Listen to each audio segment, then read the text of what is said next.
Please be seated. The Assembly has resumed its sitting.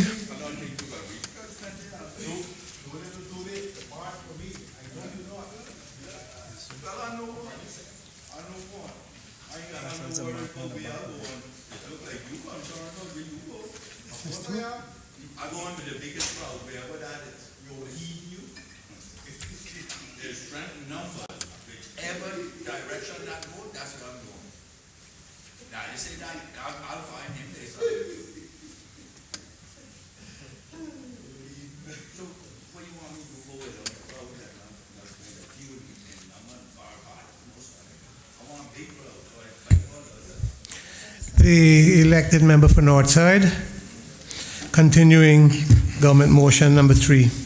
Thank you, Mr. Speaker. No, man. Another amendment again. Okay. Mr. Speaker, I rise to make a contribution to the Development and Planning Amendment Regulations 2020. Mr. Speaker, I have some concerns about these development and planning amendments. And I will start with talking about clause 4 in the bill, which talks about the general commercial zones 1, 2, 3, and 4, the neighborhood commercial zones or hotel.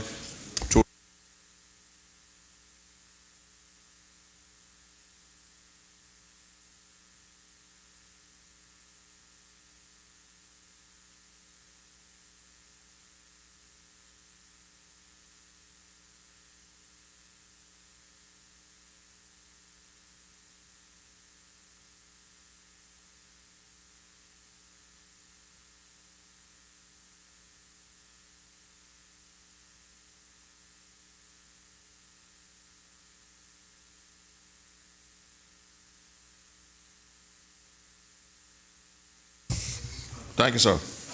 I must have cut that off upstairs. But what I was saying is in that the commercial zones, this amendment will allow the developer to have his parking 700 feet away from the respective building, and the neighborhood commercial zones or hotel tourism zones to be up to 50% of those parking spaces can be as far away as 500 feet. And I was suggesting, Mr. Speaker, that if these buildings are going to be multi-purpose, so to say, we could have the first floor could be storefront, and the next 2 or 3 floors, depending on how much living and occupation it has, could be parking. Because we know that parking is a big problem in Georgetown now. And some of these places over here on Mary Street that are currently being readied by government, for instance, some of those people have to walk almost down to the Georgetown Primary School late at night because there's no parking within the building. And some of the agencies that have been placed there actually interact primarily with the criminal element in Cayman, because some of them are responsible for early release and prisoner rehabilitation and stuff like that. And when you have those kind of people leaving office late at night and they got to walk that big distance with no security and no protection, I think we need to, through regulation, make these developers provide parking on site. And that's not unusual for buildings to have 1 or 2 floors of parking within the building, because the offices and if we're going to have living in it, they all go up by elevator anyway. So just a consideration for the government. And then the other problem I have with that section is that, well, not so much that I have a problem with it, Mr. Speaker, but the people I talk to in the area that's being rezoned for 10 stories seem to have no knowledge of it. And the same thing with the seven-story people. And I think the whole purpose of the development and planning law and the way that was developed long ago envisage lots of public consultation. And some of the people there that I talk to who have no interest in selling their property because that's where they grow and they intend to die there. We put a 10-story building on the east side and the west side, they only get sun from 11:30 in the morning until 1:30. After that, they're going to be the shadow or something. So I just think we need to involve those people a little more in when we're making these things that are going to affect their lives. And of course, Mr. Speaker, my greatest concern with these regulations is this phrase that appears on almost everything that we require people to do, right? We lay out things, for instance, in 4.9a, in a commercial industrial zone, the minimum lot size, lot width, setbacks, and site coverage for land strata lots and volumetric parcels, which are intended to allow the conveyance of dwelling units in an approved duplex apartment building or townhouses, shall be at the discretion of the authority. And all the other regulations that are not being amended by this require specific setbacks. And I don't see the point of going to the trouble to put these things into legislation if the Central Planning Authority have the full authority, because this doesn't say that it may be at their discretion, it says shall be at their discretion, which means there's no consistency in what is being done. And I don't think that planning should be done in that fashion, Mr. Speaker. And then in 4G, 17 says, prior to the issuance of a permit, the applicant shall ensure that the site boundaries and building footprint are set out on the ground by a licensed land surveyor. Now that is a big departure from what happens now, and an expensive departure from what happens now. Because if I go and get planning permission to put a house on a lot in Northside, me and my contractor can lay out the foundation. I don't have to go and get a licensed land surveyor to do it. Now, I would agree that we should encourage people to properly survey their property, because most of those lots that are sold like that are usually done by a GB, unless it is a specific housing development that was approved by planning. And I was hoping that maybe planning would have taken the opportunity here to require the roads that planning approve in these subdivisions to be gazetted as according to the map when planning approve it. It should be an automatical process, that once planning approves a housing scheme with a road network, those roads should be gazetted on that plan, ASAP. Because we have lots of problems currently down the road where many of these roads, although the more recent ones require you to bring them up to chip and spray, I think it is, before planning will approve it. And some might even now require hot mix asphalt. But none of these roads are gazetted as public roads. And any landowner can basically, in my view, tell the people further down the street they can't drive across his land. Because although we have, the NRA has this curious definition of a public road that has not been gazetted. And again, I'm not analyzing this from a legal standpoint, but I believe we need to offer better protection for people who are buying those properties by gazetting these housing schemes according to the plan that planning approved.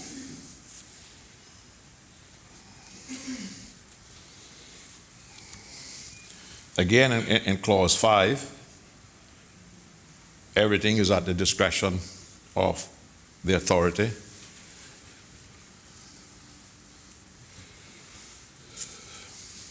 Yet in clause 10, we talk about the principal regulations are amended in regulation 10 as follows. And we lay out a whole series. The minimum lot size for each detached house is 10,000 square feet. For a duplex is 12,000 square feet. For hotel site and apartment, 30% of the lot size is all that can be used for the building. Minimum setback is 20 feet except as otherwise specified in paragraph G, which talks about minimum setbacks, 10 feet for a building of 1 story, 15 feet for a building not exceeding 3 stories, and 20 feet for a building exceeding 3 stories. Minimum setback is 20 feet from the roadside property boundary. But if we have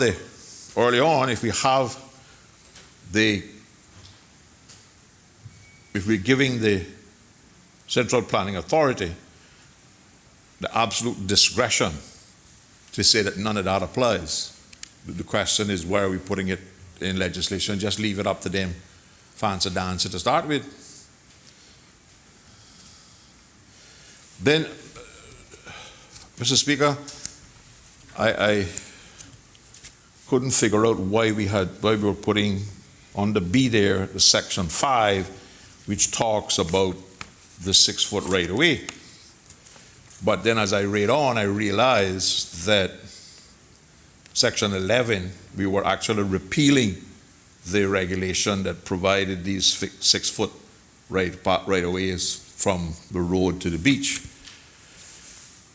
And I tried to figure out, well, what's different from what we have now to what we are proposing? And it seems that what we're proposing is that this will only apply to hotels and in this zone, because development or other than for detached houses in a hotel zone which has a footage of 200 feet or more, the authority shall ensure a public right of way from the road to the sea is set aside and dedicated. Such right of way shall be a minimum of 6 feet for every 200 feet of frontage or part thereof, and may be within an area set aside for setbacks. Again, I don't have a serious problem with the 6 foot being in the area of setbacks, but one of the problems we have right now is that even those places which have put out the 6 foot find a way to develop that area and put containers in it. They use it for unloading. The one at Rumpine has been blocked now for 5 months by a 40-foot container, and nobody seems to have any authority to tell them to move it. So does this mean, Mr. Speaker, that some rich person building a big house on 300 or 400 feet of beach does not have to leave this 6 foot right away? That's the way I read it. Because that would concern me, particularly in my district, where we have these kind of homes being built, and whether they don't have to leave a right of way to the beach.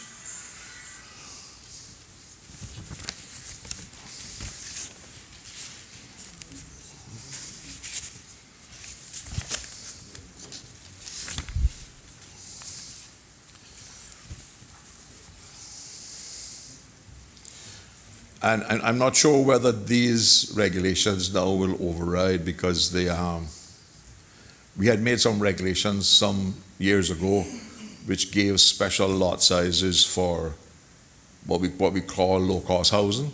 And I see here the minimum lot size for detached house is 10,000 square feet. So I just want to make sure that we're not taking that back from the people having given it to them.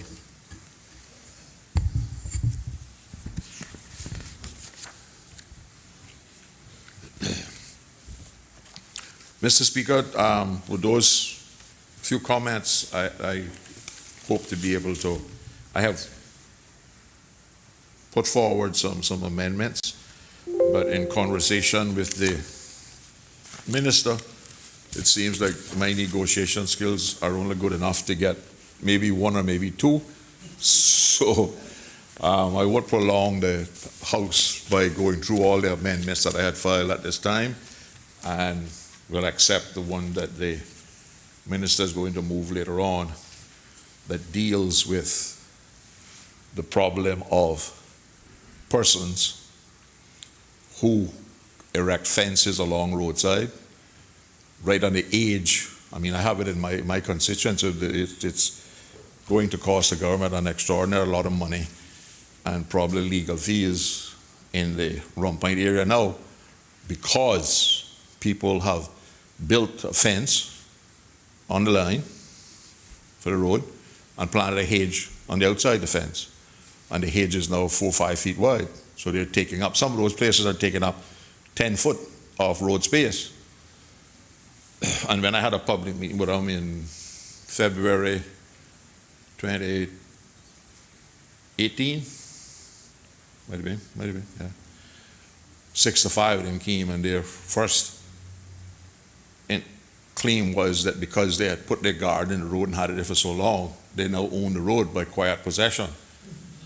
So I had to go through an elaborate process of reading the land registry law and the roads law and tell them, I'm sorry to disappoint you, but that not happen. The road is the road, and there's no more claiming by quiet possession in the Cayman Islands, because we have a cadastral survey that was done. So in the end, they all voted to have the gardens removed. Of course, none of them have made an effort to move them up to this point. I mean, some of their hedges, the government put a stop sign on the side of the road within the road reserve, and the stop sign is now in the middle of their hedge. 2 feet on either side of the stop sign is their hedge. So people do take advantage of this, and I want to thank the minister for accepting that change, that it has to be 4 feet from the edge of the road, because we have.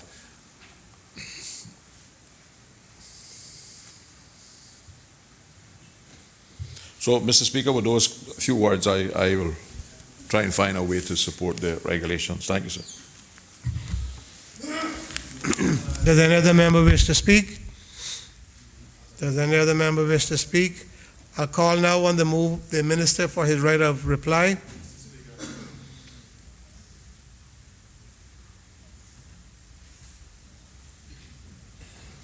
I had called on the minister, but I will call on the member for Georgetown Central.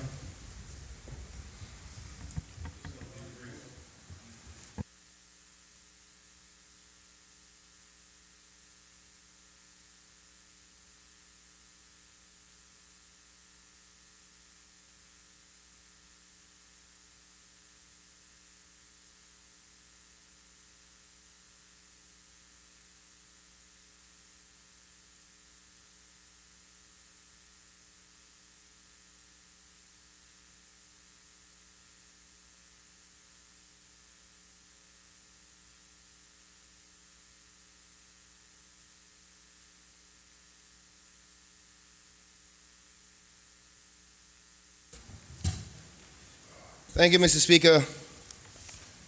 I rise to give a short contribution to the Draft Development and Planning Amendment Regulations 2020.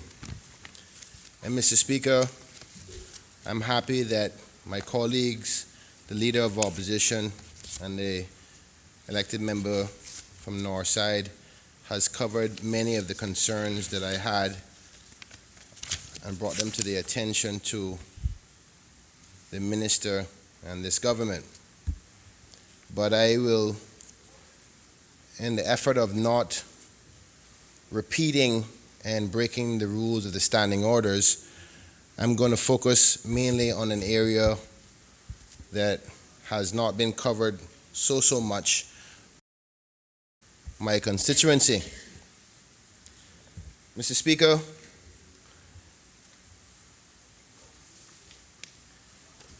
in the amendment that's proposed before us, the government intends to rezone the heart of what we know as Georgetown Central. Now, my constituency consists of mainly the heart of Georgetown Central, up to Breezy Way, along the Crew Road area, and ends at the Tropical Gardens entrance. But Mr. Speaker, as most of us know, most people identify most of Georgetown Central as to be Shedden Road, Eastern Avenue, and like they say, the heart of Central is the Martin Drive area. And Mr. Speaker, in these amendments under Clause 4,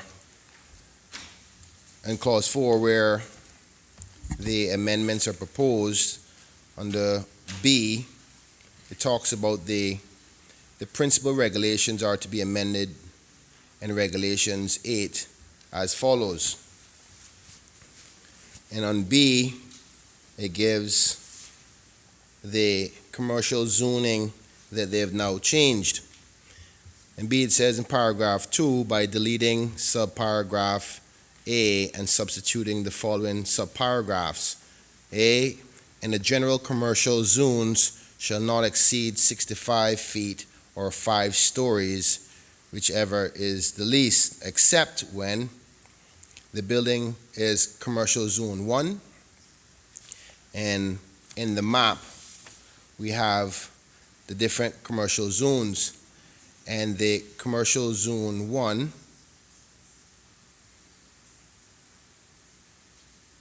is an area that falls within my constituency, which goes to the stories, now increasing the height of buildings in the Georgetown Central area to 10 stories.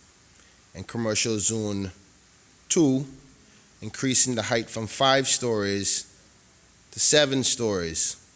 And commercial zone 3, pretty much keeping it at where it's at right now, to 5 stories. And commercial zone 4, which is just the waterfront area, 2 stories.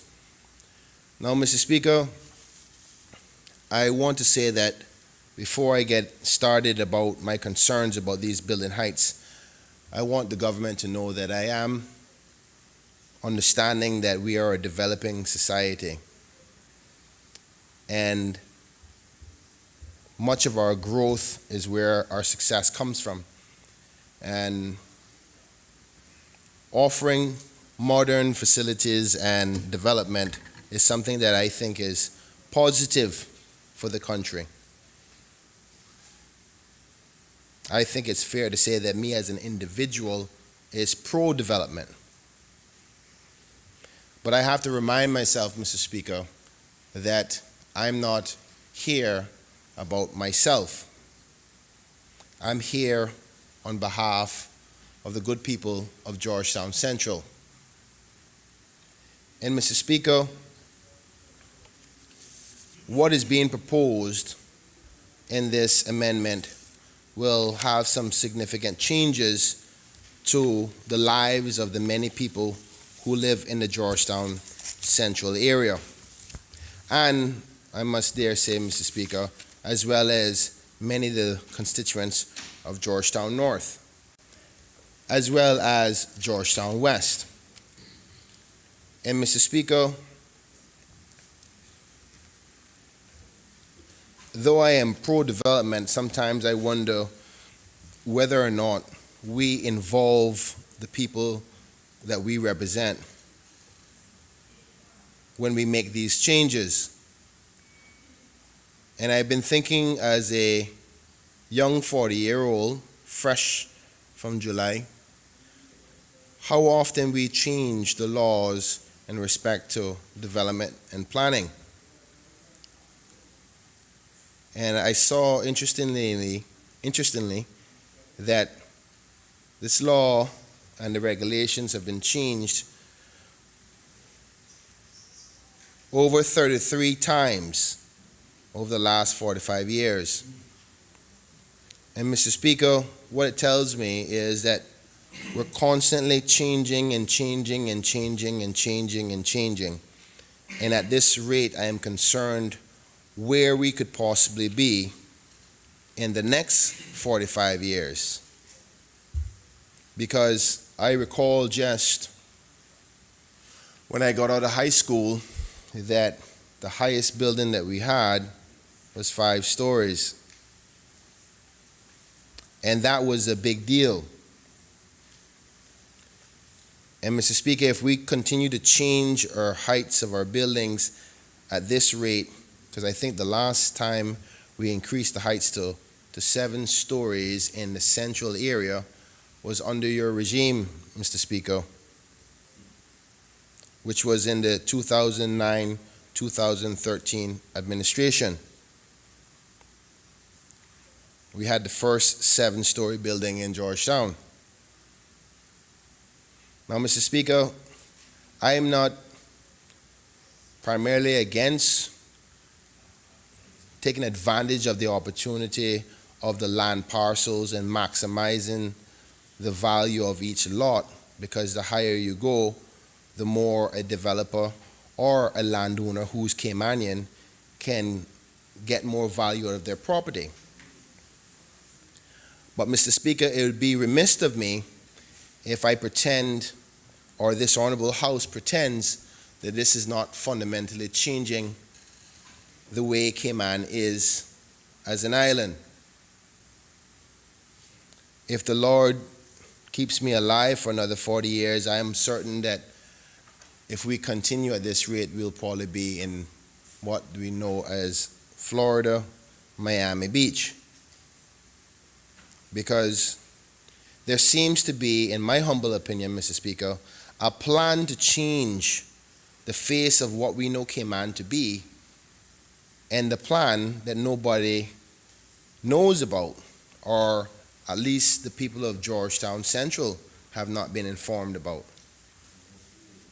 Mr. Speaker, just to give you an idea of the number of constituents that will be affected by this change in my constituency, I'm excluding the other constituencies that I just highlighted, which is Georgetown North and Georgetown West. But just in my constituency alone, over 28% of my constituents will be affected by these changes. And I just so happened to go through the voters list of how many people will be affected, and I came up to a whopping 397 registered voters. And that's not including those who are not registered that do live in these areas that are going to be affected. Now, it's important, Mr. Speaker, that I highlight for the public record the areas where they're going to be increasing the heights of these buildings, so that the listening audience is aware and the public record is noted. Shedden Road, Dr. Roy's Drive, Mary Street, School Road, Markfield Drive, Markfield Lane, Tigger Street, Miles Lane, Linwood Street, Martin Drive, Harrison Road, Liberty Lane, Halpine Road, Eastern Avenue, Sound Way, Whitman Seymour Drive. All of these areas, if you own property, will be subject to have a 10-story building potentially beside you, covering you, surrounding you, to the point that, Mr. Speaker,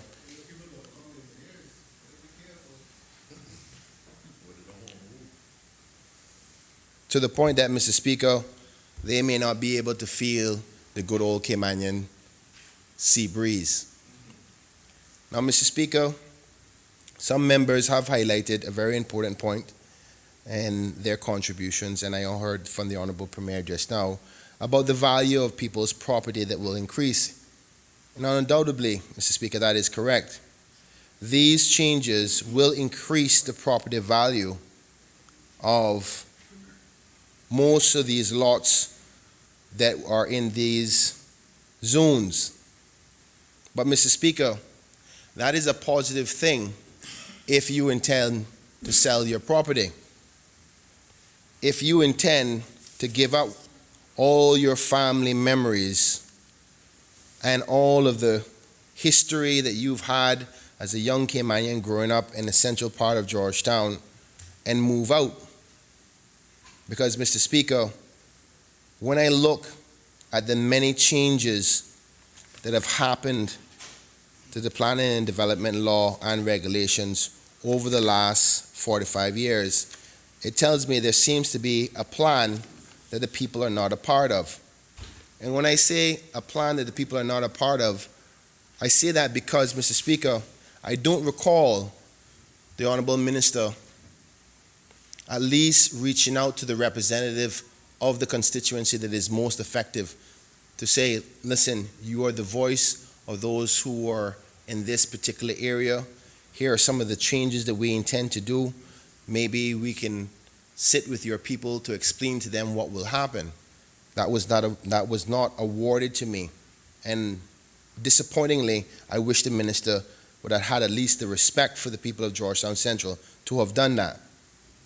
Mr. Speaker, also I'm unaware of the public consultation with the good people of Georgetown Central about whether or not they wanted this. Because again, Mr. Speaker, I always say, if there is a plan, who is the plan for? And it brings me back, Mr. Speaker, to the minister's contribution.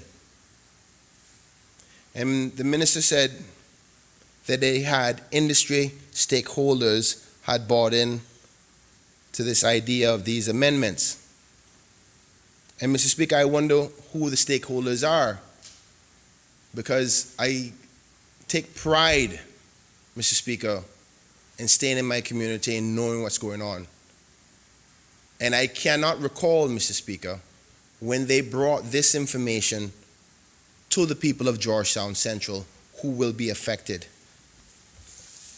Mr. Speaker, I don't recall them ever calling Ms. Adina Seymour. I don't recall them ever calling Ms. Vernice that lives on Eastern Avenue and tell her that there will be a 10-story building next to her house, stopping the sunlight or the breeze to blow through her window. Mr. Speaker, neither did Ms. Pearl Borden from Martin Drive tell me whether the minister and his team went down in Martin Drive and spoke to them. Mr. Speaker, neither did Ms. Valora Miller get a phone call, or Mr. Fred Seymour,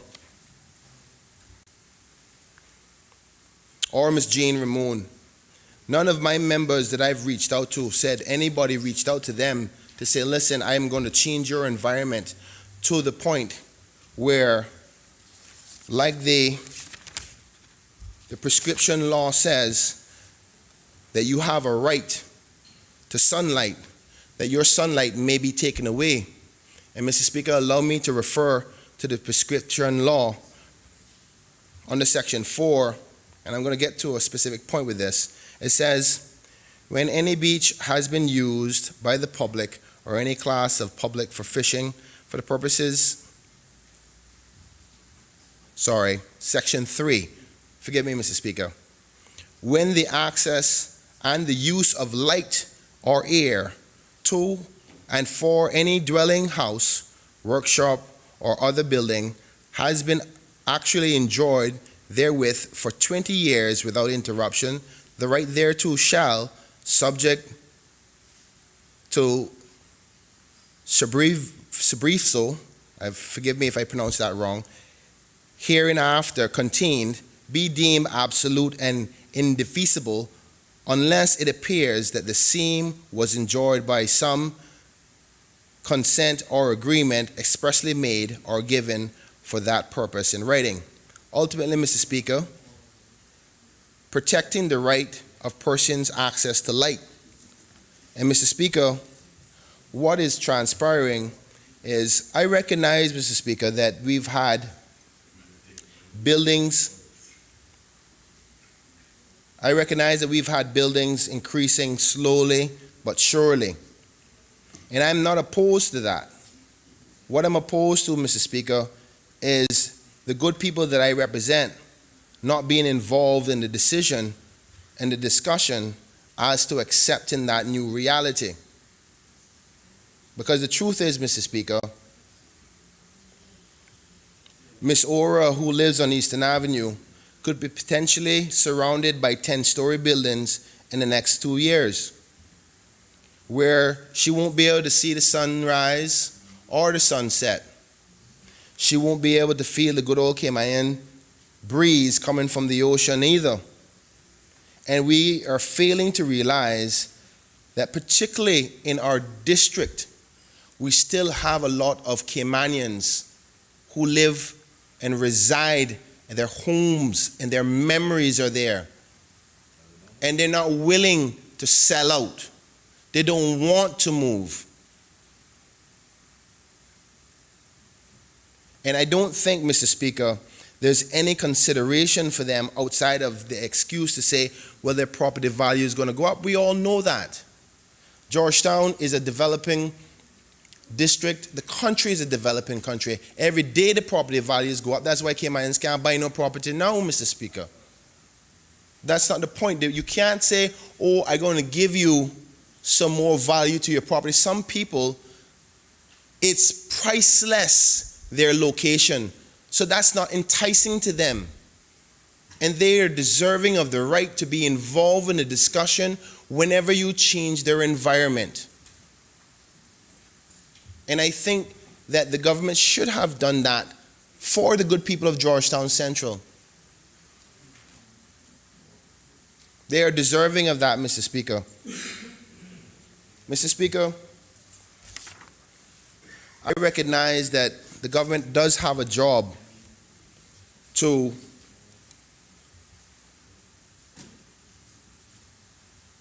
protect the interests of our economy and continue to develop in the way that they think is necessary for the country to progress. But, Mr. Speaker,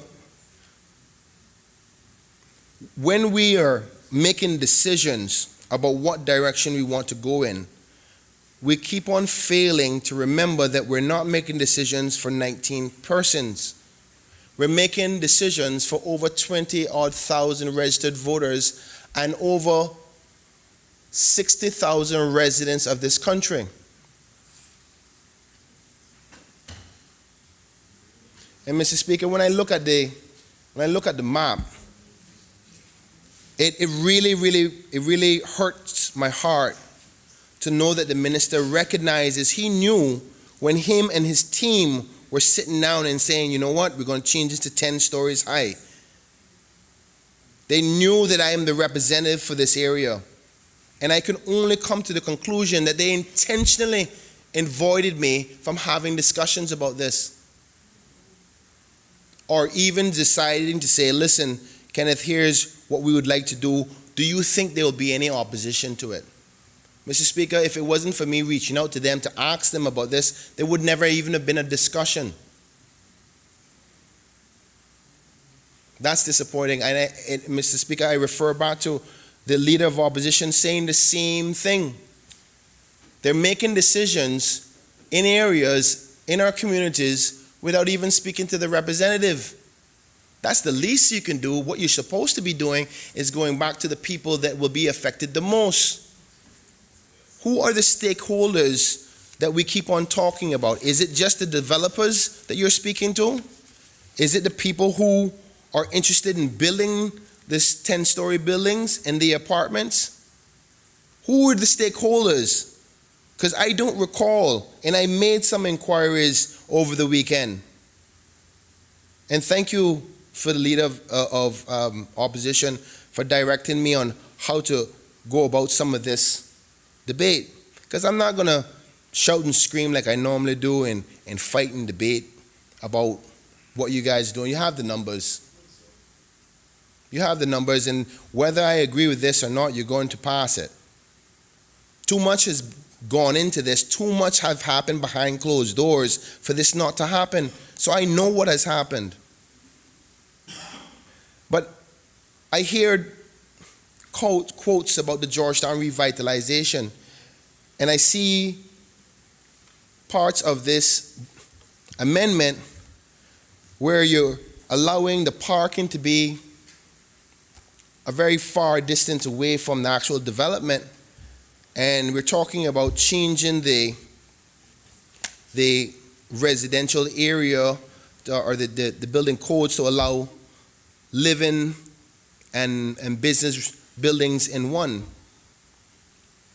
where you could have a structure with 2 apartment floors or 3 apartment floors, and the other 2 floors can be for business purposes. But if you're changing all of this to the zone, where are the people going to actually communicate with each other? Where are the people going to do their community work like how we once did? Mr. Speaker, I want to first thank the government for the earlier part of this administration where they did purchase some property in the central Scranton area on Martin Drive to expand that park. I've been begging the government to try to help that nonprofit organization to give them some more funding so we can actually get the park off the ground. We can't even get that. But we want to change the zones, and sometimes I wonder if there's a ulterior motive going on and there's never really a plan to develop the park. That park should be even more important now, considering the fact you're changing the environment, quite like what you would do in a city-style area, where in New York you go to, what's the park called? Central Park. Because if you're surrounded by concrete, you need somewhere to go back. You got to remember we're still animals.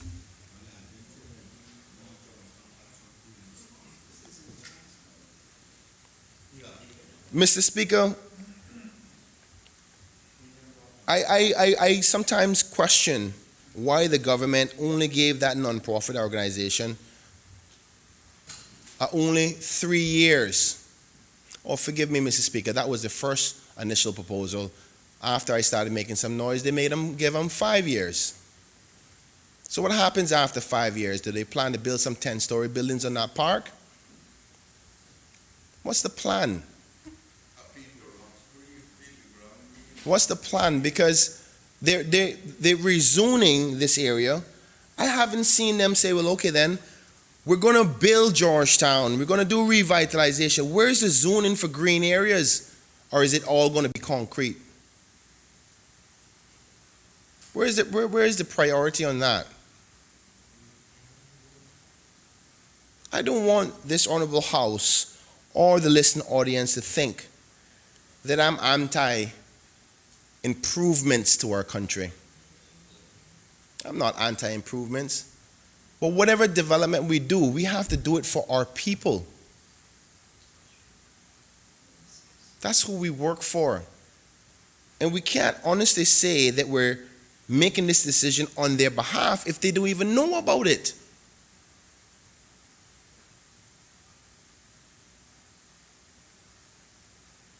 It's not like they... Mr. Speaker, I hope that the Honorable Minister can get up and say that he did consult with my people. I want him to mention just one name on this list that he spoke to directly to say, listen, I am intending to allow 10-story buildings next to your home that you were born, that your father was born, that your grandfather were born, and it is your family lot that you knew all your life, that you intend to live on for the rest of your life. Tell me he spoke to one of them, just one.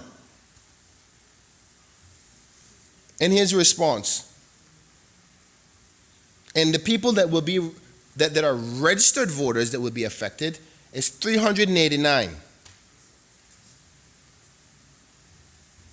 Now granted, Mr. Speaker, there's going to be some of the landowners that are Caymanian in here. They're going to say, Ken, boy, I want them to change the zone so I can sell my property and I can, make $2 million off of, my acre or half acre land. There's some people who are going to be okay with that. But there's still many Caymanians that are my seniors that I look up to every day. The same seniors that we said we refuse to open the boundaries of this country because we want to keep them protected. And I agree. That was a good decision. But the same way we protect them from the pandemic, we have to protect them from being pushed aside and pushed out of their own communities.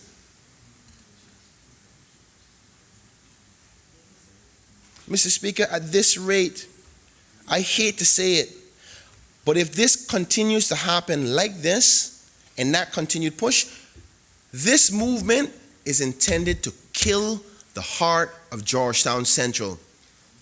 Let me repeat that, Mr. Speaker. This move is intended to kill Georgetown Central and the residents and the people in that area. Mr. Speaker, there was recently a plan approved on the Linwood Drive area. Linwood Drive barely can fit one car going through it, one vehicle. And for those who may not know where Linwood Drive is, if you know where Burke Plaza is, there's a little side road on the right-hand side of it. Sometimes all of us as drivers probably have seen cars trying to poke their head out, and they got to come out halfway in the road and hope that nobody tears them apart just to get out. That little side road. But at the end of Linwood Drive, they have approved a 7-story building with rental offices and living quarters. Now again, Mr. Speaker, I'm not opposing that. I am not opposing it, the development of it, as long as my people are aware of it. Here's the other part. The road can barely, I'm a former firefighter, Mr. Speaker. The road can barely fit the fire truck through it. The ladder. Mr. Speaker, if I might on Honorable Minister. a point of elucidation. The member has given way. No, I haven't given no way. Mr. Speaker, he's going to have a whole lot of time to beat me up and clarify. Mr. Speaker, unless I am saying something that is not true. Oh, what?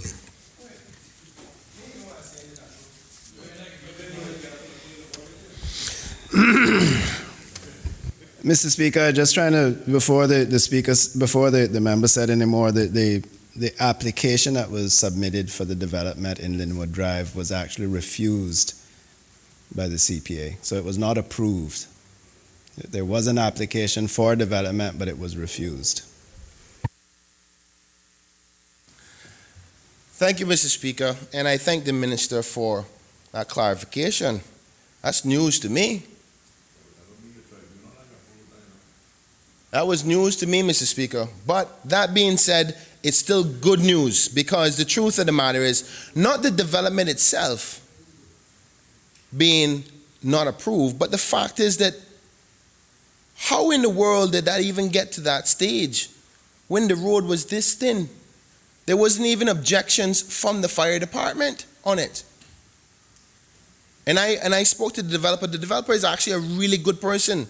I like the gentleman. He intends to contribute to the revitalization of Georgetown.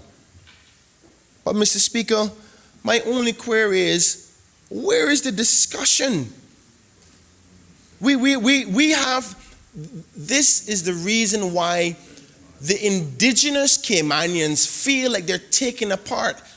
What's wrong with a developer saying, listen, boy, I bought up that land that Mr. John and Miss Susu had give up, they wanted for sale. You're in the neighborhood, you say, boy, you know, John Susu sell their property. Who buy it? Nobody know. Next thing you know, they get a letter in the mail, there's a big planned development. What happened? I mean, are we that disconnected that they don't recognize that you can have a decent conversation with my community, with our community, to say, Ms. Seymour, Mr. Markfield, Mr. Ramon, we're planning this thing. What was your future plans in respect to this area? Would you oppose something like that? You know what they depend on? I tell you what they depend on, and they're legally right to do so, Mr. Speaker. They depend on the emails and the mail going out.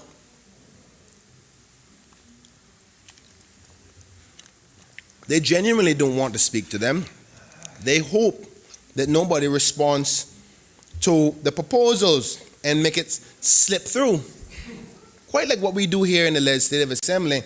We bring bills, you don't recognize the seriousness on it until 21 days before we bring it down here, and you go, hold on there, that one sentence mean that Caymanians can't even go to the beach? That's how we do it, Mr. Speaker. They know that this kind of move will all of my good people of Martin Drive, of Shedden Road, will be pushed to one side and eventually, slowly but surely, pushed out of what we know as Georgetown. Honorable member, Yes, sir. you have made that point several times, and I think it's been heard. Thank you, Mr. Speaker. I wish I could repeat it 10 more times so they can understand, but I will obey the standing orders and not repeat it again.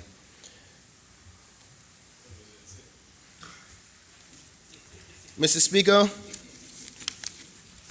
let me count the number of roads that will be affected by these changes, excluding the roads that are in Georgetown North. Forgive me, Mr. Speaker.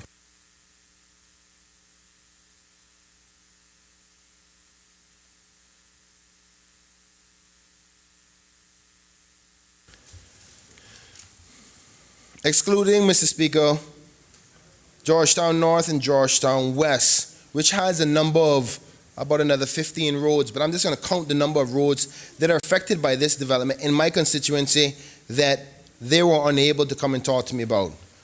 1, 2, 3, 4, 5, 6, 7, 8, 9, 10, 11, 12, 13, 14, 15, 16 roads with 389 Caymanian families, and not a conversation, not a little, let me go down in the neighborhood. Let me go ask Mr. Fred Seymour. Let me go talk to Miss Jean Ramon. Let me speak to Miss Aura or Miss Vernice or Miss Faith, Miss Pearl, any one of them. I want to feel, I want to allow a 10-story building to be built next to your home. Your property going to increase, but how you feel? Nothing. And this is the continued attitude that gets in the way of proper progression, because I know that there's many people who support the strong development of Georgetown, but they just want to have their say in it and know how they're going to feel. They want to know, boy, you know something? At this rate, can I live another 30 years and keep my memories here, or do I move out to Prospect in an area I don't know, or one of those Frank Hall homes? My people do not want to move from where they are. And what they're doing here is slowly pushing them out. They're making the environment around them so inhabitable to what they knew growing up that it's going to slowly do that. And you know something, Mr. Speaker? When you change the environment of a senior person, you know you can change their health. Because human beings, and this is proven, Mr. Speaker, human beings, after they get to a certain age, they like repetition. And I have a prime example of that, of what happens on Printer's Way. We knew the debacle there with the road and how close it came to the Morrison's family. And I must say, I thank the Deputy Chief Officer, Tristan Hides, for assisting with trying to find a solution for that family. But after a while, you know what? He said, you know what, the inconvenience of the road and the airport and the sound and all that, I'm too old now to move. The government offered them a handsome package because they knew publicly it looked bad. But after back and forth, Mr. Morrison said, Kenneth, you know what, just make them put up some sound barriers and make sure that the cars don't run into my house, and fix my front gate, change the direction of the road, and I'll keep that because I'm too old to move. And the people are taking the changes of their environments because they don't want to move. And you're not, at least, even in that case, Mr. Speaker, if you had went to Mr. Morrison beforehand and said, Mr. Morrison, we're going to put your environment a little different than what it was, and things are going to be kind of chaotic, cars flying across your house and all that. Maybe they might be involved, but we continue to make these decisions, rightfully so. There's a lot of decisions we have to make on behalf of the people, and we can't go to them about everything. We cannot do that. I understand that. But when you're changing fundamental things, like whether or not, when the person looks up, they can't see the sun until 11 o'clock, or when they look to the sunset, the sun's setting at 2 o'clock for them because the building is so high beside them, Mr. Speaker. Mr. Speaker, I hear that the member from Prospect is over there mocking me about repetitiveness, but maybe he should talk more, and then maybe he'll get a little bit more credit too.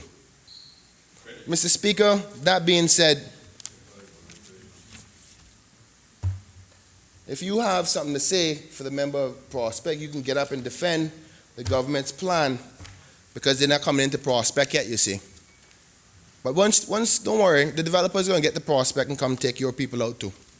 And you can speak on that. Or make them rich. Mr. Speaker, he said make them rich. Money is Honorable everything. member, you are talking to me, not talking to the member. But Mr. Speaker, maybe Prospect. the member is being rude and to interrupt me, so I'm going to repeat what he's saying. He said they're going if to he's bring being us down. rude, you should not repeat what he said. Please continue with the debate on the matter at hand. Yes, Mr. Speaker. Well, Mr. Speaker, no, I'm not going to get riled up.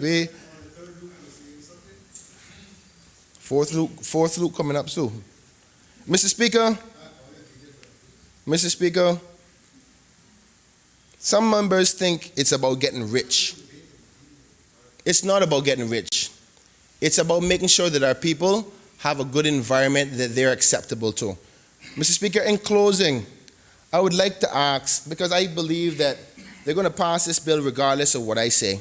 And the truth is, they didn't consult with the people of Georgetown Central at all, so I honestly can't say that most people be against this, but I believe that they would. Mr. Speaker, I want to ask that the minister at least do one thing in respect to this.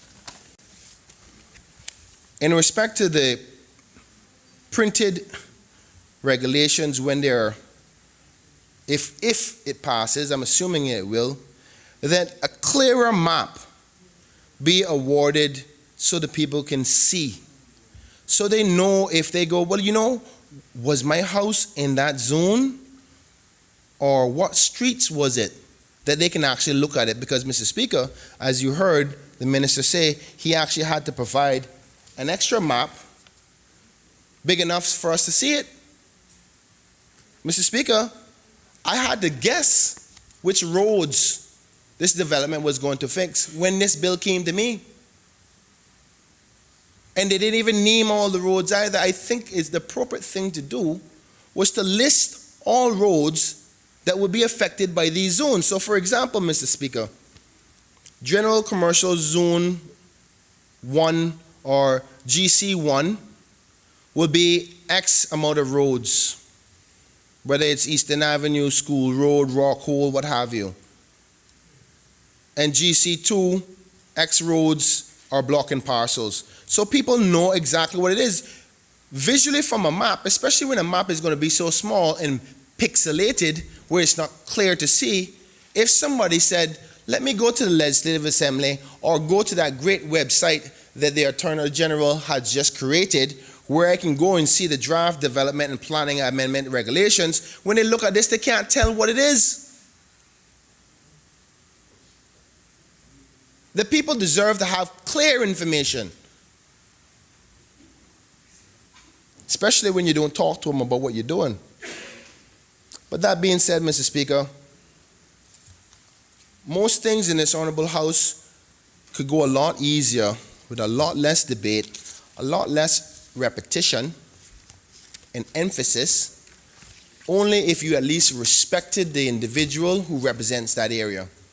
It's only fair to say, if you're going to do something in Northside or do something in East End, you can at least call the member. That's a decent thing to do. But then we get here and then we get upset because there's banter back and forth.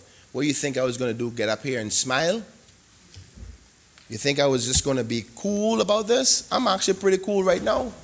I'm disappointed. Honorable though. member, it is getting late, and I think if you had finished, then so be it. Thank you, Mr. Speaker. If you were expecting me to get up and just say, I support the bill, you're wrong. Motion, sorry. Thank you, Premier. Premier just highlighted it. I keep on calling it a bill. It is a motion to amend the regulations. So sorry for my ill wording. But Minister, as my friend and a family member, the decent thing you could have done was speak to the representative of the people of Georgetown Central about this matter. I know you may not like the person who represents them, but I'm the person that represents them until the next election. And that's the appropriate thing to do about all constituencies when you're doing developments and changing in their communities. I wouldn't do that to you, or I wouldn't do that to anybody else. Thank you, Mr. Speaker. Does any other member wish to speak? Does any other member wish to speak? Mr. Speaker. The member for Bordentown West. Thank you, Mr. Speaker.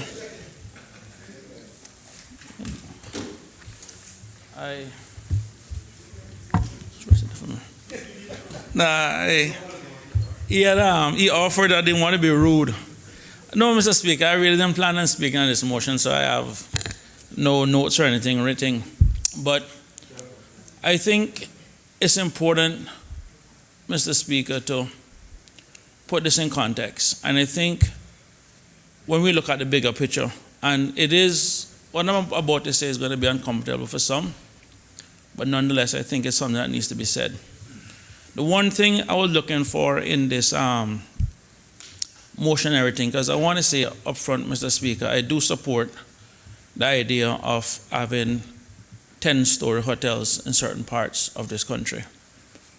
We need to accept at some point that we're still in the business of selling sand, sea, and sun, and that the prime areas that we have are still limited. I prefer hotel developments to condo developments for the simple fact that when hotels are being built, they create jobs in the economy, but also after they're built, they actually create other jobs just from the day-to-day running of hotels and everything else. So I think it is something that's important in certain parts of the country where we look at 10 stories and if need be, even higher. One of the things, Mr. Speaker, if you were to do an analysis on even some of the condo developments on 7 Mile Beach, and you see the one-off that government would make from stamp duty, the one-off transfers when you do a transfer of land, and then you see the income that is actually made from the tourism accommodation tax, you will see to some extent that the tourism accommodation tax, I mean, just going by memory, is probably somewhere around $30-something million a year. And in a very good year on stamp duty, we may do about $40 million a year. But realistically, we'll probably do about 20-something million. So there is merit in terms of creating an environment that allows the government to get recurrent revenues from certain developments. And hotels is definitely one of those. Equally so, Mr. Speaker, as you go into the eastern districts, and we have our own challenges in Bordentown West with the Beach Bay Hotel. And I also got mixed results from the residents in that area, where some were supporting it, some wasn't supporting it. But a vast majority of them, Mr. Speaker, was still unsure of the project. And that's one of the reasons why we wanted for the developer to come out and have the conversation with the people as to what is being built. One of the things, Mr. Speaker, with the development and planning law, or the plan and development law, is that it calls for that review every 5 years. And I think what has been happening is that we have been changing it bit by bit, piece by piece, as opposed to doing that wholesale development. I'm old enough to still remember when in the late 90s we did Vision 2008, and there were a lot of recommendations inside that plan that basically went nowhere. But at the end of the day, what we have to be mindful of is that as we are spending what we're spending now to develop our airport, we have people out there advocating for longer flights where we can get the bigger jets in from Asia and elsewhere. We need to recognize that we do have a problem with our room stock in this country. One of the things that do challenge our growth in tourism is our room stock. So we need to start looking at initiatives to increase our room stock. And like I said, ultimately it can either come from condos or it can come from hotels. But I believe that hotels really and truly is the better one because it actually creates more job and everything else. So what I would like for members to say, and this is one of the things as we are looking more to mature this institution, is that we saw what happened earlier today where we had several suspensions, where members went back and forth, they made certain agreements, they had come to some agreement, and we were able to move along where everybody was able to support something. And I think going forward, what we need more of in this legislative assembly, soon to be parliament, is more select committees, so a lot of these issues can be ironed out long before they come here, and at least what comes here is more of a finished product that has more input from more people. Because I can tell you right now, I mean, you look at within the eastern districts, when people talk about building hotels in eastern districts, what people also need to recognize is the infrastructure that exists between those hotels and even the airport. We have a traffic problem in the eastern district. So to go out there and say you want to push a Go East initiative without having the proper road infrastructure in place to support developments going east will not work. And this is why we need to spend more time going out, looking at the overall plan, and then decide what it is that we want for this country.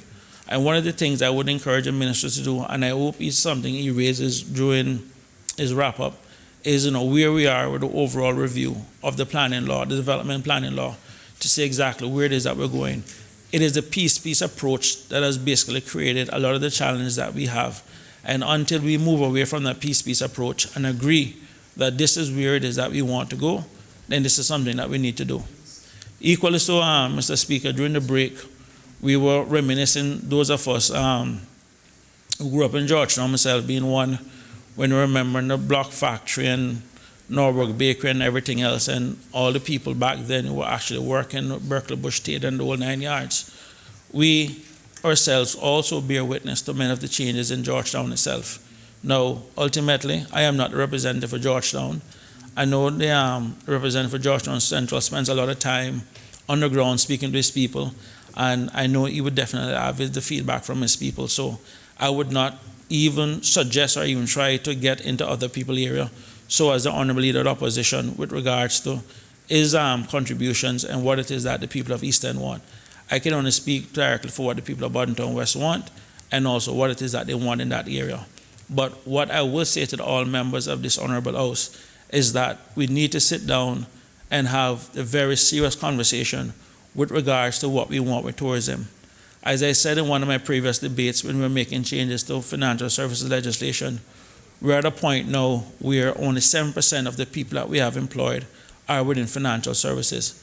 It is probably one of the lowest it's been in the last 10 years. And a lot of that is because a lot of jobs in that area is still moving elsewhere. The one industry that we need to spend more time on and make sure we develop is the tourism industry. And so we therefore need to have that serious conversation with what we expect the room stock in this country to be and where we want it to be. During my first budget session inside here, I did raise the issue about having the National Tourism Plan, and credit to the minister at the time. He did go out, he did develop the plan, and he did go from district to district, because I remember him coming to Boddington and having a discussion with the people with regards to what we want tourism to look like. So from a tourism standpoint, I still think that this is something that needs to be looked at. Equally so, Mr. Speaker, we are still in the financial services business. And we have laws such as economic substance and all of those stuff coming online that requires more businesses to be done in Cayman, which would also require more buildings. And again, the question needs to be put, where do we want these buildings to go if we intend to attract business? So it is a situation, Mr. Speaker, where we have been asking a question from I was a little boy growing up, who are we developing for? But ultimately, we all know it's for our people. It's about creating jobs. But we need to find that balance somewhere along the lines. I am not one to advocate where we retreat and stop building and everything else, because the construction industry is still a big part of our local economy. but it is a matter of finding the balance. And what I would like for us to do at some point, and I don't think we may have enough time in this legislative session before the next election to deal with it, but whoever the next government is coming in, to really have that serious conversation with regards to what we want with the development plan. Where do we expect planning to be, as opposed to the piecemeal approach, and then see what it is that we can do forward. With that said, Mr. Speaker, I just think it was worth to get it off of my chest, and I will end my debate with that. Thank you. Does any other member wish to speak? Does any other member wish to speak? If not, I'll call on the Honorable Minister of Commerce, Planning, for his right of reply. Thank you, Mr. Speaker.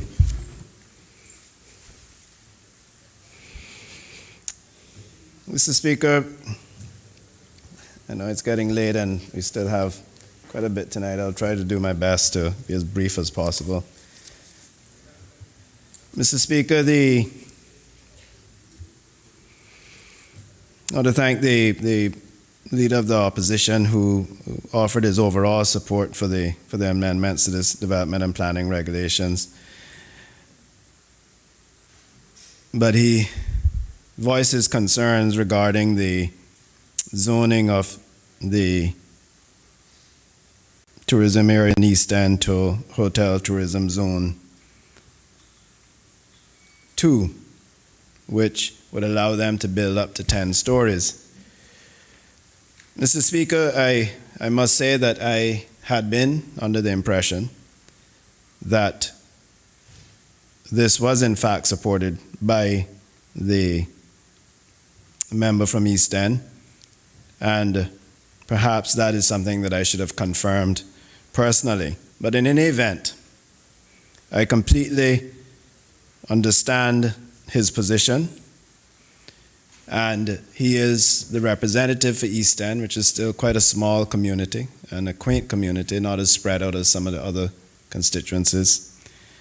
And we have no issue in changing that zone to Zone 3, which would give 7 stories, up to 7 stories for the East End tourism strip along the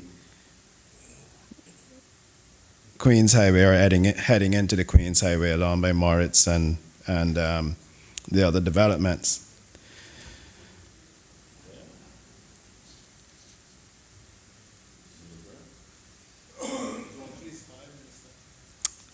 Sorry, zone 2, right? From 1 to 2?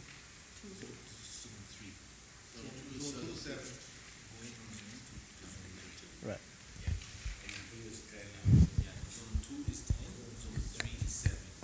Right.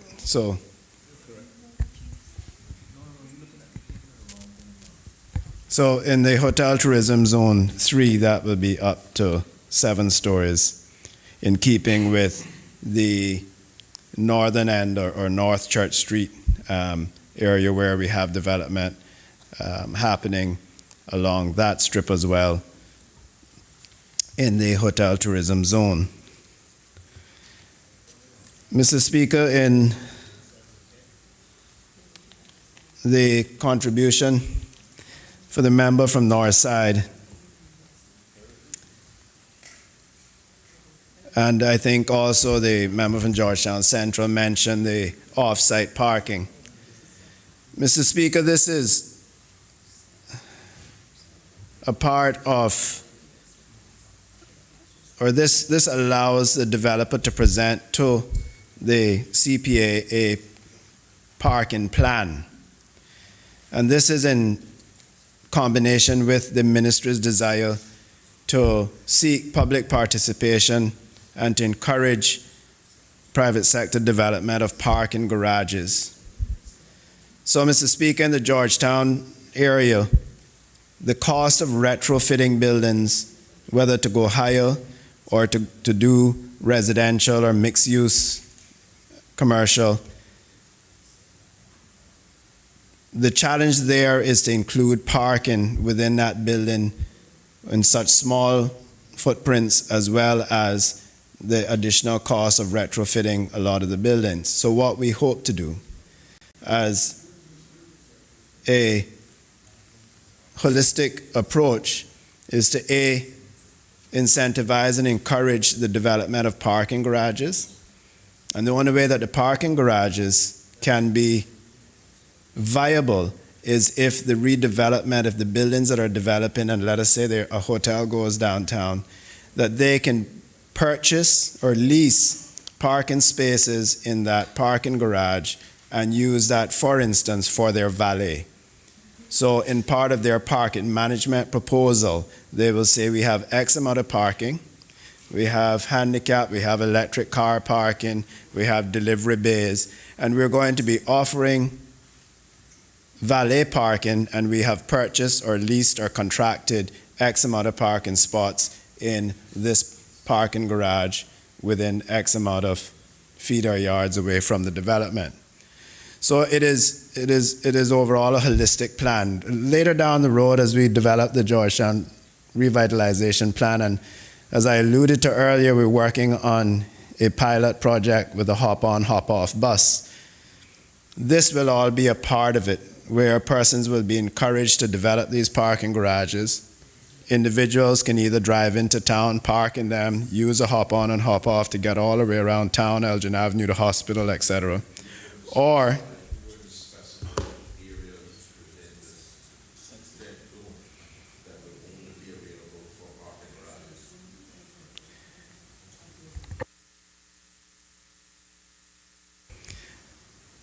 and therefore, also in the same context, if there is a commercial building that has evening parking and daytime parking because they have residents, or they have parking in spaces in a parking garage or a parking managed area, and perhaps they may even run their own little shuttle, such as what I think the Cricket Square does now. They have their own shuttle that takes people around through the buildings from the parking lots back to the center of the Cricket Square area. So that is the same sort of concept we want to have in downtown. But in order, A, to make it viable for the redevelopment of a lot of these buildings and the development of some of the buildings in these smaller lots, and B, to encourage private sector to invest in these parking management systems. And whether they're a high-rise garage or whether they're a automated stacking system, whatever it may be, or just an open parking lot, we want to provide every opportunity for success in that area and to encourage the development, the sort of development that we would like to see in the Georgetown revitalization area.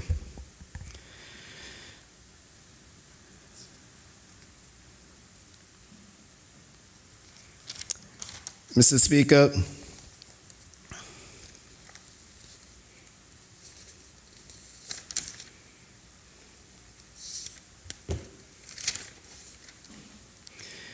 I'll speak to the public consultation later, but the discretion of the authority that the member from Northside feels very passionate about and has raised his concerns with.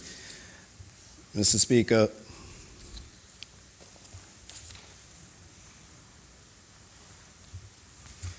unfortunately, as he may have alluded to, we are unable at this time to support the removal of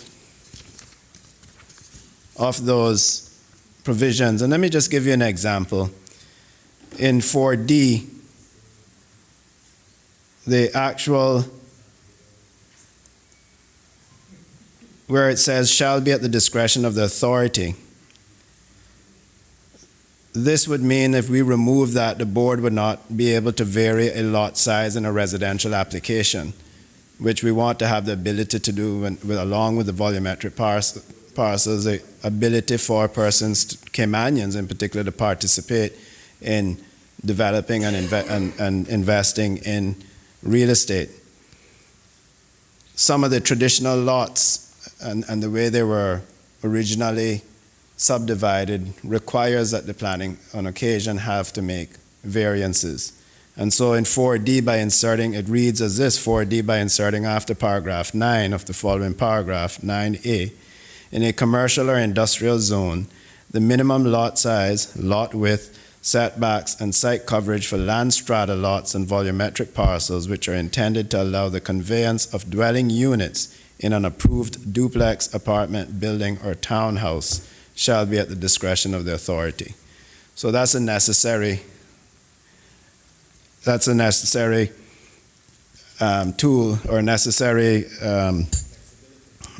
or provides the flexibility for the CPA to allow those sorts of development. Another example, if we look at Regulation 5E3 in proposed subparagraph K, similar to the above, this seeks to remove the variance provisions and limit the powers of the authority.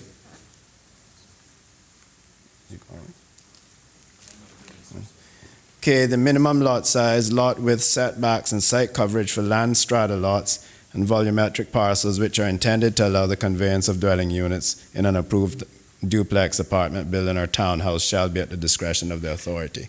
So,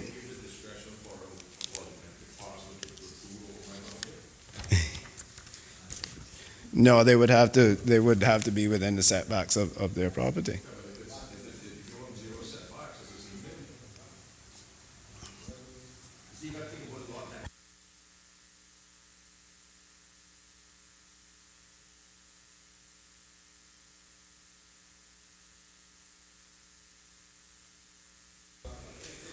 So, Mr. Speaker, we are unable to see eye to eye with the member from Northside on that particular point. Mr. Speaker, the same vein, the public right-of-ways. Mr. Speaker,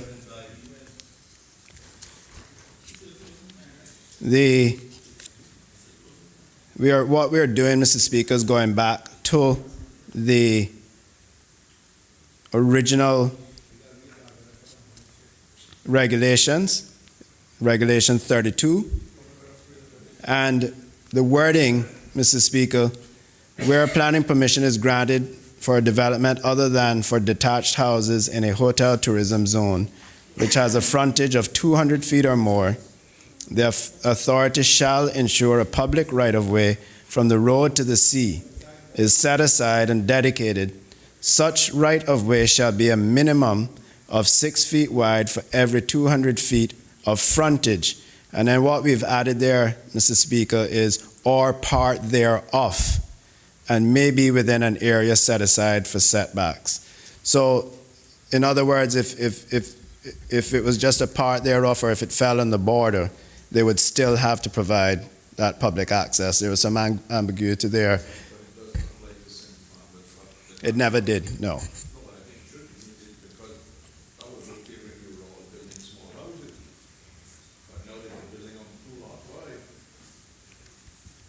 So we understood the concerns from both the leader of the opposition and the member from East End, and we will be hoping to amend that later on by reverting back to the original Regulation 32 with those changes.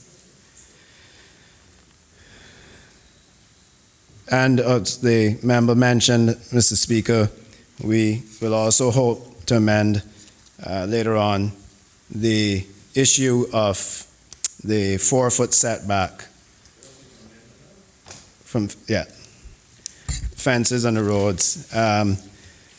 And this, we've seen, several issues with this recently. Even in the press, we had the wall at Frank Sound, we had a wall in Rum Point. So we've had some issues, and we feel that this is an acceptable solution to ensure that we have some setbacks from the main road. The property still remains the individual's property, but we want to ensure that their walls and hedges are safely set back from the main road, allowing for pedestrianization, and then also that they have enough space for their gate, that when they pull off, when they're entering into their property and their gates are closed, that their vehicle is safely off the road. So as I said, we hope to have some amendments later on. I won't get into details. I think the member from Northside was quite clear and acknowledged some of the changes we were making. And I'm sorry he didn't get all of them, but you did well. Mr. Speaker, now I turn my attention to the comments from the member of Georgetown Central.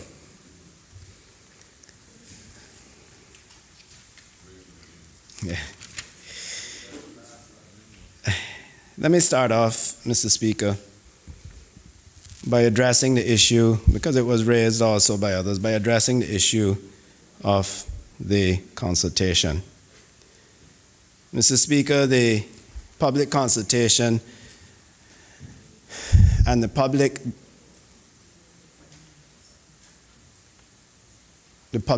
and the public or the publicity and the information being put out to the public on the Georgetown Revitalization Project started in 2013.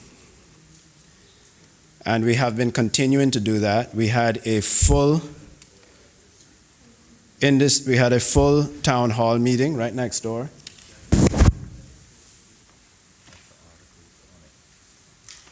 That's all right. We had a full meeting next door where it was presented. We had a fantastic turnout, including the member was there. We had questionnaires there. We had public input. We showed we had maps out on the table, full-size maps too, not the small ones like he was complaining about, but full-size maps on the tables. And we had several appearances with service clubs, radio interviews. We have a online public questionnaire which we have received responses to. We have all of these maps and all of the Georgetown revitalization information posted on our websites. And, Mr. Speaker, we accommodated a meeting with the member on September the 28th of 2020 at 2 o'clock to review these amendments. So I did not go to speak to his constituents about these amendments. But I did, or my team did speak to their representative. You called me or I called you? On September the 28th at 2 o'clock, the member was given an opportunity to sit with my ministry team to go through the amendments. Had I The member for Georgetown Central, are you rising on a point of order? Yes, Mr. Speaker. If the good minister would give way like I did to him, I just want a point of clarity. Honorable Minister, are you giving way? On a point of clarity? Yes, sir. On the matter of clarity, Honorable Member for Georgetown Central. I wasn't sure if I heard he say he invited me or I called him for the meeting. I wasn't sure which one he said. Thank you. Mr. Speaker, I didn't say that I called him or he called me. I said he was afforded the opportunity to meet with the ministry team. So, and he did, yes, he did show up. So, again, if I had went down into Georgetown Central to visit my friends, like Miss Jean Ramon and Miss Valora and those in Georgetown Central, my phone would have rang. What are you doing in my constituency? Oh, you're campaigning against me already. Yeah, that's true. Are you saying that's what the member said? So, Mr. Speaker, I felt comfortable. Mr. Speaker, I felt very comfortable that I had afforded my friend and my family the opportunity to review these amendments and an opportunity to go and discuss it and meet with his constituents.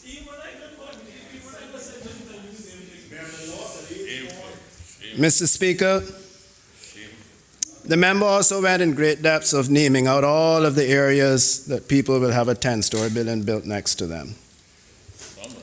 That, Mr. Speaker, still requires all of the normal planning processes. But Mr. Speaker, again, the member would have known from his meeting with my team on September the 28th at 2 o'clock, 2020, that all of this area, Mr. Speaker, in the papers presented to him, was zoned commercial and currently allows 7-story buildings. Mr. Speaker, it does not The extend. member for Georgetown Central, Mr. are you Speaker. rising on a point of order? Yes, Mr. Speaker, he's misleading this honorable House. Sorry? Forgive me, Mr. Speaker. Let me check my standing order because I want to make sure my point of order is clear because the facts that he's presenting to this House is not 100% accurate. The map that he just highlighted is not the exact same map of the new one, and there's many areas on that map that he just presented that is not in the new map. So therefore, he cannot say to this honorable House that all the areas that are there were already 7-story because that is not factual. Mr. Speaker, I was His not team is finished. aware of that. Mr. Speaker, Honorable member, I take that as a matter of clarification. Mr. Speaker, the areas currently and including the areas of Georgetown Central that the member spoke to are currently zoned general commercial, which takes it to 7 stories. Hence, the application recently for a 7-story building in the heart of the area that the member is referring to. And I'll get to that in a moment. Mr. Speaker, the remaining areas on the maps provided include Eastern Avenue, north of School Road, and Rock Hole to the waterfront, and then North Church Street in the red, are all zoned differently. So Eastern Avenue is GC3, which is only 5 stories. Rock Hole area, the area in yellow on your map. I'm not lying, Mr. Speaker.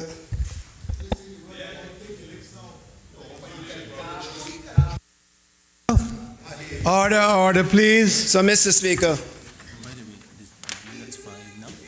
That's 5, sorry. That's going to 5. Yeah. So, Mr. Speaker,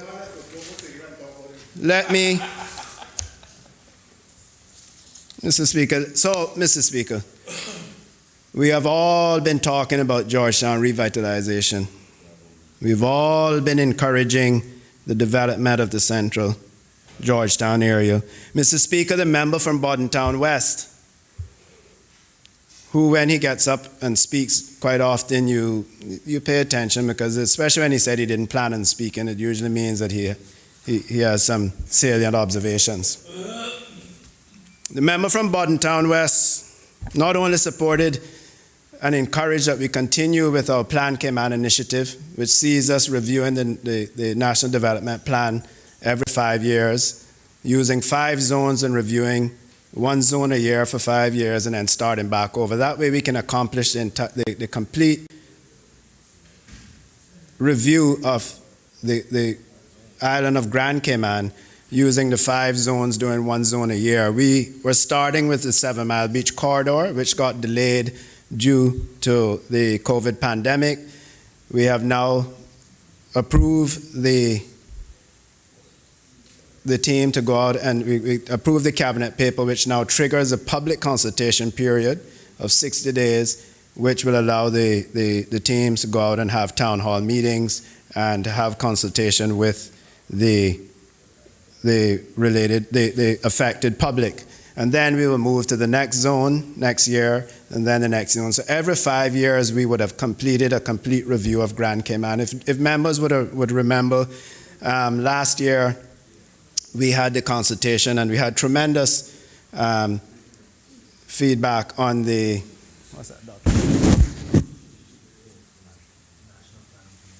on the National Planning Framework, which, Mr. Speaker, sets out the parameters for the review of the National Development Plan. And we had in-depth and widespread public consultation, including public meetings and online participation on that document.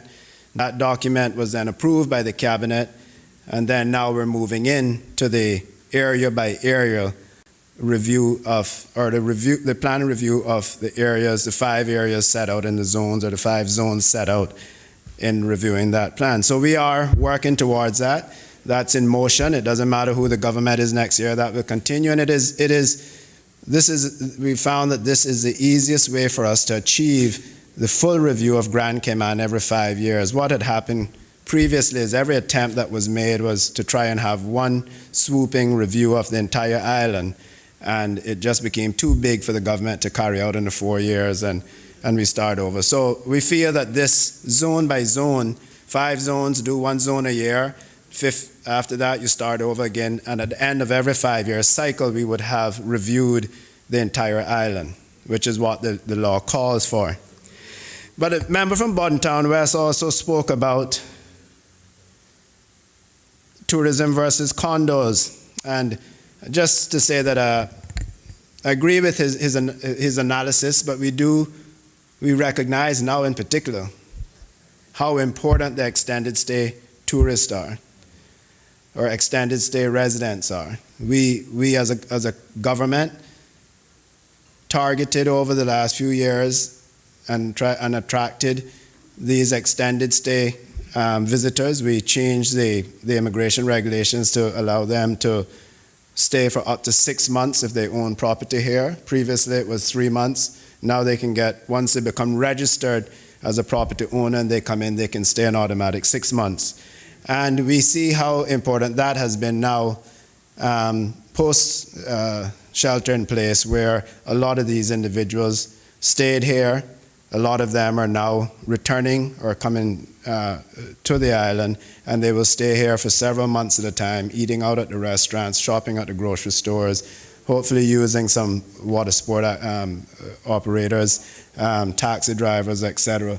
So that has proven, and the member's right, you get tourism tax every day from guests in hotels, but the condos on 7 Mile Beach and hopefully in Georgetown soon attracts persons that stay for 2, 3, 4 months at a time, that are spending in the economy every day, participating in water sports, dining, etc., etc.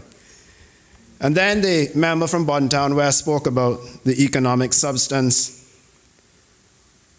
law legislation and the fact that that is driving further residents or the need for accommodations, both commercial and residential, to support what has seen as an increase in persons on island to fulfill the requirements of that economic substance legislation. And Mr. Speaker, we, as a Georgetown Revitalization, the ministry and the Georgetown Revitalization team, we want a piece of that action.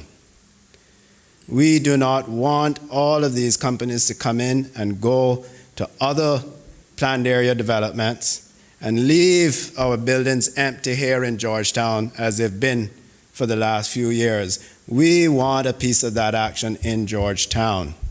We want people to come and work and to live and to dine and to relax in some of the parks that we are developing here in Georgetown and not in other planned area developments. So, Mr. Speaker, understanding that we have along the North Church Street area already up to 5 stories, along the hotel's zone 3, 7 stories. What we felt was important, Mr. Speaker, is that we plan for the future. And we develop what we call a stepping effect, stepping back from the coastline, so that as we move further back into the city, the buildings got taller, Mr. Speaker, which would allow those coming back to enjoy the pristine views of the water that would normally be blocked from them, or the coastlines or the tree lines. And so we have a stepping back or a staged approach to it, where as we move further back into the center of town and further back out of town, we have a stepping mechanism where we go from lower to higher back to lower. So it is with that we want to ensure future developments, or the development like the young Caymanian, young Georgetown, a young man from central Georgetown, who's doing a development at the top of Mary Street and McPhail Lane, who's waiting on this legislation so that he can utilize a piece of property that he has to realize his dreams for a nice residential development in the heart of his hometown, something that he has always wanted to do. We've been working very closely with the young man, young Caymanian, and he is waiting anxiously on this legislation so he can realize his dream and realize his part in this, as we always talk about, this economic miracle called the Cayman Islands. Yeah. So, Mr. Speaker,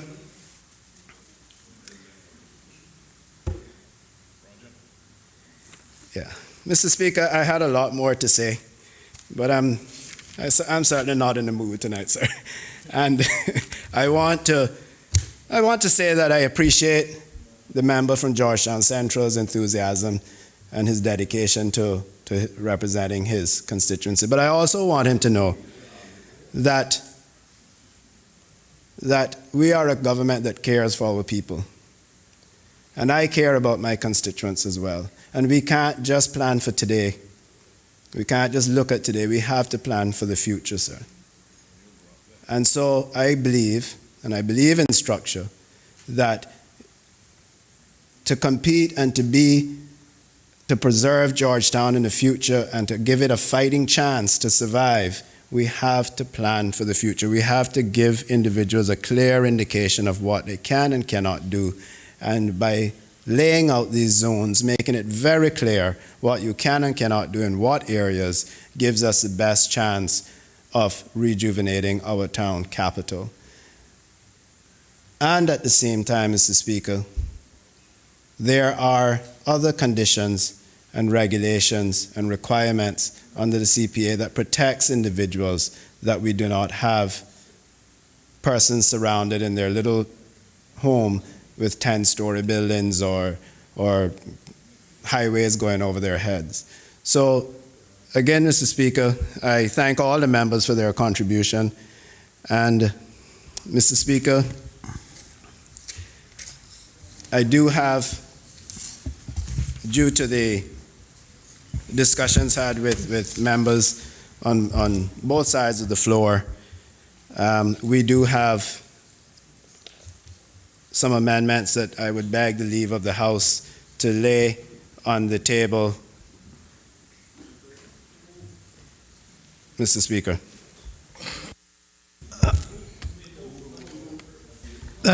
Honorable member, I think we have to do this the same process we use on the other motion, other amendments.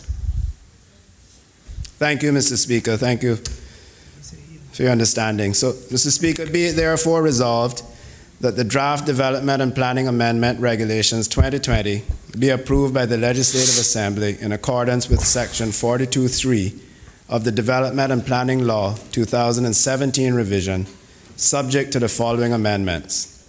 In Regulation 2, by inserting after paragraph B the following paragraph: B.A. In the definition of the words guest house, delete the words 6 or more paying guests and substitute the words paying guests.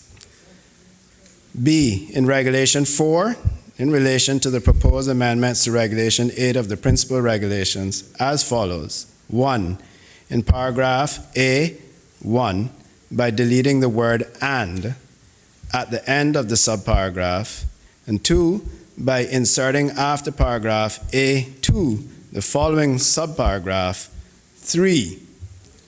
In subparagraph 4, by inserting after the word feet the words of which at least 1%, but not less than 1, of the total spaces shall be dedicated to electric vehicles for buildings exceeding 5,000 square feet in gross floor area. And 3, in paragraph G, A, in the SHPO by deleting the word paragraph and submitting the words paragraphs. B, in the proposed regulation 817 by deleting the words and building footprint. And C, by inserting after paragraph 17 the following new paragraph.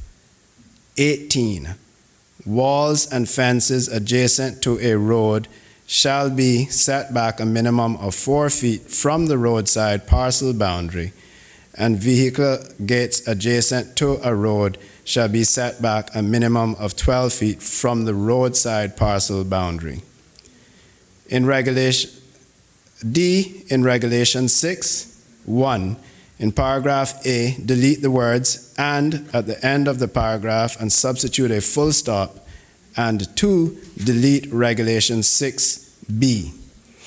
E, by deleting regulation 11 and substituting the following new regulation: amendment of regulation 32, public rights of way in hotel tourism zones. 11, the principal regulations are amended in regulation 32 by deleting the words 200 feet from the public road and substituting the words 200 feet or part thereof from a road.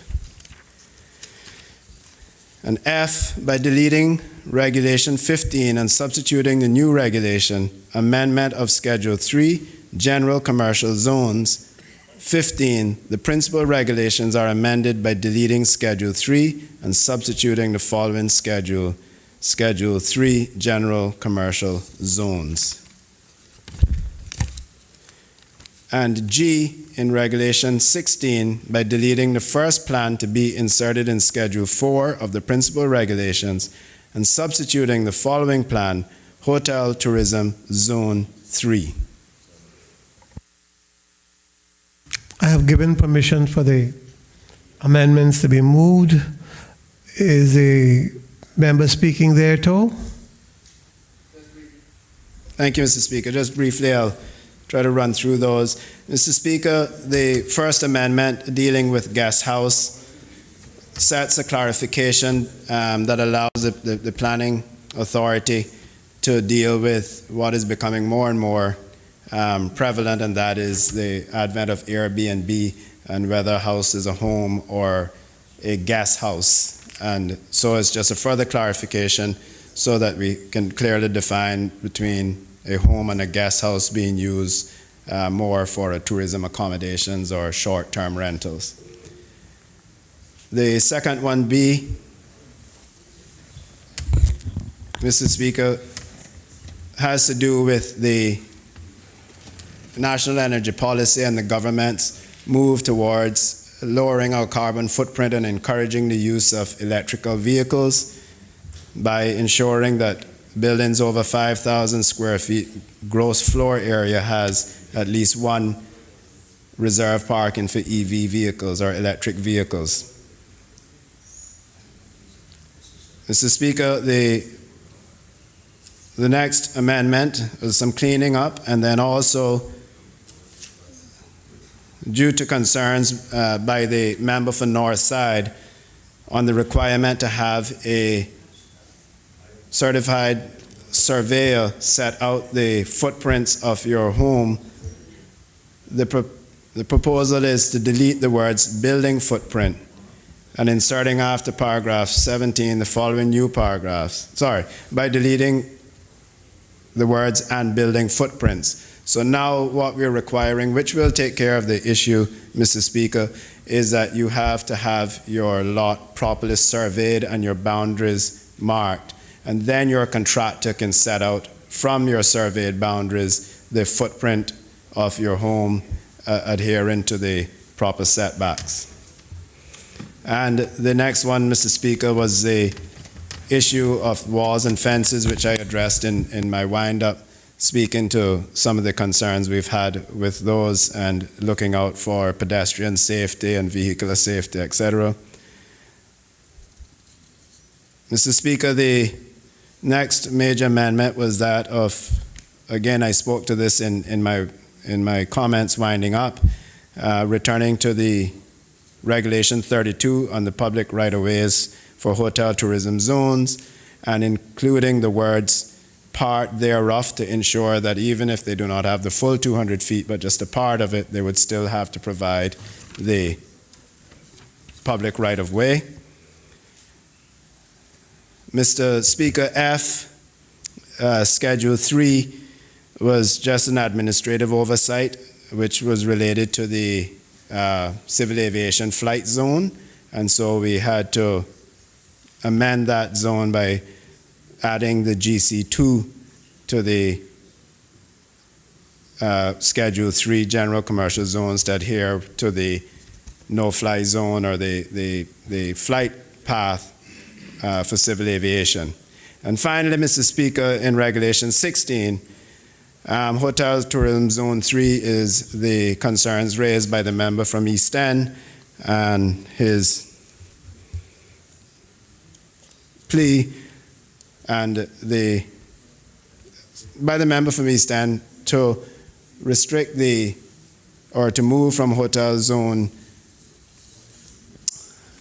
2 to 3, and therefore from up to 10 stories to 7 stories in that hotel tourism zone. Thank you, Mr. Speaker. Does any other member wish to speak? Does any other member wish to speak? If not,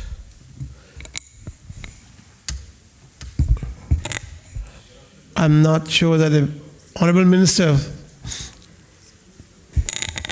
Just thanking the members for their tacit support and their cooperation again this evening. Thank you, Mr. Speaker. Question is, be therefore resolved that the Development and Planning Amendment Regulations 2020 be approved by the Legislative Assembly in accordance with Section 42(3) of the Development and Planning Law 2017 revision, subject to the following amendments. A, in Regulation 2, by inserting after paragraph B the following paragraph. B, A, in the definition of the words guest house, delete the words 6 or more paying guests and substitute the words paying guests. B, in Regulation 4, in relation to the proposed amendments to Regulation 8 of the principal regulations as follows. 1, in paragraph A1, by deleting the word and at the end of the subparagraph. 2, by inserting after paragraph A2 the following subparagraph.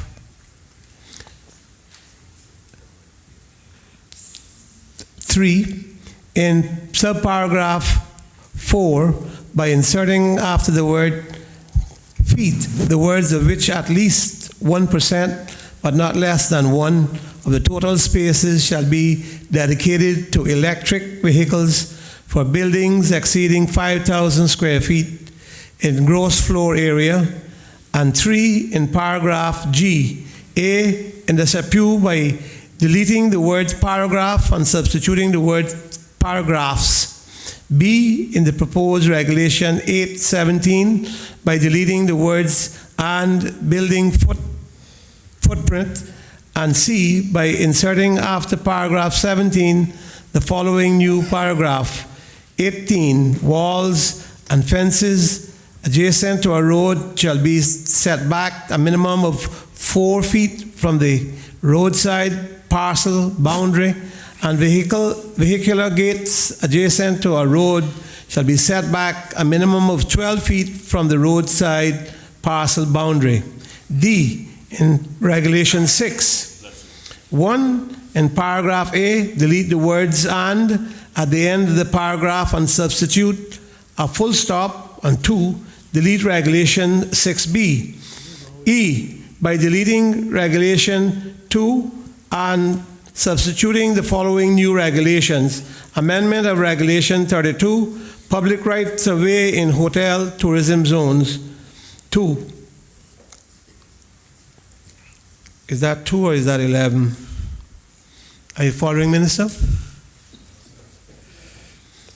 I don't want to call it, but I think it must be 11. Public rights of way in hotel tourism zones 11.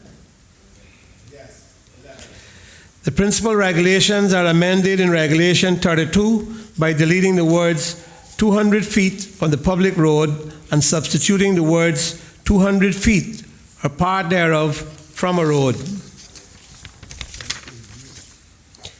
F, by deleting Regulation 15 and substituting the following new regulation: amendments of Schedule 3, General Commercial Zones. 15, the principal regulations are amended by deleting Schedule 3 and substituting the following schedule: Schedule 3, General Commercial Zones. G, in Regulation 16, by deleting the first plan to be inserted in Schedule 4 of the principal regulations and substituting the following plan: Hotel Tourism Zone 3. All in favor, please say aye of these proposed amendments. Aye. Those against? The ayes have it. The proposed amendments are moved and carried. Now, we have to propose the amended motion. Honorable Minister, unless you propose to do something else.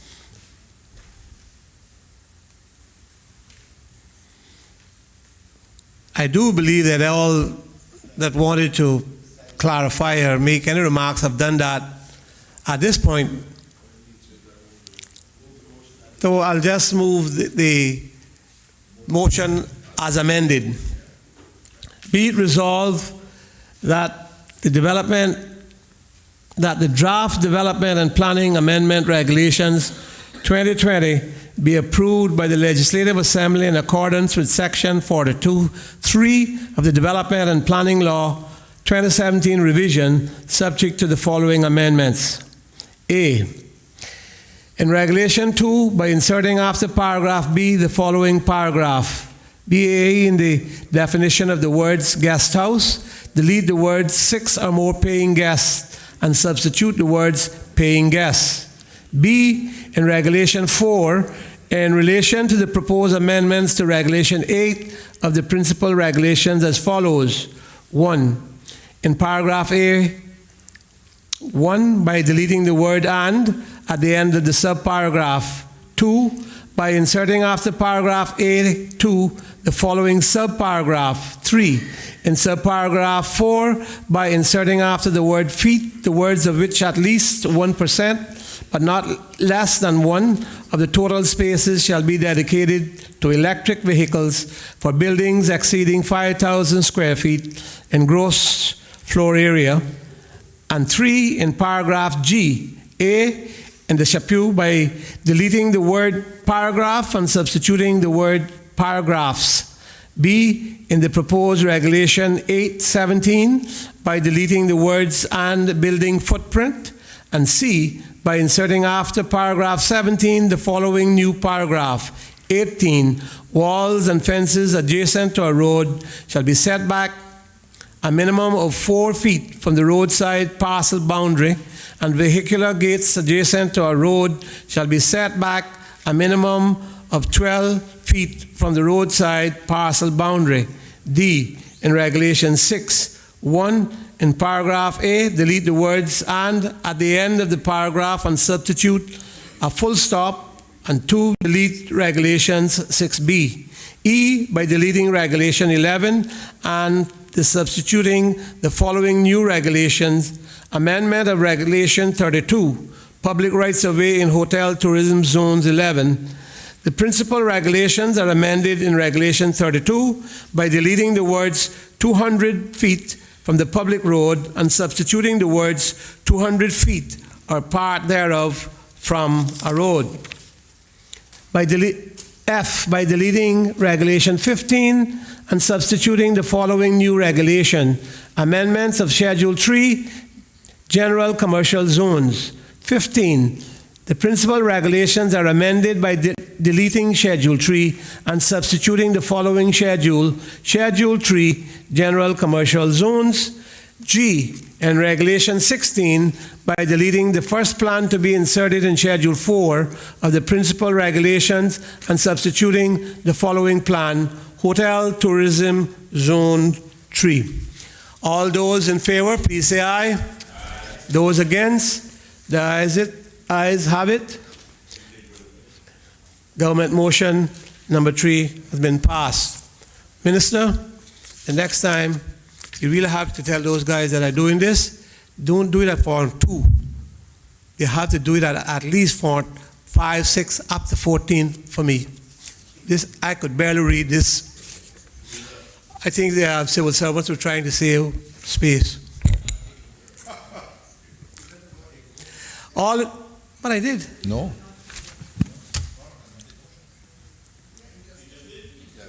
I just did. Unless you want belts and braces, I thought I had called the vote. But let's be sure. All those in favor of government motion number 3, please say aye. Aye. As amended, that is. Yes, as amended. Please say aye. Aye. Those against? The ayes have it. Government motion number 3 has been passed.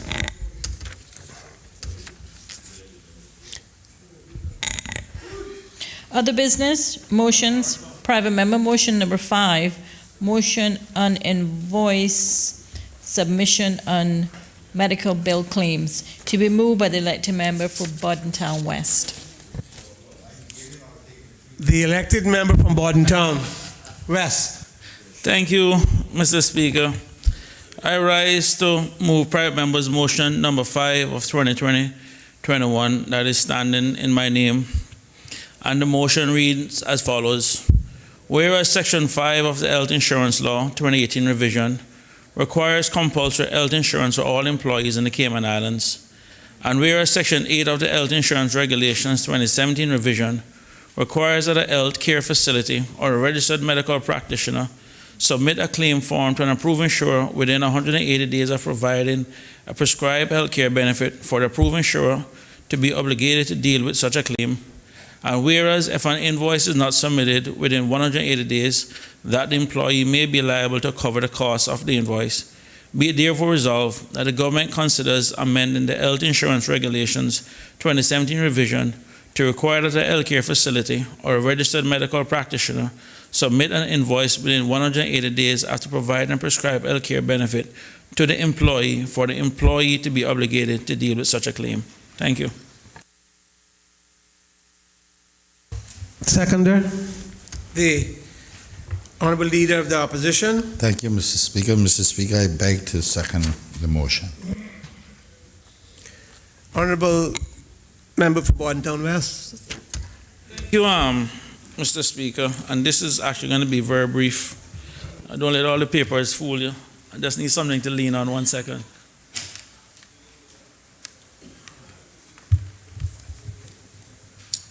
Thanks, Chris. Mr. Speaker, this motion came on my radar after receiving several complaints from people with regards to receiving invoices for services received several years ago. In some cases, a few individuals also received letters threatening legal action. Mr. Speaker, I want to say that I consider both sides of the coin before filing this motion, as I know that there's a cultural and structural challenge with regards to paying medical invoices in Cayman, especially as it relates to the HSA. Simply put, with regards to the HSA, Mr. Speaker, some people believe that it's because it's a government hospital that they shouldn't pay. Equally, Mr. Speaker, as one of the first directors of the HSA, when it was reformed back in 2002, 2003, under your then government, I can tell you from experience that the non-payment of invoices to the HSA isn't just limited to individuals. There are some insurance companies out there that feel back then that they shouldn't pay also. I can tell you, Mr. Speaker, that I remember sending some bills out. And one particular company decided to send the bills back unopened as if they would just had no intention of paying it. During my time on the board, as we were one of the first of directors tasked with transitioning the hospital from a government department to the HSA that it is today, with their own challenges.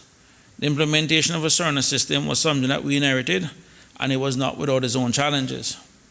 I must say, Mr. Speaker, that the staff at the HSA at that time rose to the occasion and found a way, despite the many teething challenges and setbacks, that they actually found a way. And we basically got it dealt with one way or the other. But the thing about it is, Mr. Speaker, while during that transition, and there were some challenges there, some insurance companies, to their credit, did choose to work with the HSA, but they were still the small few that actually wouldn't. And those are pretty much the exception. The monies that were owed to the hospital, coupled with the culture of non-payment, led to the HSA actually hiring their own in-house lawyer to deal with some of those companies and individuals. The board at the time was determined to collect the funds that were owed to the hospital and by extension the people of the Cayman Islands. Mr. Speaker, that was more than 15 years ago. I believe that many of the teething problems that existed back then should be fixed by now, and there's no reason why any medical provider or the HSA should take more than 6 months, 180 days, or half a year to send a client a bill. Mr. Speaker, when considering the nature of insurance, where the benefits and deductibles are calculated on an annual basis, usually a calendar year from January 1 to December 31 of a particular year, it is rather difficult to send someone an invoice more than a year later and ask them to pay for it when they are unable to claim on their insurance. Mr. Speaker, I want to make it clear that this motion only relates to invoices that should have been submitted to an insurance company for payment and was not submitted within the 6-month period as required by the health insurance regulation. And Mr. Speaker, I just want to read for the listening public and for members, Section 8(1)(b) of the health insurance regulation, which reads, any claim in respect to a prescribed health care benefit provided to a compulsorily insured person by a health care facility or a registered medical practitioner shall be submitted by the health care facility or the registered medical practitioner no later than 180 days after providing the prescribed health care benefit to that person. Mr. Speaker, I believe that the only portion that a person should be responsible for is the percentage that would have been normally due based on the insurance plan that the person had at that time. Simply put, Mr. Speaker, if a medical provider failed to invoice the insurance company within the time period, they cannot chase the customer for the full amount. They cannot chase the customer for the amount that should have been covered by the insurance company. I'm aware that there are processes, Mr. Speaker, within the Health Insurance Commission to deal with disputes. But as I said before, some of the challenges that exist are cultural and structural. And I hope that this motion is a step in the right direction of reversing some of the current trends. Please note that what I'm seeking isn't a change, isn't prescribed by law, but what is contained in the regulation. And I know that the government, and in particular the Ministry of Health, have the requisite technocrats and talent to review the health insurance regulation and consider the changes that would be necessary to protect the consumers, but also protect the providers of health care within our islands. So, Mr. Speaker, it is pretty much a no-brainer, in a nutshell.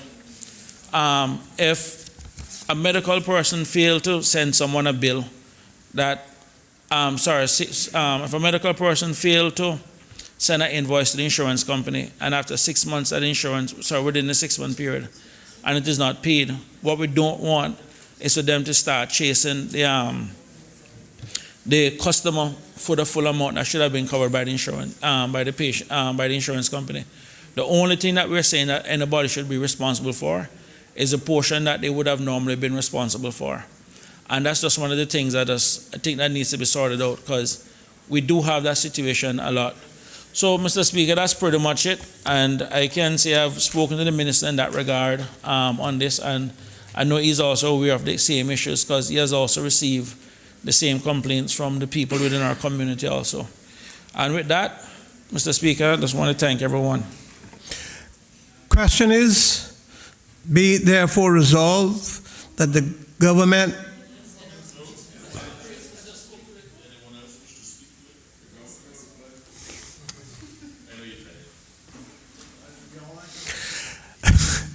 real anxious. Does any other member wish to speak? The Honorable Minister of Health. Mr. Speaker, thank you. It's been a long day, but I believe we're up to the challenge, and I rise with a mellifluous attitude to comment on the motion brought forward by the elected member from Borden Town West. John.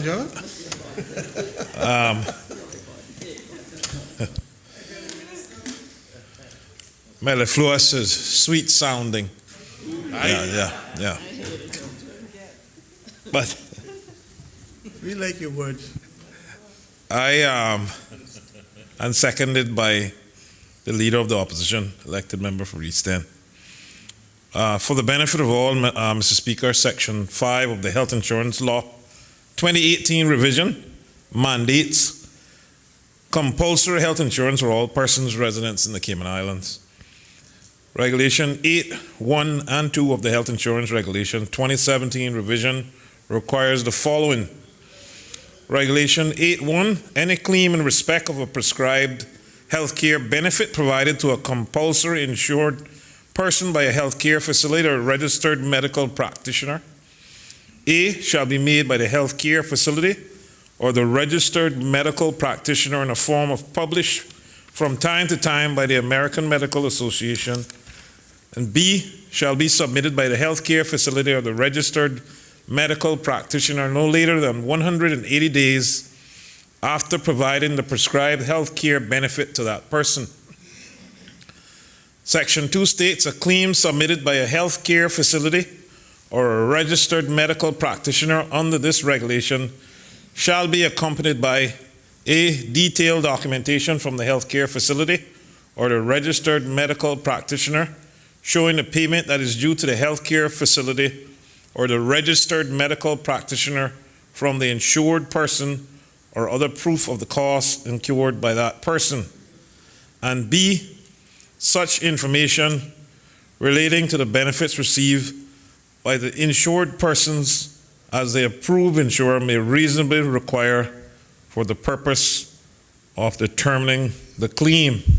Mr. Speaker, after saying that and hearing a contribution by a member for Borden Town West, I myself had a similar experience with doing all that was expected of me, and the medical provider submitted the claim incorrectly twice, and then ended up costing me thousands of dollars, which I had to pay monthly out of the little salary that I made at the time. And Mr. Speaker, it was very painful to go through and to pay the amount of money that I had to pay because someone failed to do their job. And I definitely understand right away the government, and after speaking and discussing this motion with the Premier and the team, the position of the government is that the motion be accepted as presented by the member from Borden Town West.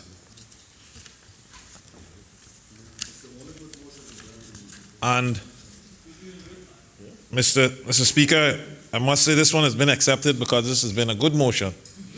And I think the Premier concurs with that. And I thank you, and I thank the member and the seconder for their contribution. Does any other member wish to speak? Does any other member wish to speak? We'll call on the mover for his right of reply. Mr. Speaker, thank you, and I want to thank the Minister of Health and all the members in this House for their tacit approval.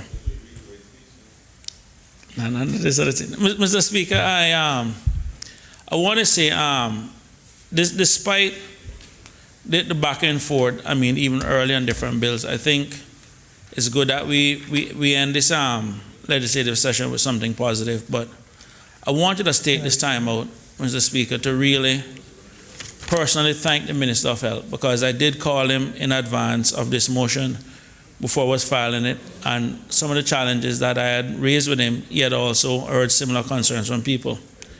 And, Mr. Speaker, as we look at what is happening around the world, especially Europe going back into lockdown, and America has pretty much throw his hands up in the air in terms of on the COVID-19.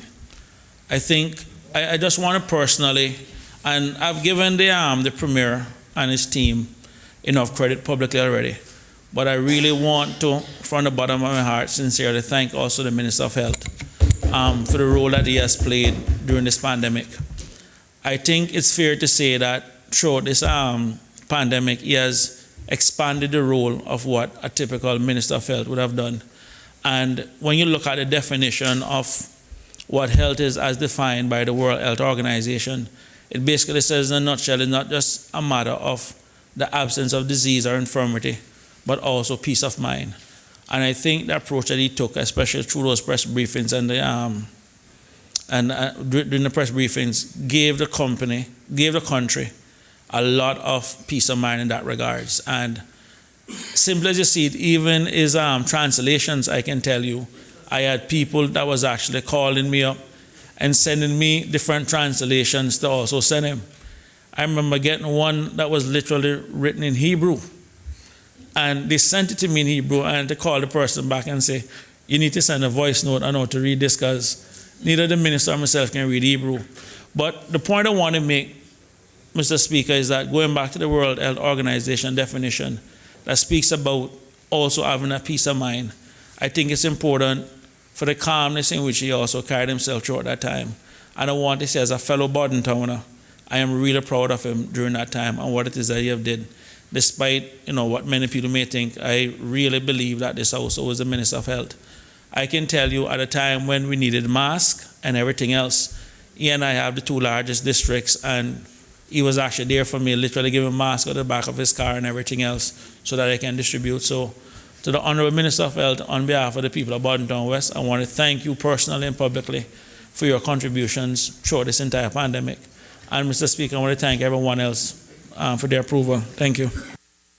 Question is, be therefore resolved that the government considers amending the Health Insurance Regulations 2017 revision to require that a healthcare facility or a registered medical practitioner submit an invoice within 180 days after providing a prescribed healthcare benefit to the employee for the employee to be obligated to deal with such a claim.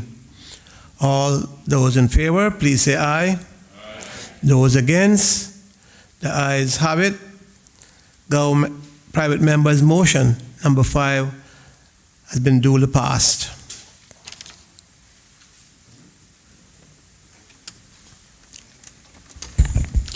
Reading by the Honorable Speaker, the messages and announcements.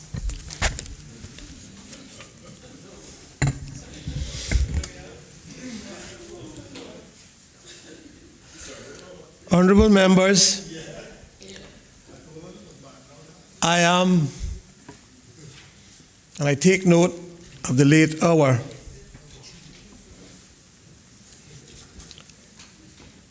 I've been down this road many times, late hours of the night.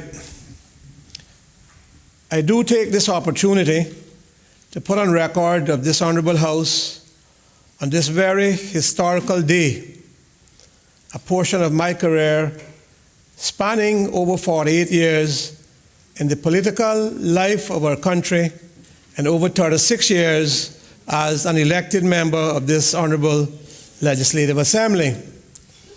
Let me first congratulate the Honorable Premier, who has worked keenly, assiduously, to get the historic amendments we are given today. Historic constitutional amendments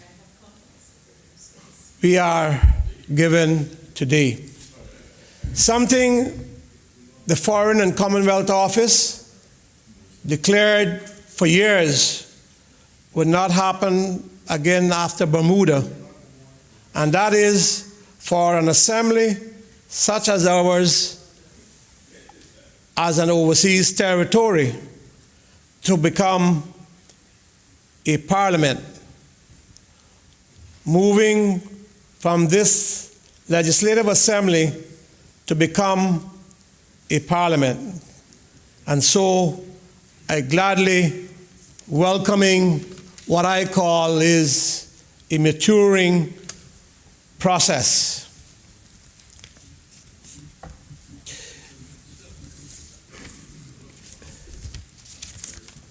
Colleagues, as we come to this most significant milestone in the life of our assembly, this honorable legislative assembly, it is a day to look back a bit as I recall events that led me here and some that I cannot forget that took place after I got here. It's very important and pertinent to me that I have made my statement to say, while I will be campaigning next year, God willing, to keep my seat in West Bay West, I will not be a candidate for a ministry seat, nor to campaign for to be the premier. I've been there, and then some. And at my age, I want to help make sure younger persons with a heart to help the poor and others in need are ready and willing to face those challenges. I was elected to do that, to care for the less fortunate and make a better way for them where possible. I must say, that was my only intention in getting into this house. I never campaigned or thought that I would be in any lofty position. And I believe that the crowd I got elected with didn't want me there either. But I must say, since I made that announcement about not seeking a ministry seat or the premier, that I made some new friends who had distanced themselves politically in the past. And I've even been assured of some new votes. I grew up knowing the politicians T.W. Farrington in West Bay and some older politicians such as J. Prentice Powell, one of my mentors who was the grandfather of our deputy governor. He taught me a lot. My first real encounter with politics, colleagues, was along with two others of my age group in 1965.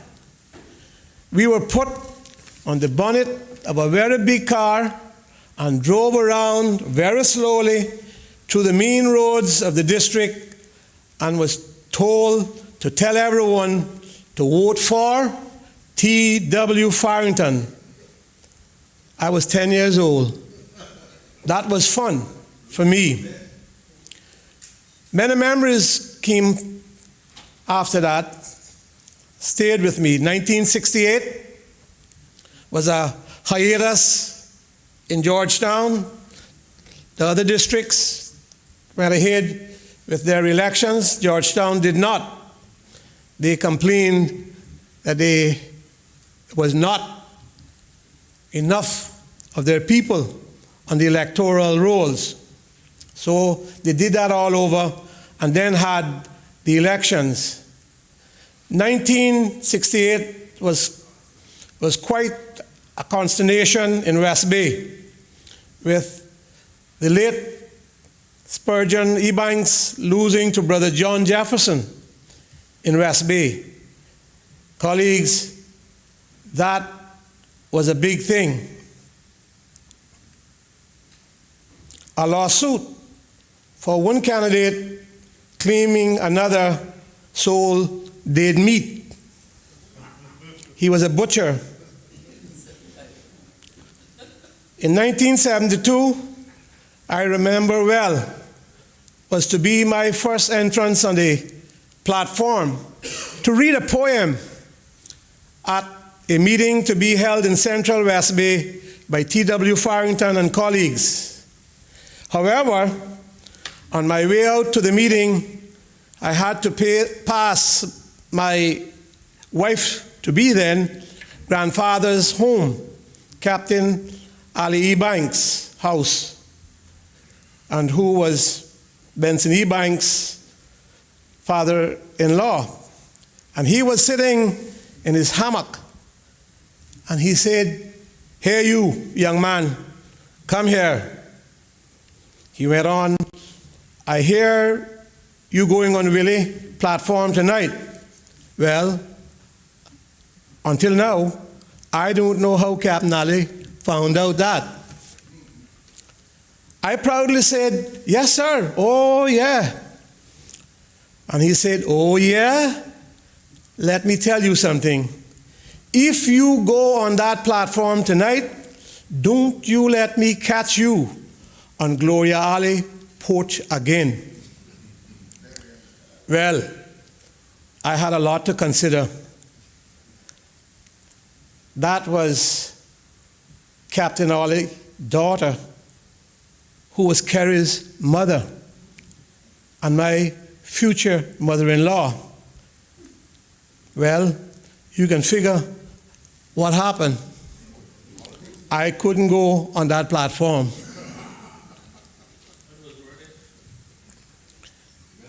I didn't have any family running at any time, except Captain Cadian E. Banks, who was my grandmother's second cousin. And I had another second cousin of hers who ran for the vestry in the 40s, Mr. Doddridge Bush, who beat out the late Mr. Spurgeon E. Banks that time. And I understand that caused quite a consternation, that someone from Old Bush, where I came from, to beat out such a prominent person, school teacher, merchant family, as the late Mr. Spurgeon E. Banks. I have some very fond memories of campaigning for this house. I never forget, in 1980, myself and Mr. Roy Borden were the young members. I believe the member from North Side was in the group, but he didn't attend the planning meetings here in Georgetown with the late Anna Hulda Borden and the late Mr. Berkeley Bush. Mr. Norman was an independent person for that campaign. But we met one night at Mr. Berkeley's home, making a plan for our first meeting.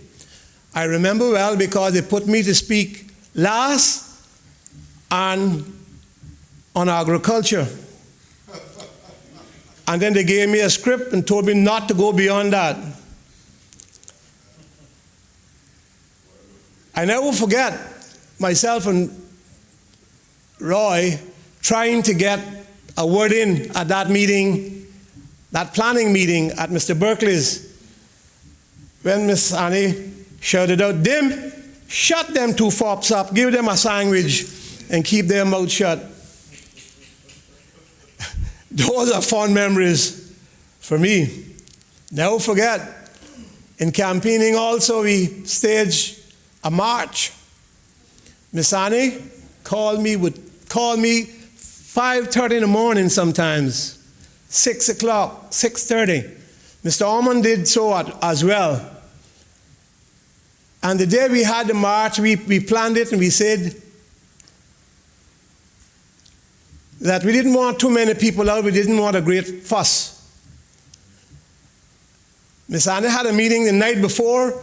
She said she didn't want any fops making noise in the country. But the first person That morning, right by the town hall, was Miss Annie in her long car with her driver, and she said, "Is this all you have? They should lock you up." I remember those days well. I have some very fond memories of sitting in this honorable house in meetings, and times that gave and still provide me with some levity when I think of them. I recall the first day I took my seat. We had orange seats right down there. The first day I took my seat in the meeting, I sat down, the chair fell apart, and I fell to the ground. And Mr. Norman said, "They gave you Miss Anna chair."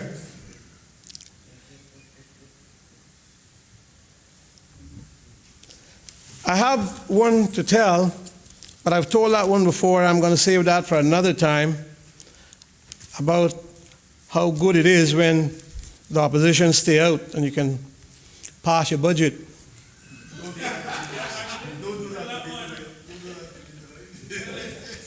I will save that for another time. I do want to give other members their opportunity.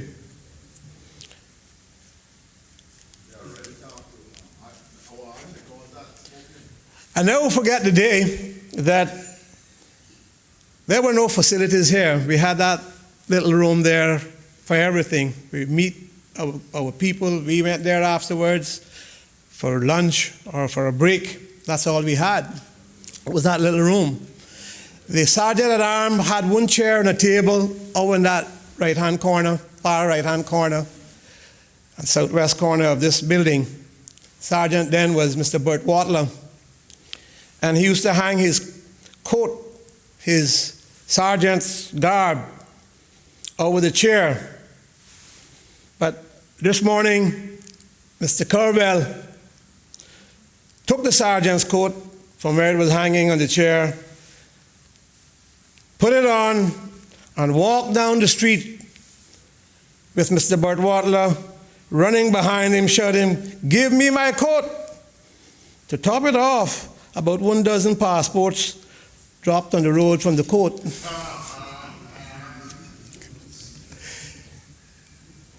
In these 36 years, things have changed.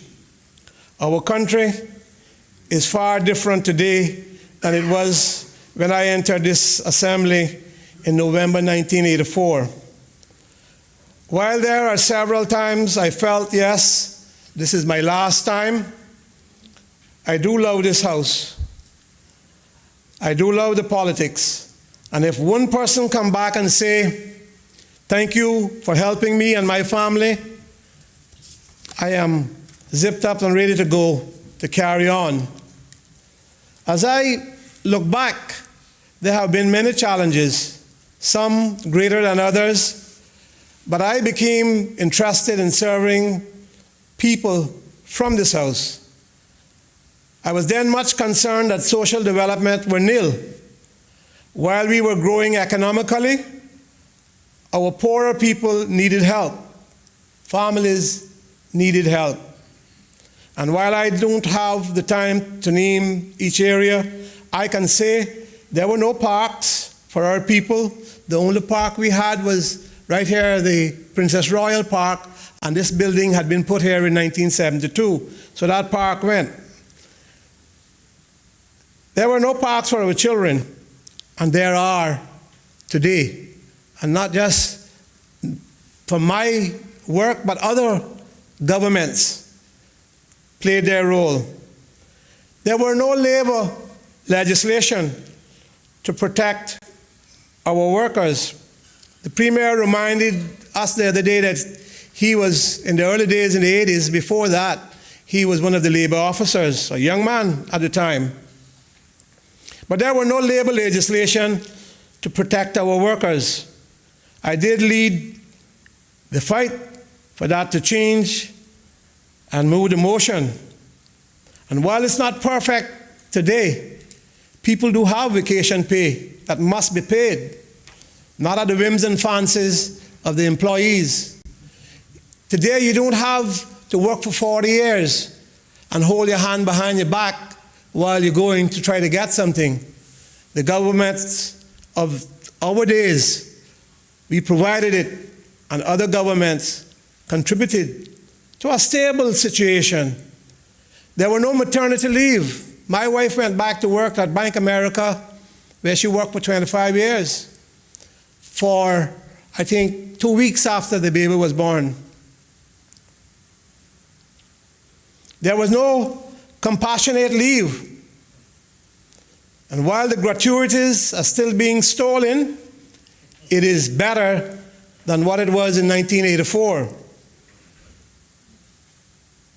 The gratuities meaning the gratuities that the tourists or guests would leave at restaurants and condos and hotels. We put a law in place, threatened them for 25 years imprisonment. Some of them were keeping double books. Some of them were getting 3 apartments by stealing gratuities. I hate to use that word, but that's a fact. There were no housing programs. I started the first real one, which did 164 houses in 1993 to 1996 under the government scheme.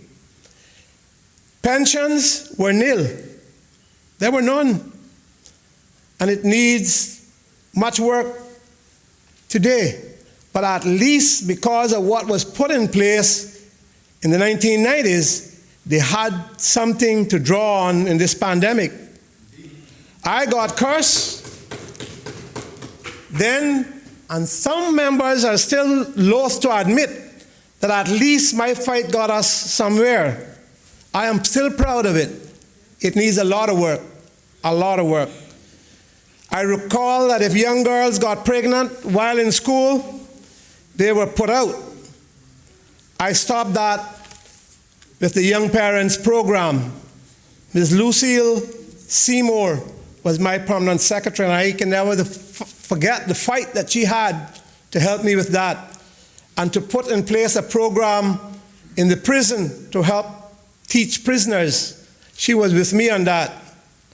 Some of my most satisfying terms were my successes in sports, with proper fields and facilities in each district for the first time, and the building of the National Sports Center. I don't have time to tell you what happened with that. The creation of the post of our very first speaker, I never forget, the government had voted it down twice. And on that third time, when I moved that motion, Mr. Truman, and I never forget the presiding officer being the governor, looking at Mr. Truman right there, and looking at Mr. Truman, and when Mr. Truman said, aye, was the casting vote. That was the vote that carried it for us to get our independent speaker and get the governor out of this house. And if you had struck them with a striker, you wouldn't have got a drop of blood. They couldn't believe that that had happened. I have pride in our national awards that we did, and the government has now enhanced them. They were beautiful to look at then, and they are beautiful to look at today, and means much to national building. The national flower, the national tree, and being a person who loves singing, I was most proud to promulgate our national song into law, Beloved Isle Cayman, and against some opposition from some of the sources who get up now and say it's such a good thing. They opposed it. I had seen sometimes, though, when there wasn't anything to laugh at. Dr. Frank McField parked in the Chief Secretary's spot. That came off like a national calamity. A rough morning that was. Then, when Mr. Truman was kvetched. Then, when a fight broke out in the dining room. And there was a time when the member from Northside nearly came to fisticuffs with the late Captain Charles. Then Mr. Benson threatened to plant one on my forehead. Then Mr. Jim dropped his pants in the house to prove he had had a surgery in Miami. Then there was a disruption when Mr. Jim took the mace out of the house during the course of a meeting with Governor Lloyd presiding. But by the time the public got wind of the mace being out, or the police could marshal support, we had convinced Mr. Jim to give up the mace and put it back in place. There was a time when the gay cruise ship came in. Mr. Jim, with our support, stopped the meeting of the House, and they got the ship off in a real hurry. Those were the times I was frightened and knew most of the times it was a down day for the Assembly. Then that day, my permanent secretary gave me a note on why a certain person shouldn't have been appointed to an important commission. I was leader of government business. I came down to the House, and during the debate on the matter, I read the note. It was really fair advice, but I hadn't read the note in full. And so I hadn't taken the person into consideration, or I would have changed the sentences. The person was quite upset and made much of it, but I was really sorry I hadn't read the full note, else I would not have read it the way it was. Over the years, it has become a pleasure working with some civil service members here. We've had our times, but I knew then their love of country. Mr. Dennis Foster, the late Mr. Dennis Foster, was a pile of knowledge about the civil service and about the country. But he didn't see the changes in politics and the way things were expected of members. When we came here, there was not even a real agenda. We saw to that there were not prayers. They only brought in a pastor at some point. We didn't have prayers as such. Nevertheless, all through those times, with our official members, we had a good relationship.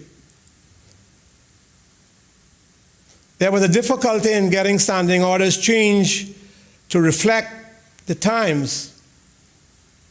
As we know, we still haven't changed them as we ought to, and it is so needed today. But I always realized that the civil service in the House, our official members, were here to stay.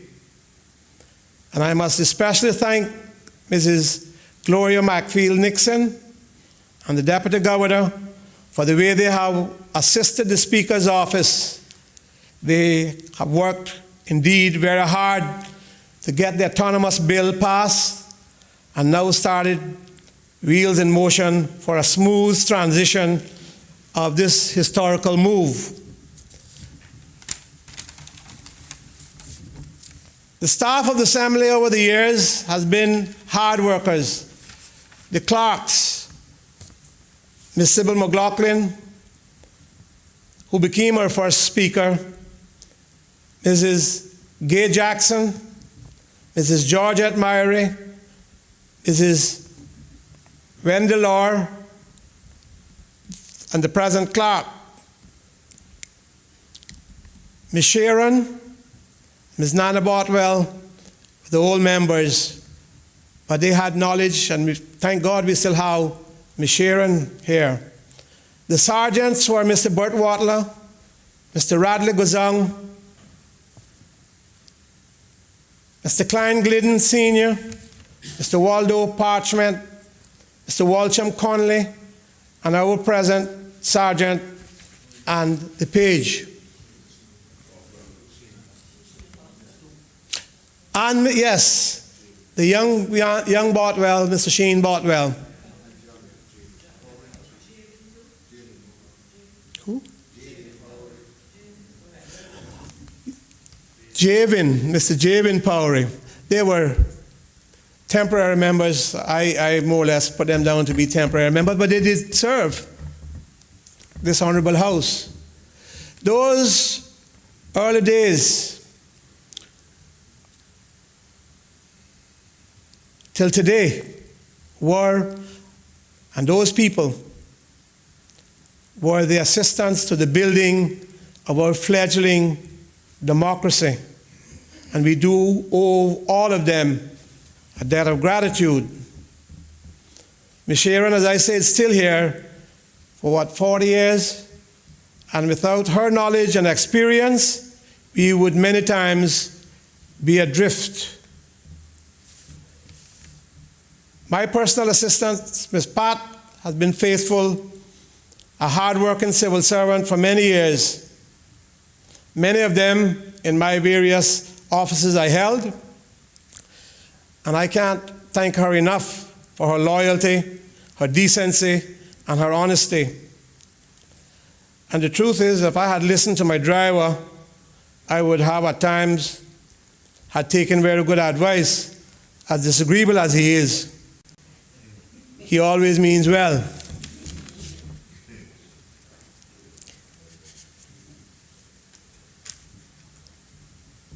There are other staff members today, right down to Miss Anita in the kitchen,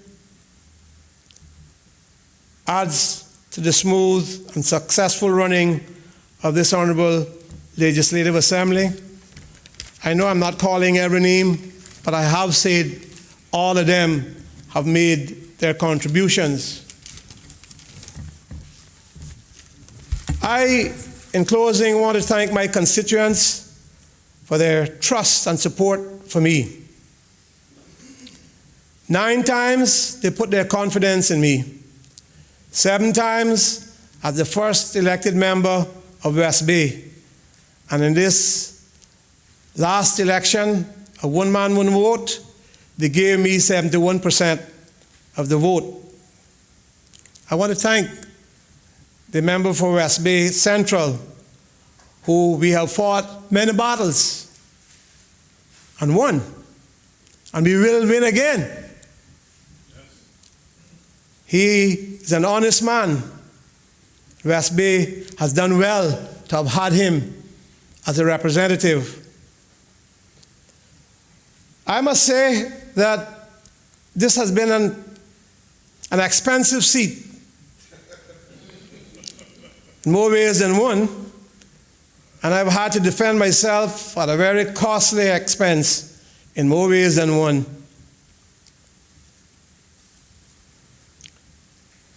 I've never gave anyone fault where it was mine, but God has blessed me to help people, and good people have stuck by me. It always amazed me that some of our people could hate and keep on hating. And they could go on hearsay and just try to tear the elected member to pieces, even though they never spoke to you. They never had any interaction with you in life, yet chose to write and talk the worst lies on you. They don't like your looks, how you talk, how you even dance. Don't like that you could buy a new car, a new vehicle, that you could improve your house for your family. And I say some of these things because of the fact that's how they look at us, most of them. I've never owned a brand new car. Every time I got one, although I had my house when I came to this house, I have improved it for my family. But look at the accusations you get. It amazes how as soon as you enter the executive council or cabinet, you were scandalized as being a bad person, blamed and cursed for every mistake someone or anyone made in their own life. I don't understand why. There are those who like to point and paint us as rotten rich, and they make some of our constituents believe that too. I only know that I have $1 million mortgage.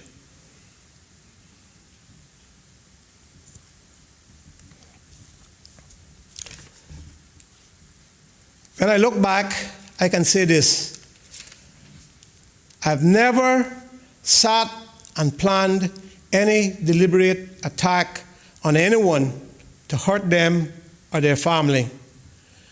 Words, of course, in the stride of debate were sharp as the occasion demanded at times. I realize too, unfortunately, things have happened to me through my own weaknesses or mistakes that as human we can be prone to make. I blame no one for those times. Some were from the things of life that only God knows why. And I only say, I'm human. But the people know I have worked for them, and I will continue to do so. I have an excellent helpmate in my loving wife of 45 years. To God be the glory. Great things He has done. Even that was a struggle. I believe that I was the only one and the last one in Cayman that had to write a letter of consent in 1975. And now I look ahead and realize that the woods have been lovely, dark, and deep. And now I have kept the faith and have more promises to keep and miles to go before I sleep. The English songwriter says it well for me. Colleagues, we are ready to set out on a new era with an amended Constitution. And with the goodwill of our people and the safety and security that only our God can bless us with, as the songwriter I alluded to says, I feel the winds of God today, today my sail I lift. Though heavy off with drenching spray and torn with many a rift. If hope but light the water's crest and Christ my bark will use, I'll seek the seas at His behest and brave another cruise. It is the wind of God that dries my vain regretful tears, until with braver thought shall rise the purer, brighter years. If cast on shores of selfish ease or pleasure I should be, Lord, let me feel Thy freshening breeze, and I'll put back to sea. If ever I forget Thy love and how that love was shown, lift high the blood-red flag above. It bears Thy name alone. Great pilot of my onward way, Thou wilt not let me drift. I feel the winds of God today. Today, my sail I lift. Colleagues, we have a good country. We fight, we talk, but we are far above anything I've seen in our region and elsewhere. And it took many years of people to get this done. Those of you who have had sterling, promising careers, and gave it up to be here. I've said that about the Minister of Education as a lawyer. I've said that about our Premier, even though he would fight me for the breeze. But I always say that about him, and I say that about Mr. Ralston Anglin and others who have come here. We have worked hard, all of us, to be where Cayman is at today. And when I knew that we had this pandemic, I said, thank God that we are where we are with an opposition that agrees with the government, and that we have a coalition, a unity coalition that has worked and stuck together. And my friends, that is what is best for these islands. The new constitution is ahead. As I said, I feel the winds of God today. Today, my sail I lift. I thank you for your time and your indulgence.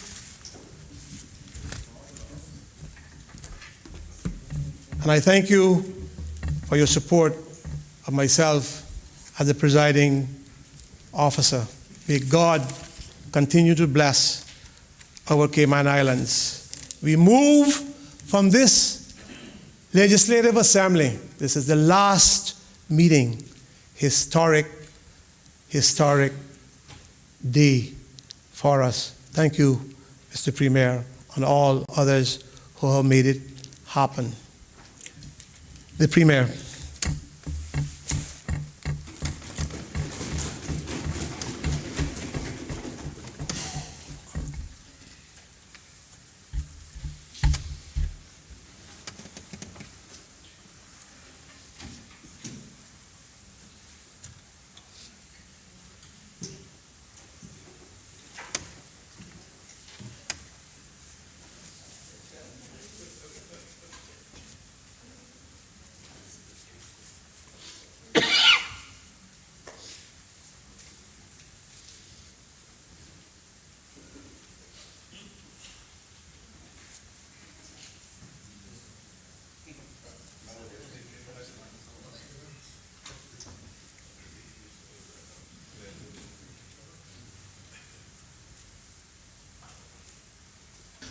Thank you, Mr. Speaker. As father of this House, I think it was only fit and proper that you should regale us in that way with not only some humorous stories, but some very poignant ones about those days long gone by, and indeed some individuals who have been called before us. Yes. And Mr. Speaker, I am a full 16 years behind you in seniority in this House, but I have been here long enough myself to have a few tales that on the appropriate occasion I hope to be able to share. I hope I have the opportunity before I'm too old and infirm to do so. Mr. Speaker, during the past two administrations that I have had the honor and privilege to lead, several milestones have been achieved in these hallowed halls. Today, sir, as you have noted, we mark another most significant milestone. When the gavel sounds at the end of this first meeting of the 2020-2021 session of the Cayman Islands Legislative Assembly, it will mark the end of a storied era as we say adieu to the institution known as the Legislative Assembly. When next we meet in these hallowed halls, this place shall be known as the House of Parliament. Growth and maturity bring with them change. This august institution that is the Legislative Assembly first began in its current form some 60 years ago, during a period of much change globally, regionally, and indeed change here at home. Change that brought in our coat of arms on the 14th of May 1958, our first symbol of national unity and pride, the design of which was debated and agreed by the Assembly of Justices and Vestry on the 5th of February 1958. Change that also brought our first written constitution that came into effect on the 4th of July 1959. The document that has played a pivotal role in helping guide our further development and prosperity. And change that remade and renamed the Assembly of Justices and Vestry that began life in 1831 at Pedro St. James, they call it now, Pedro Castle we used to call it, to the Legislative Assembly that has existed these past 60 years. Change that not only modernized the role of this House, but did away with the bicameral system of justices and vestry and installed a unicameral system comprising members of the Legislative Assembly. And, Mr. Speaker, we are about to change again. And with that change, we in this House will also transition from being members of the Legislative Assembly to being members of Parliament. This, I am sure, is a matter of pride for every one of us here, and indeed for every Caymanian. A pride that is not about us as individuals, but instead is one of national pride in the advances we are making as a legislature and as a country. Mr. Speaker, as we are all aware, the renaming of this institution to Parliament was agreed between a delegation of all members of this House, government and opposition, and the United Kingdom government in a package of important enhancements to our Constitution that are expected to come into effect next month. Those enhancements, Mr. Speaker, acknowledge the growth and maturity of our islands and provide an important added level of control over our own affairs. These amendments, combined with the 2009 Constitution, will not only guide our maturing relationship with the United Kingdom, but will also be the foundation for continued prosperity. Mr. Speaker, before we close this chapter, I would like to delve into a bit of history as to how we evolved from that first meeting of democratically elected representatives on the 31st of December 1831, some 189 years ago, to this Legislative Assembly. In the foreword to her booklet, 1832 to 1982, 150 Years of Parliamentary Government in the Cayman Islands, national hero and the first clerk of the Legislative Assembly, the Honorable Sybil McLaughlin, wrote, and I quote, "Self-government is a state of affairs that has never come easily to nations. Even today, there are tens of millions of people in the world whose every move is governed by alien forces far from their own borders. By this measure, then, the Cayman Islands must surely be counted among the blessed lands on this planet, since our roots of self-government can clearly be traced back 150 years to the first meeting of democratically elected representatives of the people on the 31st of December, 1831. Unquote. At the time this was written by Miss Sybil, as we called her, in 1982, we were celebrating 150 years of constitutional democracy and our early and important moves towards self-government. Early moves that began with a meeting as recorded in documents found in the Public Records Office in London that note, quote, "At a meeting held in St. James on the 5th of December 1831, it was resolved that representatives should be appointed for the different districts throughout the island for the purpose of forming local laws for its better government. The representatives were accordingly elected on the 10th of the same month and assembled at Georgetown pursuant to advertisement on the 31st of December 1831 and the 2nd of January 1832. And so, Mr. Speaker, the first elections in these islands were held on the 10th of December 1831. And then on 31st of December, the first Assembly of Justices and Vestry met in Georgetown. This first meeting was ceremonial, with the official business meeting being held in January the following year.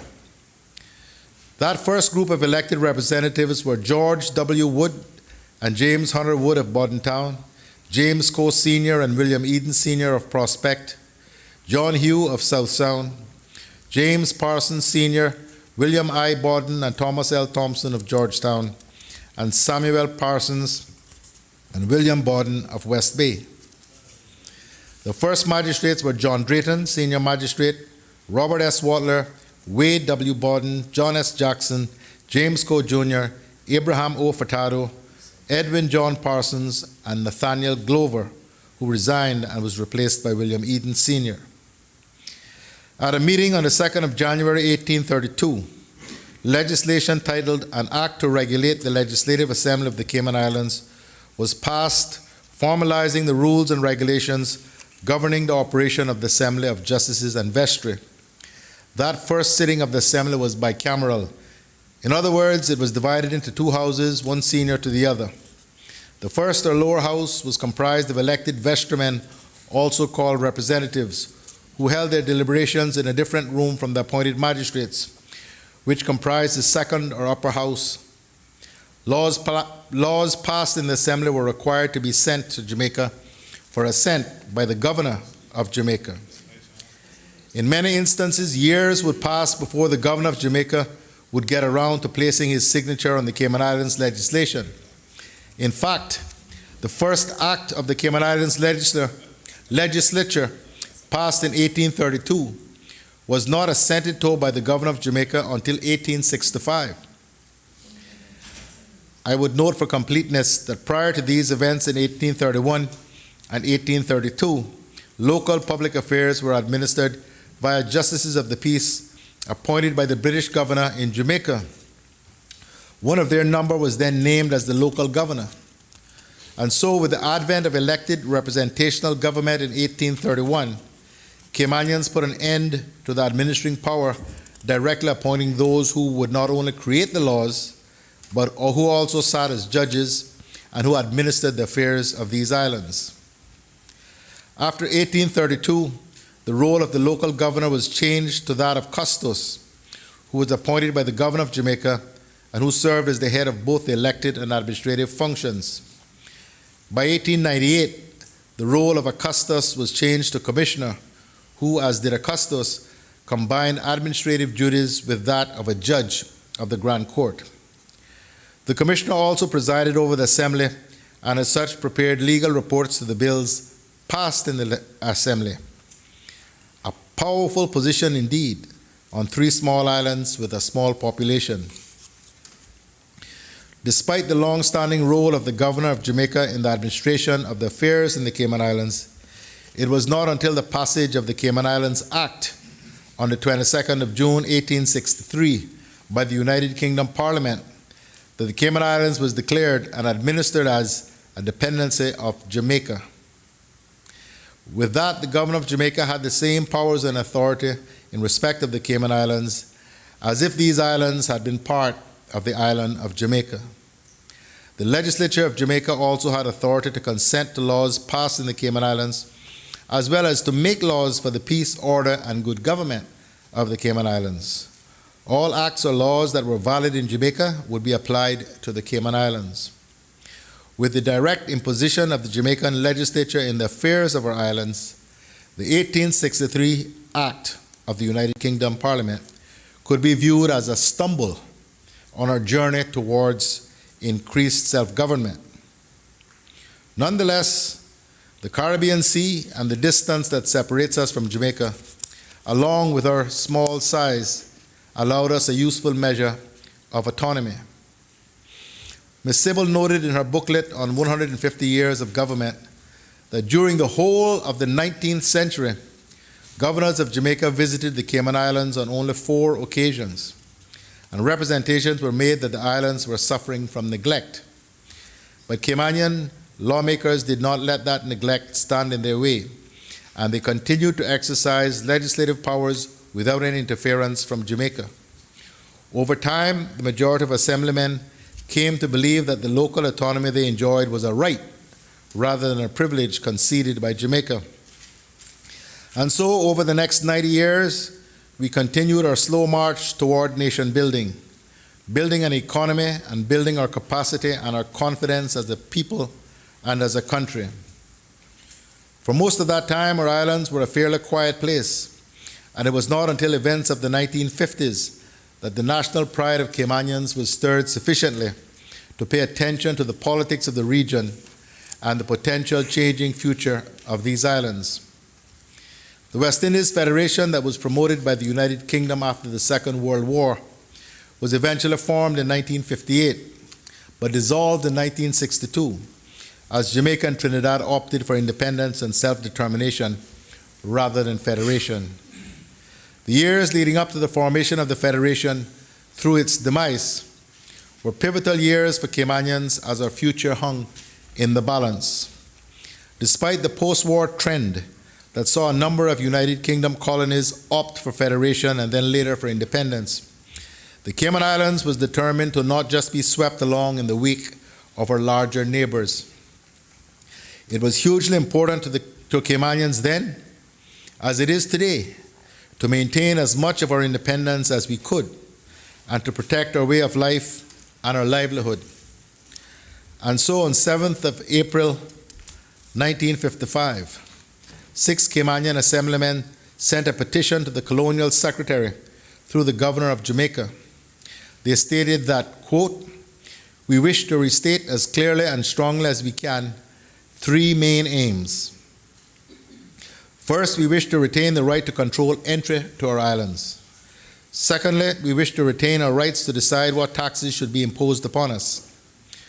Thirdly, we wish to retain our right to maintain or establish channels of trade and employment overseas," unquote. These matters were not settled immediately, but continued to be debated locally as well as in Jamaica and in London for several years.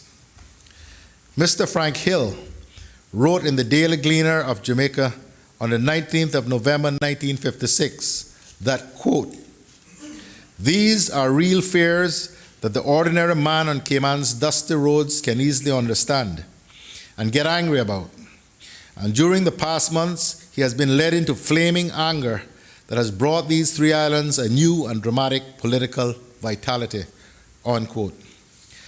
And so the road that both Jamaica and the Cayman Islands traversed during discussion on the formation of the West Indies Federation was difficult and rocky. But in the end, the matter was resolved in 1962, when after a heated assembly meeting, the following resolution was passed by the Legislative Assembly. Quote, "To continue Cayman's association with Her Majesty's government in the United Kingdom, and to negotiate with Her Majesty's government in the United Kingdom for internal self-government, taking into account the wishes of the people of the Cayman Islands as to timing," unquote.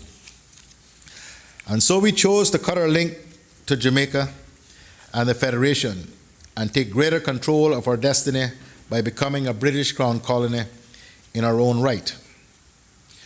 Mr. Hill, the same Mr. Frank Hill, in his report in the Daily Gleaner, commented that, quote, "It is easy to admire and respect the Caymanians. They may be rough and ready, many of their leaders unlettered and inexperienced in political niceties, and their vision may be limited by the debit and credit columns of their trading accounts. But they are a steady, thrifty, diligent people with unbending pride and natural dignity that counts no material costs when they are aroused. We in Jamaica have much to learn from them in the things that concern the spirit of many and the consistent toil and sacrifice that are necessary to keep that spirit free," unquote. Mr. Speaker, as I have indicated, our slow march to increase democracy and autonomy took a giant leap forward with the grant of our first written constitution on the 4th of July 1959. The changes brought in under it specifically exempted the Assembly from the control of the Jamaican legislature and placed it directly under the authority of the Governor of Jamaica. The Commissioner was retitled Administrator and retained almost all the executive, legislative, and judicial powers held by the Commissioner. The Administrator was to be guided by the British Governor of Jamaica and to keep him informed, corresponding directly with the Colonial Office in London, only with the Governor's authorization. The changes to the legislature in the 1959 Constitution were much more radical. After 129 years, the unique body of vestrymen and justices was replaced by the Legislative Assembly, and membership was reduced from 35 to 18, 12 elected, 3 nominated, and 3 official. The elected members of the first Legislative Assembly in 1959 were Dr. Roy E. McTaggart, E. Duncan Merrin, and A. Colin Patton of Georgetown, Arthur H. Ebanks, J. Cadian Ebanks, and T. William Farrington of West Bay, Nolan B. Foster and Keith P. Tibbetts of the Sister Islands, Malcolm Eden and A. James Miller of Bordentown, William Allen McLaughlin, my grandfather, of East End, and Cradock Ebanks of North Side. The official members were James Rufus Aswood, the stipendiary magistrate, Ernest O. Panton, assistant administrator, and Desmond V. Watler, treasurer. I should point out, Mr. Speaker, that Desmond V. Watler is now a national hero, as is Mr. Willie Farrington and Dr. Roy McTaggart. Nominated members were William Warren Conley, another national hero, and Theophilus R. Borden, who later resigned and was replaced by Ormond Lauder Panton, another national hero, in March 1960. The administrator was Major A.H. Donnell, OBE, who functioned as both chairman and speaker, or presiding officer, as they call the position. In addition, Mr. Speaker, the 1959 Constitution introduced an executive council, which consisted of the administrator, 2 official members, 1 nominated member appointed by the governor, because the Governor of Jamaica, and 2 elected members who were nominated and elected by members of the Assembly. Whilst in the minds of many Caymanians, the Executive Council was a decision-making body, in fact, it was not. The 1959 Constitution merely required the governor and administrator to consult with the Executive Council in the exercise of all powers conferred upon them by the Constitution.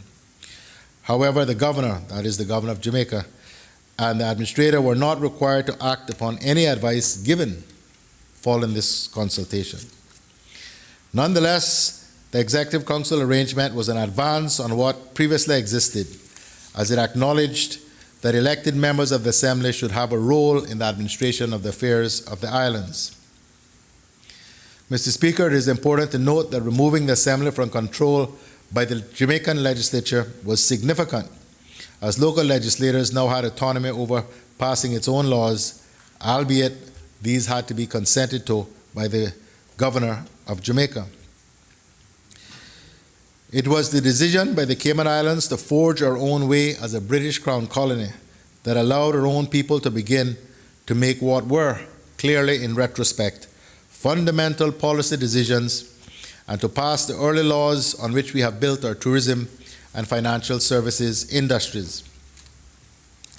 The next significant changes to the Legislative Assembly happened with the 1972 Constitution, which did away with the system of nominated members.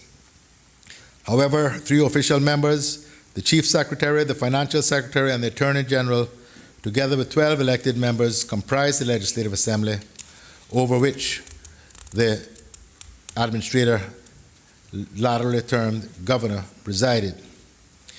The 1972 Constitution did provide for the governor as president of the Assembly to be replaced by a speaker appointed by the Assembly once this change was voted by a majority of members. But, Mr. Speaker, as you have spoken about this evening, as late as May 1989, when a private member made a motion to appoint a speaker and the vote was tied, the governor, in his role as presiding officer, used his tie-breaking vote to maintain the status quo. The following year, on the 5th of September 1990, the Assembly voted on Private Member's Motion 2090 to replace the Governor as presiding officer and appoint a Speaker of the House. Indeed, Mr. Speaker, as you have indicated, it was you who brought that motion, and on that occasion, the vote for the motion was successful. Veteran civil servant and the first clerk of the Legislative Assembly, and now national hero, the Honorable Sybil McLaughlin, became our very first Speaker. In later years, the Honorable Sybil McLaughlin was named National Hero for a significant contribution to the development of the work of this Assembly and to democracy in our islands. And Mr. Speaker, I dare say, she was the first female clerk in the entire Commonwealth, a fact that is not well known. Time moved on, and membership to the House increased to 15 elected members from 12 when the Constitution was amended in 1992. Amendments in 1994 caused members of the Executive Council to become known as ministers, with a fifth minister added to Executive Council, and in 2003, the Executive Council itself was renamed the Cabinet. The 2009 Constitution introduced further modernization of the Legislative Assembly, including the appointment and role of the Leader of the Opposition and an increase in membership of the House. It also allowed for the creation of single-member constituencies. Under the 2009 document, the Cabinet evolved from a mere advisory body to the Governor to become the body with the exclusive responsibility for all aspects of government except those that remain the special responsibilities of the Governor: defense, internal and external affairs, and the public service. Mr. Speaker, the last administration that I led introduced single-member constituencies with one person, one vote, rather than a system of multi-member and multi-votes that had gone before. Mr. Speaker, this government has worked with the United Kingdom government to make additional constitutional reforms which provide unique protections as well as allow more control of our own affairs. And of course, the renaming of the Legislative Assembly to Parliament. Mr. Speaker, I wish to pay tribute to all members of this House generally, but in particular to those who worked with me and the team, including visiting the United Kingdom and attending the various meetings with the Foreign and Commonwealth Office to ensure that we have achieved these critically important constitutional reforms. I pay a special tribute, Mr. Speaker, to the member from Northside, Mr. Ezra Miller, and to Mr. Alva Suku, who formed the opposition's part of the delegation, and indeed, Mr. Speaker, to my own team on the government side, including Ministers Tara Rivers and Minister Joseph Hugh, as well as the learned Attorney General and the Cabinet Secretary, my political advisor, and essentially Chief of Staff, Mr. Roy Tatum, as well as Mr. Jason Webster from the Cabinet Office, and my personal assistant, Ms. Jana Pucci Bush, for the role that they played in those very intense and at times difficult negotiations. Mr. Speaker,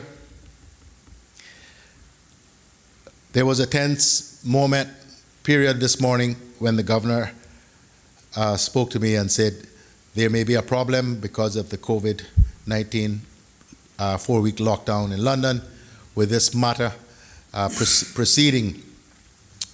But subsequently we were advised that the Foreign Affairs Committee has actually sent the draft order, constitutional amendment order, to the Privy Council, and that the Privy Council will proceed to meet on the 11th of November. So we pray Mr. Speaker, that nothing interferes with the process and that in due course and soon, but very soon, the order will be made. Mr. Speaker, as I stated when I began, the renaming of the Legislative Assembly to the House of Parliament is yet another significant milestone in the history of these islands. Members of this House also effected another milestone change on Friday last when we approved the passage of the Legislative Assembly Management Bill 2020 that provides for the administrative independence of the legislature. Mr. Speaker, for those of us who have been here a while, this has been talked about for more years than we can remember. And finally, Mr. Speaker, finally, we have moved this forward. I am incredibly grateful, Mr. Speaker, to all members of this House for their contribution in this regard. And, Mr. Speaker, without them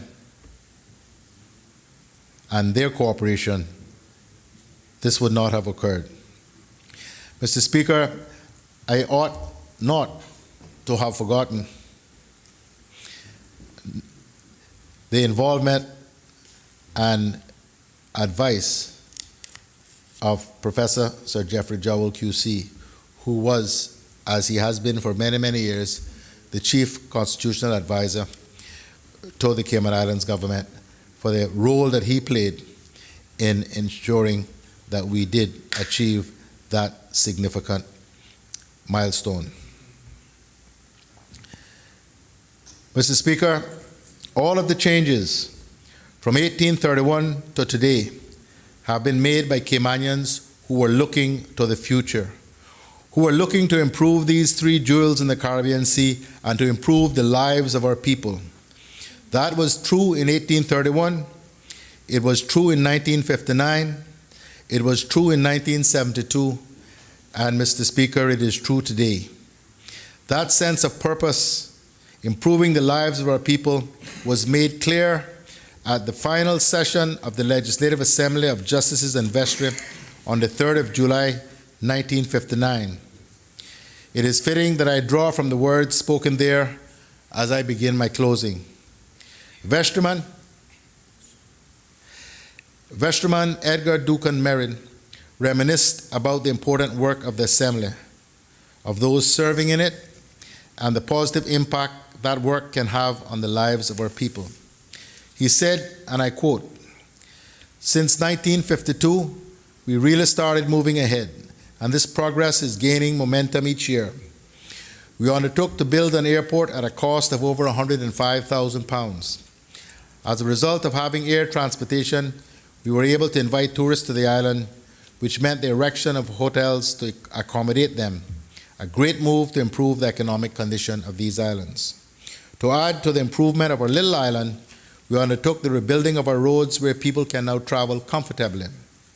I should also make mention of Cayman Brac, which is sharing with us in this wave of prosperity.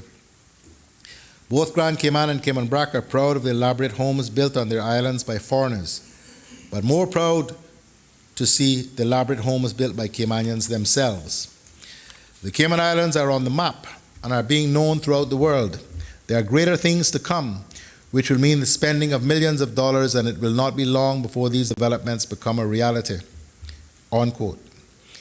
Mr. Speaker, those were indeed prophetic words, and I can feel the pride in Vestryman Merrin's words as he contemplated the progress and promising future of our islands and our people. Legislators back then understood well from whence we have come. They understood hardship, and they also understood the importance of moving our islands continually forward. They understood instinctively that while development benefited the developer, it also brought real and lasting benefits to Caymanians, so that no longer would we be the islands that time forgot. Also speaking at that last meeting was Mr. Ernest O. Panton, clerk of the Vestry, a gentleman that I knew well in his latter years, who sagely noted, quote, "At the end of today's session of the Assembly, the President could announce, 'Here endeth the chapter of the book, according to the Legislative Assembly of Justices and Vestry of the Cayman Islands. In these words, there will be recorded, were the President to say them, a closed chapter which has been of greatest importance to the Cayman Islands.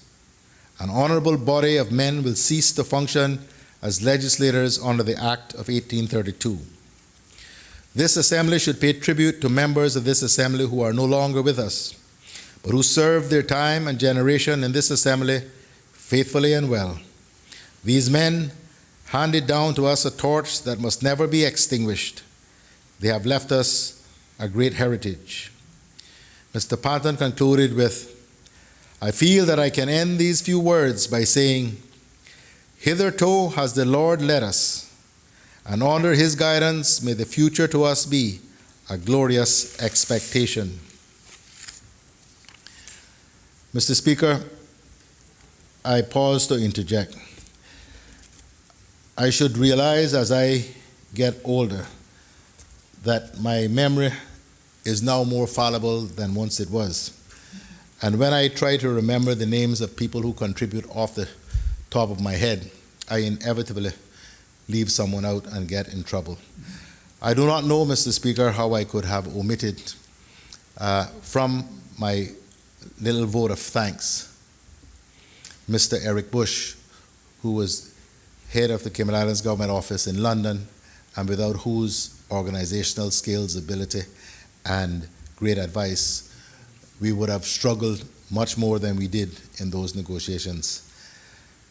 It is even worse, Mr. Speaker, as he is now one of my chief officers, but I beg his forgiveness. Slip of the tongue, no fault of the brain.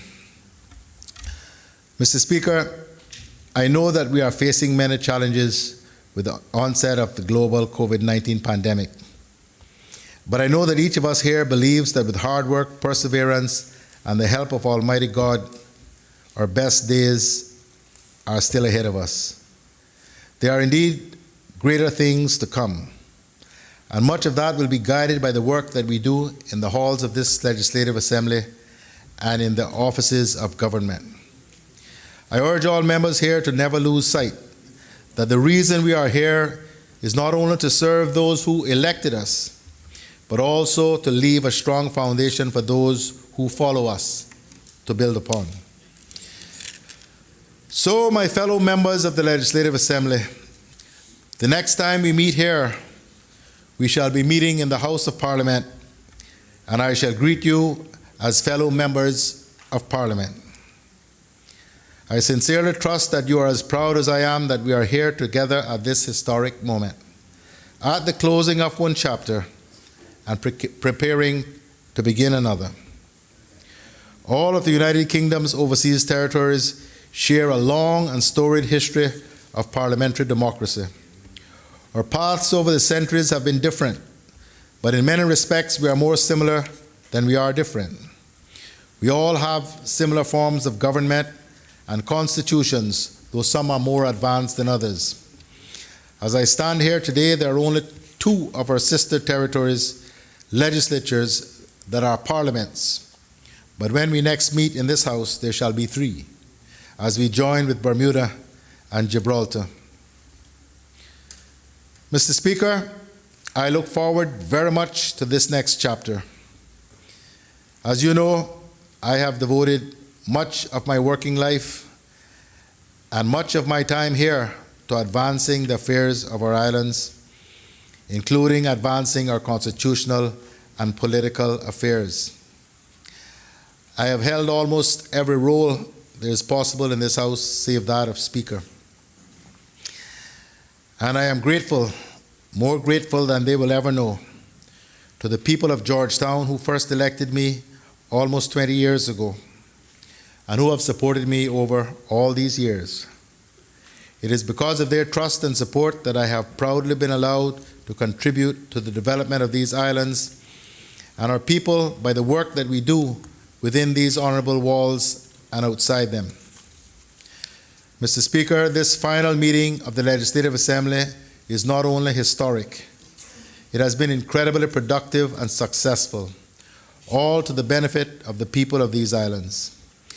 As I have indicated, Not only have we passed legislation to make this Honorable House independent of the executive, but we've also passed legislation that undergirds the newly formed Cayman Islands Regiment, an institution that I know will over the years come to be one of significance in these islands. These are achievements of which we can all be truly proud. I wish to put on record, Mr. Speaker, my thanks to my colleagues on the government bench for their hard work and support. And I also wish to thank members of the opposition for their cooperation and support over the course of this meeting.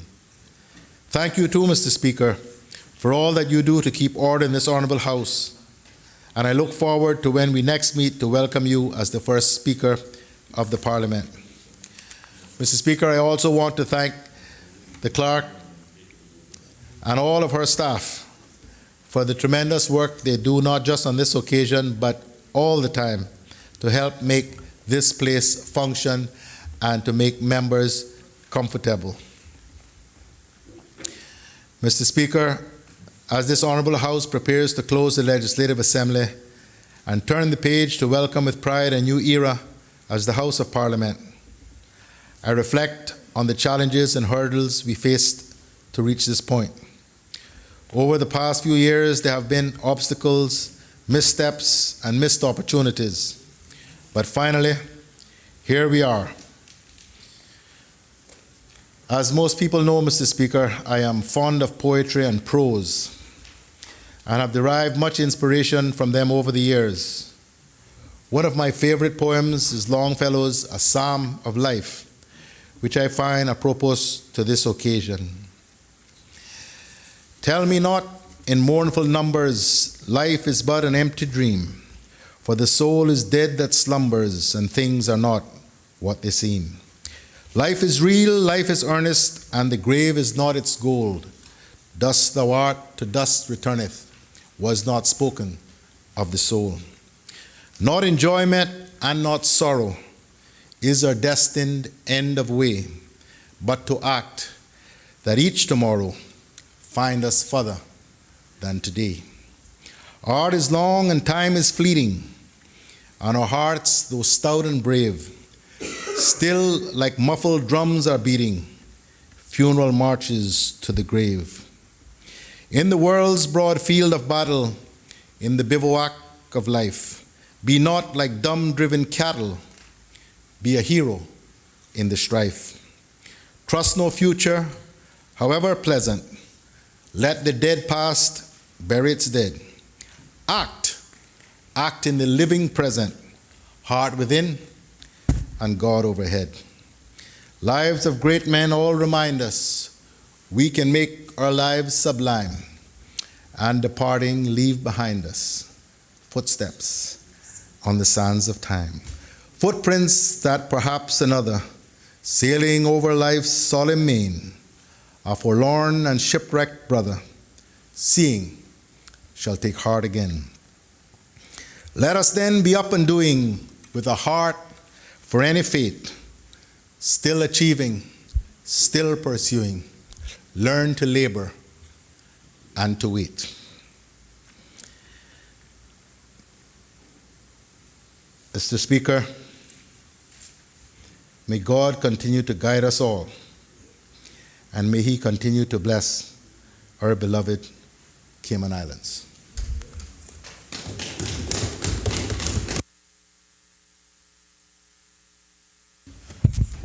Thank you, Mr. Premier. The Honorable the Leader of the Opposition.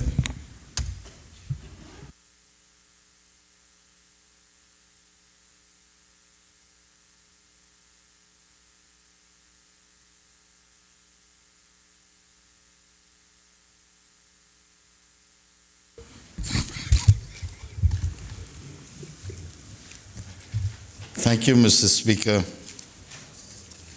Mr. Speaker, the sergeant just said to me, it seems like I have an epistle.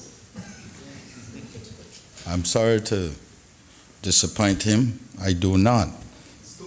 Because I certainly do not believe that I have the kind of wind left in me after 20 years that the Premier has. Nor, for that matter, your good self, Mr. Speaker. 36 years. Anyway, Mr. Speaker, like you and the Premier, I too have many fond memories of being in these hallowed halls, being a member of this august body over the last 20 years. The Premier and I came in here on the 15th day of November, 2000. I have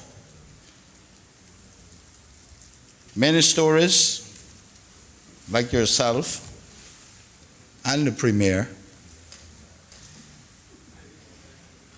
that I will one day tell my children and hopefully grandchildren before I see my last sunset. One that I am particularly fond of and is permanently etched in my memory is the memory of turtle meat and breadfruit. That was the day of the turning point in this country also, when we saw the reintroduction of party systems in this country. Precisely one day, 1 year after the election in 2000. November the 8th, 2001. But the genesis of that was that turtle meat and breadfruit. And I will tell my children, and maybe the Premier and I will reminisce about his red truck and the journey and the trip to pick those breadfruits.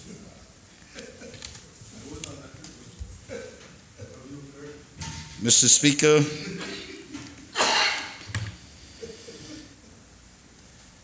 I, like all other members of this honorable House, are proud to be here. Mr. Speaker, we are all very much aware of Woodrow Wilson's famous words of just about 100 years ago, when he defined the country's constitution.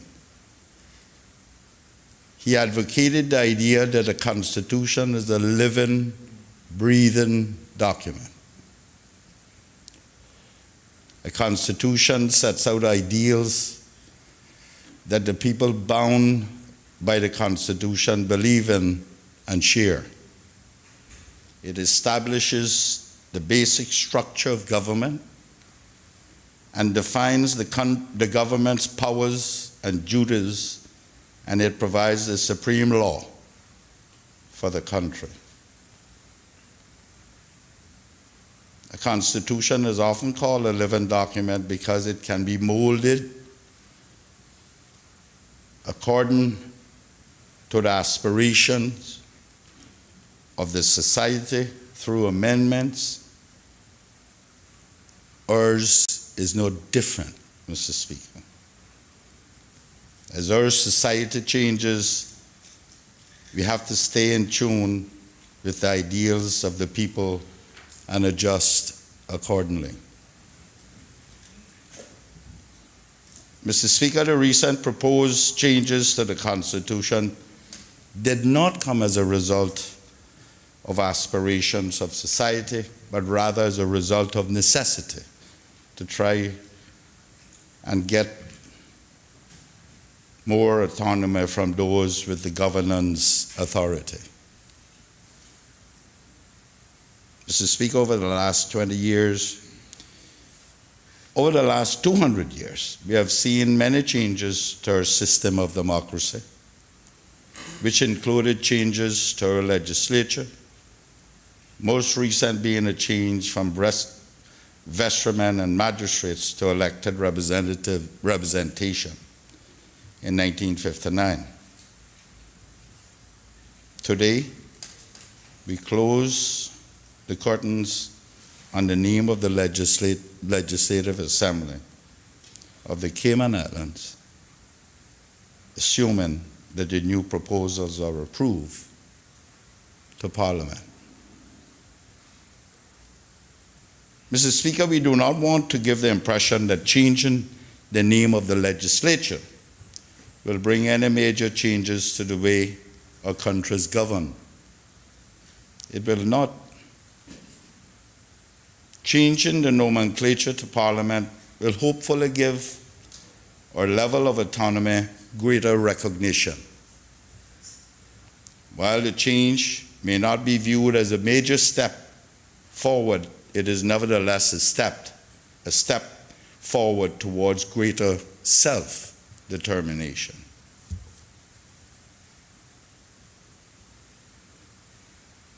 Who is to know what future generations' aspirations will be? I am confident that they too will see this country through a different set of lens. It is inevitable that they will occupy these positions. Mr. Speaker, history will reveal that each time this country took steps forward, it has served us well. That, I believe, has been possible because of the reasonableness of those who were appointed or elected to govern the people. It was understood that cooperation, despite the adversarial nature of politics, was required to ensure the people's interests were served. I believe that those who enjoy such honor understood they were servants of the people and strove to enhance the lives of our people and do what was in the best interest of the country. We have had our challenges over these years, more so in the last 60 years, but we have prevailed. In this vein, I pause to pay homage to all those who came before us here today. Mr. Speaker, in 1982, we celebrated 150 years of parliamentary government. A national hero, the Honorable Sybil McLaughlin, as the clerk of this legislature, chronicled much of the journey and struggles in a booklet for that occasion. Interestingly, there was a reprint of some of the speeches made when we received our first Constitution. Mr. Speaker, with your permission, I wish to read excerpts from that booklet, like the Premier did.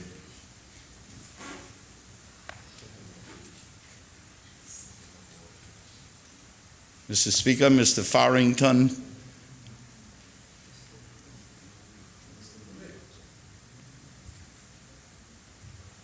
said this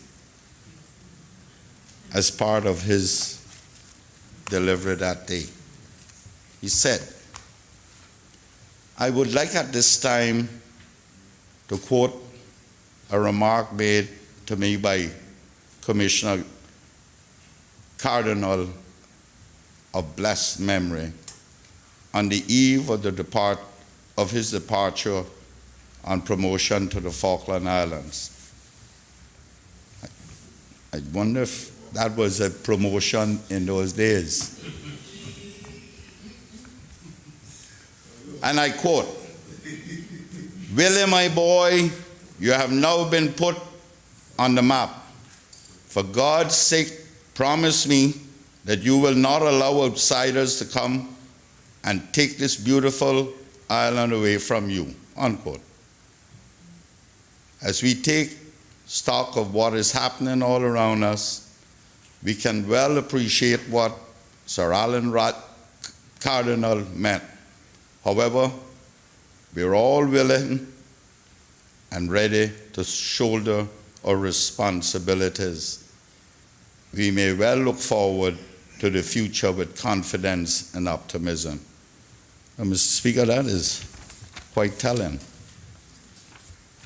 in today's context. Mr. Speaker, the vestryman from East End at the time was Lincoln Bodden. Most here and in this country will not know who Lincoln Bodden was. The Premier said, Uncle Lenny, he knows. I'm sure he visited him many times. Mr. Speaker, Lincoln Bodden of East End, of blessed memory, said, "Here I am faced with the privilege that I'm unable to express in words.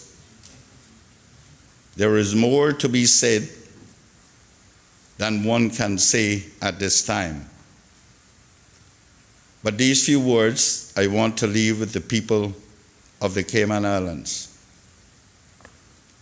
Most of us remember the struggles and difficulties we passed through 20 years ago, which was World War II, during which we as Caymanians played our part as heroes. We, the people of Cayman, have manned the affairs of these islands through these years. Today, we are still the same people, and we are ready to man this new ship that we are about to embark on. The ship of the new Constitution. Though we have not had a house of justices and vestrymen with a college education, we have done our duty to the best of our knowledge, and with that knowledge, we are able to keep the old ship off the rocks. Whomsoever the burden shall fall on for the new sailing, I am sure will help to man the ship fearlessly, and we'll have victory as the years go by. I personally may not have been able to do much during the 3 terms I served as a vestryman in this house. But I am glad to say when they needed one to make 3, I tried. Tried to fill the place of that one. In closing, I can only say, may God direct the wisdom of our new house as it takes on this new responsibility. Mr. Speaker, as can be seen, they, like us, were committed to ensuring this country progressed in an orderly manner. Importantly, Mr. Speaker, what is interesting is that many of those who also entered these hallowed halls were seamen. Seamen that we speak of having built this country for future generations. The government, after many years, has now decided to recognize these seamen who built this country and will be celebrated in January. That recognition includes those seamen who also serve this country in the role of members of this august body. Importantly, as has been said many times, behind every good woman is also a good man. Behind every good man is also a good woman. Our women folk also played a pivotal role in the development of these islands and must also be held in high regard. Mr. Speaker, please allow me to say that while I took that route as a first career, I did it out of choice and not of necessity, like those others before me. I therefore do not consider myself as equal to them and the struggles that they endured to build this country.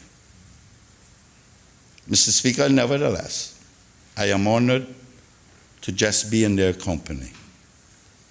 I am further honored to be one of two that are currently serving in this House and last seamen in the House of the legislature of the Cayman Islands, and possibly the first two to serve in what will be the Parliament of the Cayman Islands, the other being my good friend from Savannah, who was also a member of the United States Navy.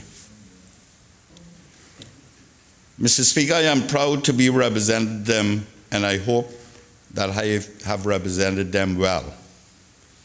It is because of their forbearance that we can today brag of being one of the most successful small countries in the Western Hemisphere. Mr. Speaker, I pause to thank them for their contribution to the development of this country we so love.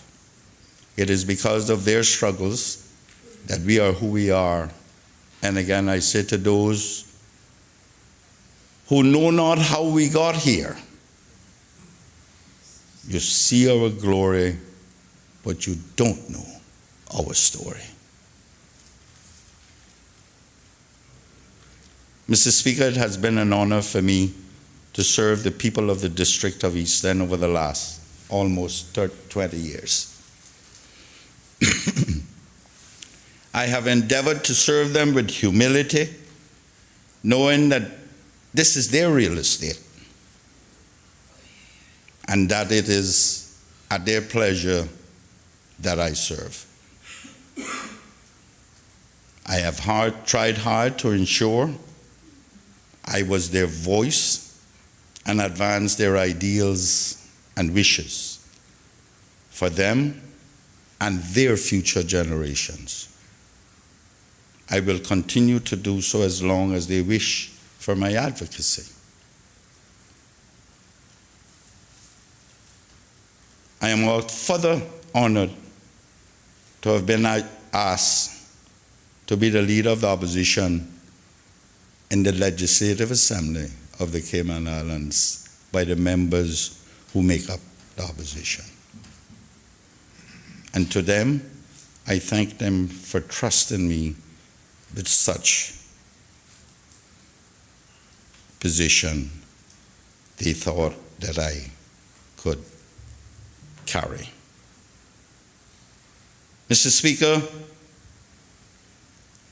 to those who will eventually take these seats to represent the people at this level, I say to them, this is not a place to advance your fortunes.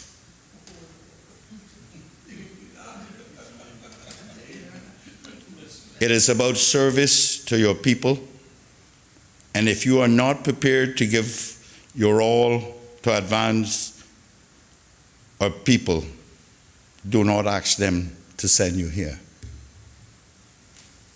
Mr. Speaker, those who wish to represent must first understand that Parliament is the highest forum of discussion and debate on public issues and national policy in any country. Legislatures serve three primary functions. They perform a lawmaking function by researching, writing, and passing legislation. Members represent their districts and work to meet requests for help from citizens within it. And finally, legislatures perform an oversight function for the executive branch. If one feels constrained in carrying out such duties, then one must consider the reasons for asking the people to send them to occupy these seats. Mr. Speaker, it is by debate and counter-debate that we come to compromise to advance our people. We have striven, like those before us, in most instances, to do just that over our years. When the name change comes, I expect no less from any member within these hallowed halls. Mr. Speaker, in closing, I told you I was not going to be long. In closing, Mr. Speaker, may I say, may the God of mercy, who has guided this country since its creation, continue to watch over us as members of this legislative assembly, and soon, hopefully, to be called Parliament, that we may be enabled to carry out our responsibilities. May He be the watchful eye over all the people who call this beloved country home, be it permanently or for the time being. May God continue to bless the Cayman Islands and its people. Thank you, Mr. Speaker. The Honorable Minister of Health. Thank you, Mr. Speaker. That'll be too long, but yeah, it's been plenty.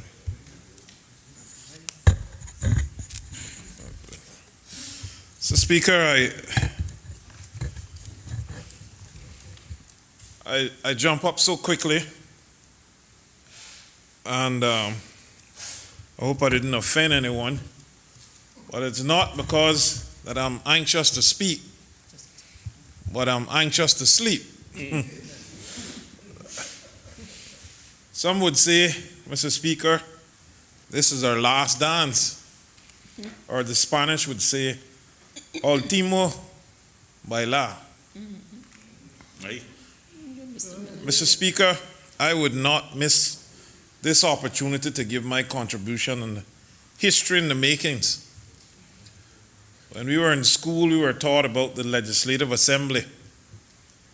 And I'm sure even when it's changed, we will still call it the LA building, as we do now with the new administration building. When we ask persons to meet us there, they are sometimes hesitant until we say, up by the glass house. And they quickly get it. And as we know, people have an emotional relationship of historic places. As many must accept, as our country matures and as we advance our Constitution, the way we carry out the business of this country will see changes. I first got elected in 2009, Mr. Speaker. I can remember when Mr. Bush, Mr. Speaker, sent a message to me in 2007, asked me to run, and of course I said no, wasn't interested. I just enjoyed doing my community work and helping people. Of course, he didn't give up. and he sent again in 2008.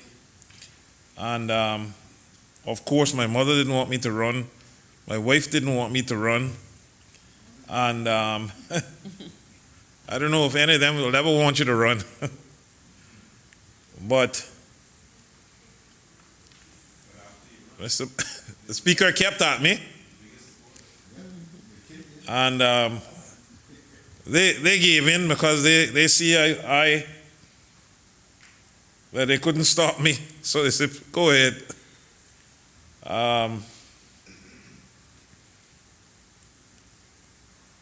I can remember in 2005, and my then colleague, I was the chairman of the campaign of Mark Scotland, former minister, and he lost that run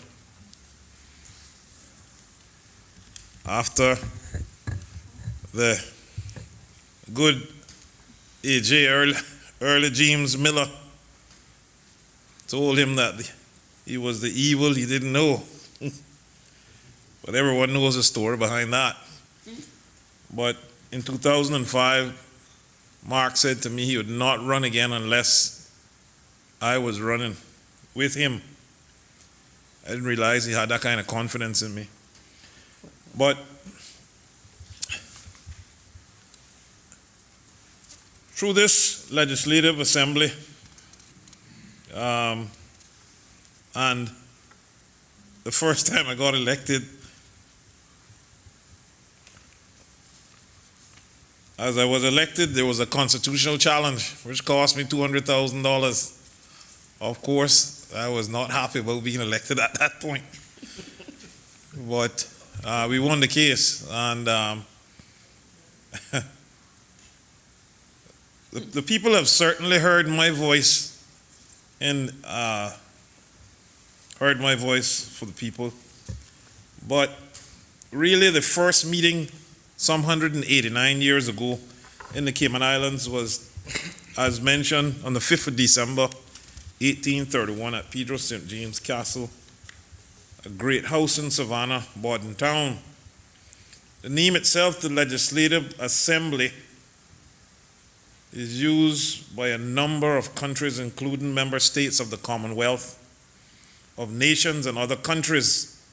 It was in Jamestown, Virginia, USA, where in April 1619, Governor George Yeardley arrived in an effort to improve the social conditions of the colony, had voted to abolish martial law, and the creation of the Legislative Assembly. The experience there would be later influence the political development of other English colonies in the New World. Also, for instance, in India, the lower house is still called the Legislative Assembly, or Vidhan Sabha. Mr. Speaker, I welcome the Parliament we are moving to. And to note, parliaments have been around for a long time, and in fact dates back to the Middle Ages of the year 930. The first assembly was convened in Iceland, becoming the earliest version of a formalized parliament system. The first English parliament, Mr. Speaker, as I've read and research, was convened in 1215 with the signing of the Magna Carta, which established the rights of barons or wealthy landowners to serve as consultants to the king on government matters. Parliament in the UK is the highest legislature, consisting of the Sovereign, the House of Lords, and the House of Commons. The name Parliament is similar to the Senate, the Synod, or the Congress. And in fact, Mr. Speaker, the word Parliament comes from a French word, parler, pronounced parler, which means talk. And we sure do a lot of that in here. Mr. Speaker, I relish the opportunity to be a part of such history and advancement in our Constitution. And I was here when the first Premier was appointed, yourself, in November 2009. Now serving with the first elected Premier, served with the first woman who served as Premier, and now the first MLA to be elected in a single-member constituency to represent the largest district, Bordentown East, which I'm very proud to do. We need to be proud as, yes, a small island, but has been strong and steadfast and growing into one of the most admired in many respects. And yes, we do not have a lot of things that many countries have, but we also have a lot that they don't have. But like Dr. King words in his "What is Your Blueprint" speech, if you can't be a pine on the top of the hill, be a scrub in the valley, but be the best little scrub on the side of the hill. Be a bush if you can't be a tree. If you can't be a highway, just be a trail. If you can't be the sun, be a star. For it isn't by signs that you win, that you fail. Be the best of whatever you are. Dr. King. Mr. Speaker, I want to thank the staff of the LA, my colleagues, especially Minister O'Connor Connolly, who sits right by me here, who gives me daily advice. Many mistakes I would have made. I want to thank the AG and the DG and the ministry staff and all who guided us along. I want to thank the opposition for their cooperation. I've been minister twice. I've been fortunate to have been minister twice. And I thank my Bordentown people who have the trust in me to be their voice and choice. This is a beautiful country, Madam Speaker. No one wants to go back. And politics itself has its steen, but I've chosen to sacrifice all to defend my people in politics. Mr. Speaker, I got up quickly because I know it wouldn't be long. And you shouldn't be long if you have only been elected twice anyhow. And if you've only been elected once, you should be half of that time. So I'm trying to send a message, Mr. Speaker. Hopefully that'll help with the time. But there's a beautiful song, and I think you know it. Oh, may all who come behind us find us faithful. May the fire of our devotion light their way. May the footprints that we leave lead them to believe, and the lives we live inspire them to obey. Oh, may all who come behind us find us faithful. God bless these Cayman Islands. I thank you all.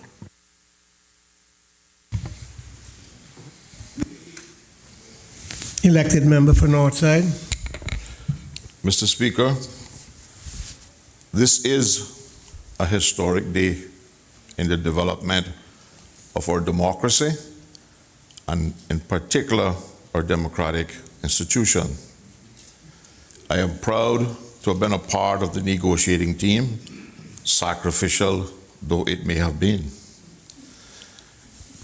I have had the distinct honor, privilege, and pleasure of first and foremost serving the people of Northside, and in the wider sphere, all Caymanians, through several of these national advances in our democratic institution. When I began my legislative service in 1984, the governor was the presiding officer. Standing orders were respected and obeyed. Punctuality was the order of the day. The House started at 10 a.m. and adjourned at 4:30 p.m., with all members putting in a solid 5 hours of work. The legislature held its meetings in February, June, September, and November. Steadfast adherence to this schedule facilitated organizational preparedness, enabling members, staff, and the civil service as a whole to function effectively and efficiently.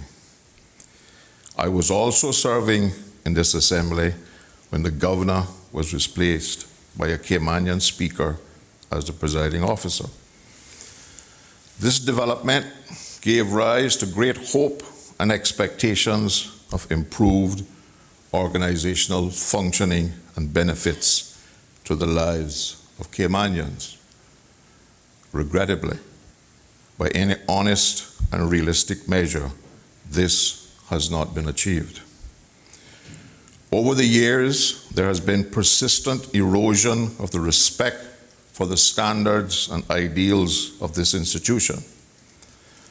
Punctuality has been degraded to the point of persona non grata. None of us can in all honesty deny that today it has been totally eliminated. I don't think we have started a sitting of this House on time since I was re-elected in 2009. Today, standing orders are either ignored or interpreted to fit whatever the powers that be may compel. Nevertheless, I pray today that we can look to this name change from Legislative Assembly to Parliament with the hope, confidence, and expectation that as a Parliament we will commit to the reversal of the erosion of this institution. I entreat all members to give true meaning to this transition as a breakthrough for the restoration of the integrity and credibility of this most important first arm of government. I implore each and every one of us to thereby seek to resurrect punctuality and respect for each other and obedience to the rules of standing orders.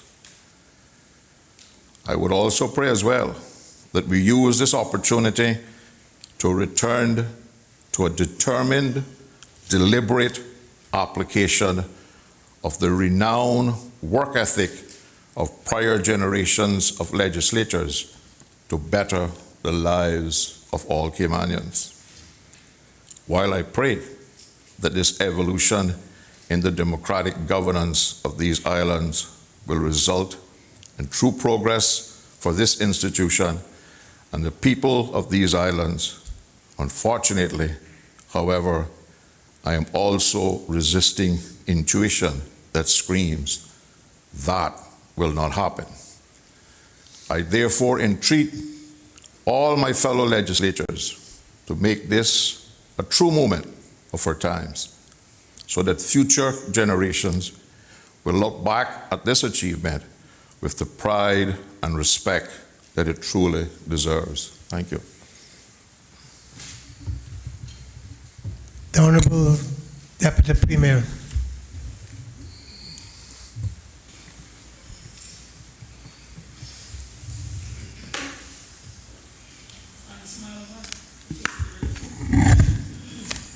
Thank you, Mr. Speaker. Mr. Speaker, I rise to make a contribution in recognition of this being the final sitting of this Legislative Assembly. When the next session of this House resumes, it will mark the inauguration of the Cayman Islands Parliament. Served by members of Parliament and parliamentary secretaries. As elected representatives of the people, our constituents have placed a great deal of trust in our leadership, judgment, and vision for the continued development and prosperity of our beloved islands. Mr. Speaker, I know this is a responsibility that every member of this House takes very seriously and performs with a profound sense of duty.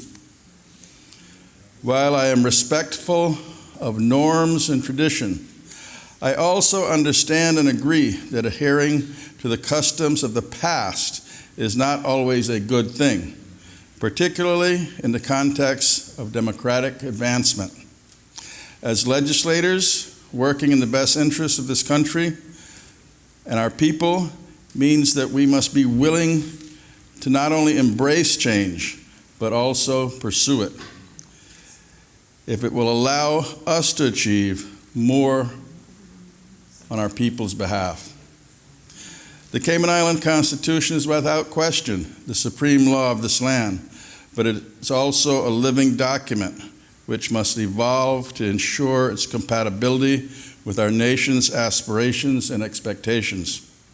The current modernized Constitution, which came into force in November of 2009, is the fourth written Constitution agreed by the British Crown for our islands since our first came into effect May of 1959. Each new iteration has brought us more in line with modern democracies. For example, you would be aware, Mr. Speaker, that it was a constitutional amendment in 1993 which conferred the title of minister on the elected members of Executive Council. A decade later, in 2003, an interim order in council provided for the appointments of a leader of government business, a leader of the opposition, and 3-member electoral boundary commission. The order also provided for the Executive Council to be renamed the Cabinet. The modernized Constitution of 2009 paved the way for yet more important changes to government, including the appointment of the first Premier, Deputy Governor, Minister of Finance, along with the expansion of the Legislative Assembly to 18 members. The latest series of amendments build on our mature democratic status that by enhancing provisions for efficiency and accountability, they will ultimately improve our system of government. I am therefore very pleased this evening that these modifications, which include the Legislative Assembly being renamed as Parliament of the Cayman Islands, have been achieved in part by the government and the opposition working together for this advancement. I commend all members of this House for that teamwork. Our primary responsibility, Mr. Speaker, as legislators is to advance the Cayman Islands' interests domestically and internationally. As our country continues to mature politically, socially, and economically, this new package of reforms will give us greater accountability and more autonomy for determining the laws and policies to manage our domestic affairs. Renaming this honorable House as our Parliament might seem minor to some in the grand scheme of things, because the fundamental relationship between ourselves and the United Kingdom basically remains unchanged. But the weight that this carries and the respect that it achieves, not just in the United Kingdom, but throughout the Commonwealth and the rest of the world, is far from insignificant. The terms Member of Parliament or Parliamentary Secretary are universal in a majority of countries that operate under the Westminster system of government, and therefore understood without comment. Whereas our current designation of MLA and Councillor often need further explanation. I think all of us that have traveled have had those questions asked, Mr. Speaker, as you well know. It is gratifying to see how far We have come as a country and matured as a legislature.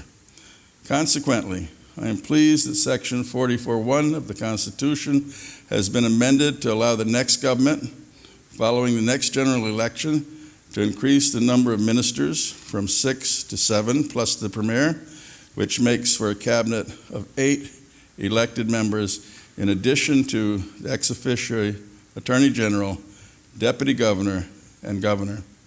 I have no doubt that the additional ministerial post will allow for better management of our country's increasingly dynamic and diverse needs, both here and abroad.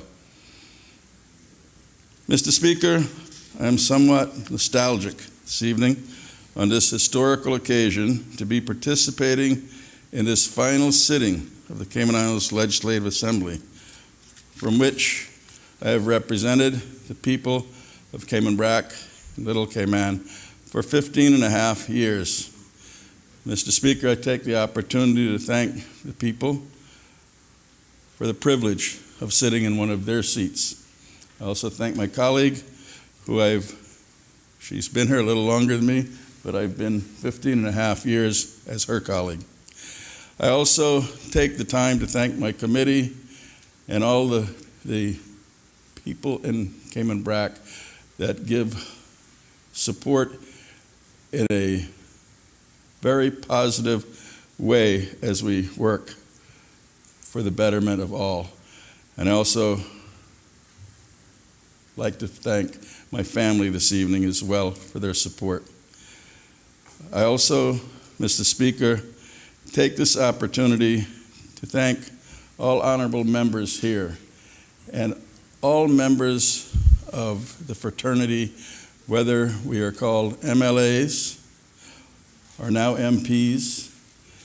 I think that you really, as you said in your opening remarks, you have to be part of that fraternity to understand what it is like to have the privilege to represent the people of this country and the feeling that you get when you are able to do things that move us in the direction that we all benefit from. So I truly thank God for that privilege, Mr. Speaker. I wish to thank all those who have been involved in securing these hard-fought but justified improvements. I'd also like to take the opportunity to particularly commend the Premier for his unwavering professionalism, dedication, and leadership in being driving force behind the modernization of our Constitution from 2009 through today's historic final day in the Legislative Assembly. Mr. Speaker, when the first meeting of the new Cayman Islands Parliament is convened, I pray that the wisdom of the Almighty will inform and guide the deliberations that will take place in this House. And I trust the members of Parliament, parliamentary secretaries, opposition members will maintain the legacy of progress and inclusion that has been established over the years to achieve even more for our country and the people of these beloved islands. Thank you, Mr. Speaker. The member for West Bay North.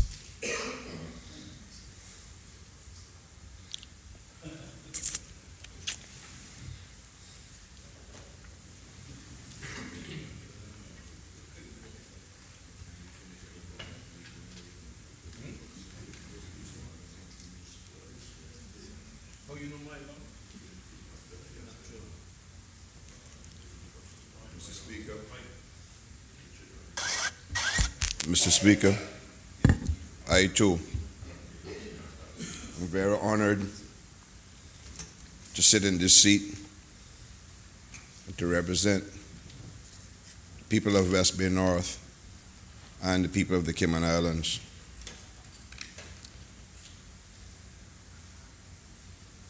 Mr. Speaker, I remember clearly the first day I sat in this place, right below here, right next to yourself.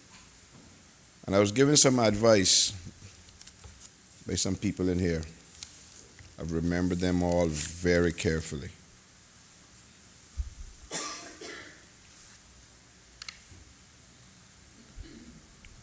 Honorable Leader of the Opposition said to me, don't let anyone chart your political course.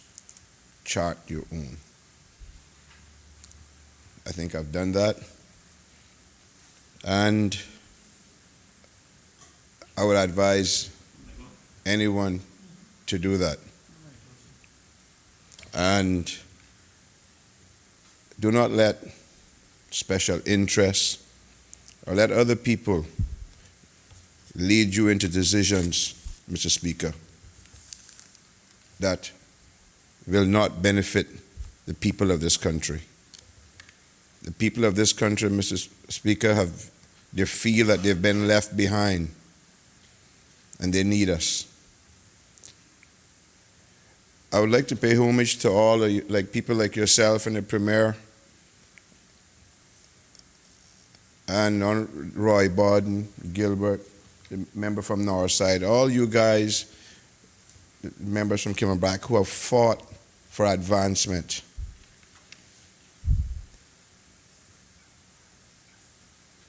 Thank you all, because everyone knows my feelings, how I feel about our motherland. I've never hidden it, I've never played the hypocrite. I do hope and pray, Mr. Speaker, that the committee that made a way to negotiate and talk all over the stuff, I do hope and pray that they were not giving us 6 for a 9. All the things that we were promised, and Mr. Speaker, to see the one that I wanted the most, Clause 81, seems to have disappeared into the wind. It's like Casper the Friendly Ghost. You hear about it, but you don't see it. That's the one that I crave for the most, that we will have control over. The member from Bordentown, that sits right here next to me, told me on that first day, listen more than you speak. You learn more that way. Captain Eugene was sitting on my left. He said to me, you don't get elected by these big, long-winded speeches. Go out and take care of your people. This is what you'll find. A lot of people like to hear their own voice, and they'll repeat what 4 other people just said. I've remembered that.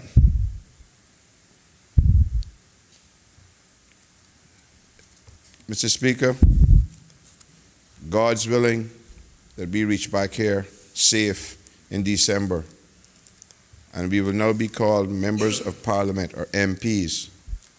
I do pray that God will give us wisdom and that we will be putting the Cayman Islands and the people of the Cayman Islands first and foremost. I pray that He'll give us the wisdom to make wise decisions.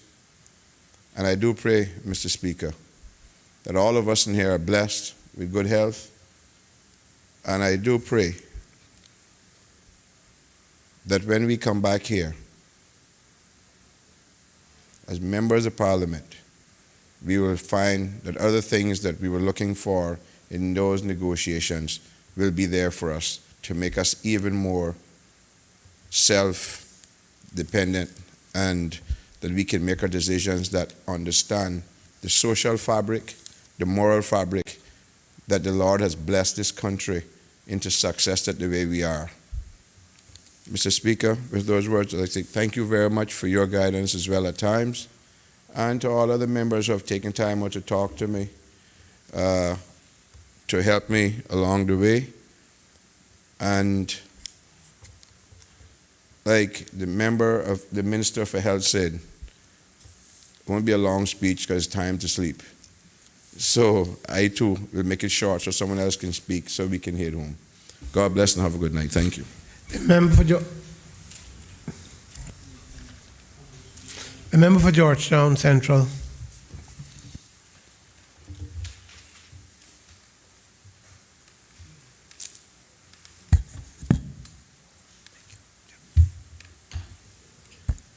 Thank you, Mr. Speaker. I promise to be as short as I possibly can. Mr. Speaker, I've been a member of the Legislative Assembly now just over 3.5 years. So I may not be able to contribute much of the history of this Honorable Legislative Assembly, but I dare say that my colleagues, the Honorable Premier, the Honorable Opposition Leader, the Honorable Member from Northside, and the Honorable Deputy Premier has covered much ground already, as well as yourself. So no need to repeat and break the standing orders. Mr. Speaker, rather, in honor of the Legislative Assembly, I would just like to say a few things that I've experienced and share some thanks to those who have contributed to the opportunity that I have to be here. Mr. Speaker, it's an honor to be a part of this honorable House. Mr. Speaker, it's an honor to be a part of the 2017-2021 class of the Legislative Assembly. I feel like I am at university or high school, where we will all share a very special bond regardless of the outcome in future elections. I know that we debate very strongly every day that we're in here, but we all have something in common. We all are a part of a special fraternity, as you heard the Honorable Deputy Premier said. I've been able to bring honor to my family by being the second member elected to this honorable House, the first being my granduncle, Mr. Ira Walton. The ability to be here tonight is due to a great many people, Mr. Speaker. So please allow me this opportunity to thank them, as tonight marks history in our political journey. First, Mr. Speaker, I want to thank the Almighty God for allowing me to have the strength and the wisdom to make it here. And hopefully one day my kids will be proud. Mr. Speaker, I want to thank my wife and my family for their permission and support to be a part of this honorable House. Without my wife and my mother, I don't think I can do it. And I want to say thanks particularly to my kids for making the sacrifice that they're making. And I hopefully one day they'll understand that what I do here in this honorable House is for them and their friends and the future to have a better Cayman. I want to thank all of those who donated to my campaign, particularly to what I call my second dad, Dr. Steve Tomlinson. Without his initial faith in me, I would not have been able to show Cayman, and particularly that of Georgetown Central, my abilities, my plans, and my hopes to represent them. I want to thank the Honorable Premier Alden McLaughlin for giving me my first chance in politics. In 2013, he was a key person to encourage the Progressives Party to look a little deeper into who I was and what my potentials are. I will forever be in gratitude to him, because though I was not successful then, he definitely gave me an opportunity to be considered. Mr. Speaker, I would also like to thank Dr. Frank McField and Dr. Livingston Smith, who was my university lecturer, that sparked the light of my political flame that was deep inside me when I was in university. I want to also thank every member here tonight. Even though we argue all the time about what we think is best for the people, but even in those battles, we teach each other every single day about how to be better, how to learn from each other, to see things a different way. Every day that we come in this honorable House, we leave changed with a different viewpoint. Whether we agree with it or not, we leave with knowledge. So though sometimes we may be on the different sides of the argument, I thank you, colleagues, each and every one of you, for helping build in me. I want to thank the late but very honorable Mr. Louis Ebanks, who nominated me in 2017. He's gone, but surely will not be forgotten, and I will forever be indebted to him and his family for his support and belief in me. Also to my cousin Don Katz Bryan, the second person who nominated me in 2017 election. I'd also like to thank my closest friend, my campaign and political general, Mr. Edlin Moore, aka Mr. Moose. I know for sure I would not be here tonight without you, my brother, so I appreciate everything you do. Mr. Speaker, I'd also like to thank you for supporting me to get here also. Although some have said, you didn't need his support, or his support actually took away some political points from you in the 2017 election, that I will never know, because I don't know what the reason why people chose me. I'm just happy that they did. Regardless, Mr. Speaker, I respect and I appreciate what you've done for me. I know you didn't have to. You have a lot of credibility in the political world in the Cayman Islands, and for you to choose to give credit to who I am as a person to represent in this honorable house, I do appreciate.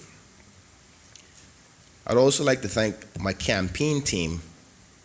They truly were the backbone from the very start, during this administration so far, up to right now. So please allow me to take this opportunity to just call a few names. I know I may not be able to give the political history, but appreciating that I'm a part of this Legislative Assembly class, the last one that will go down in history, I just want to recognize those who put me here.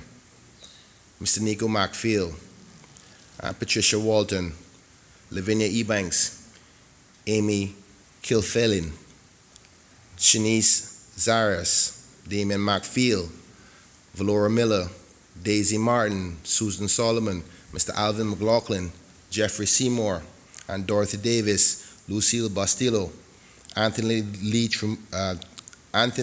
Truman, Ms. Sangela Savory, Samantha Watler, Tracy Ross, Ms. O'Meara, Tom Hurlston, Ezekiel Blake, Nikki Patrick Webster, Laura and Liliana Hawkins, Mr. J.D. Martin and his family, Ms. Irma Arch, Ms. Faith Turner, Ms. Tit Tit, Sean Stewart, Eric Douglas, Ms. Shannon Bodden and her family,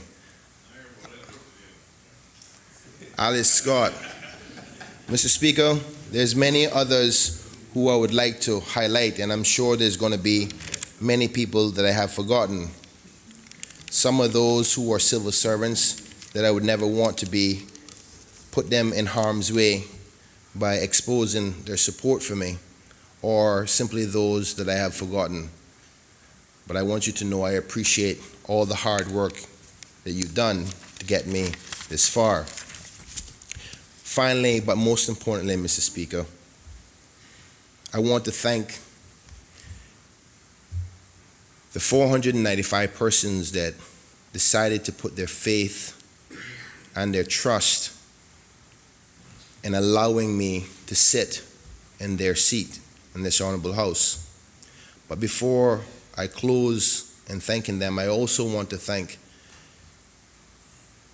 my opponent, the Honorable Minister, former Minister, Mr. Marco Archer, who is a good man, and him being my opponent forced me to remember that though I won, I only won by 35 votes, and it allowed to keep that pressure at the back of my mind to keep working hard every day, in and out, while you represent the good people of Georgetown Central.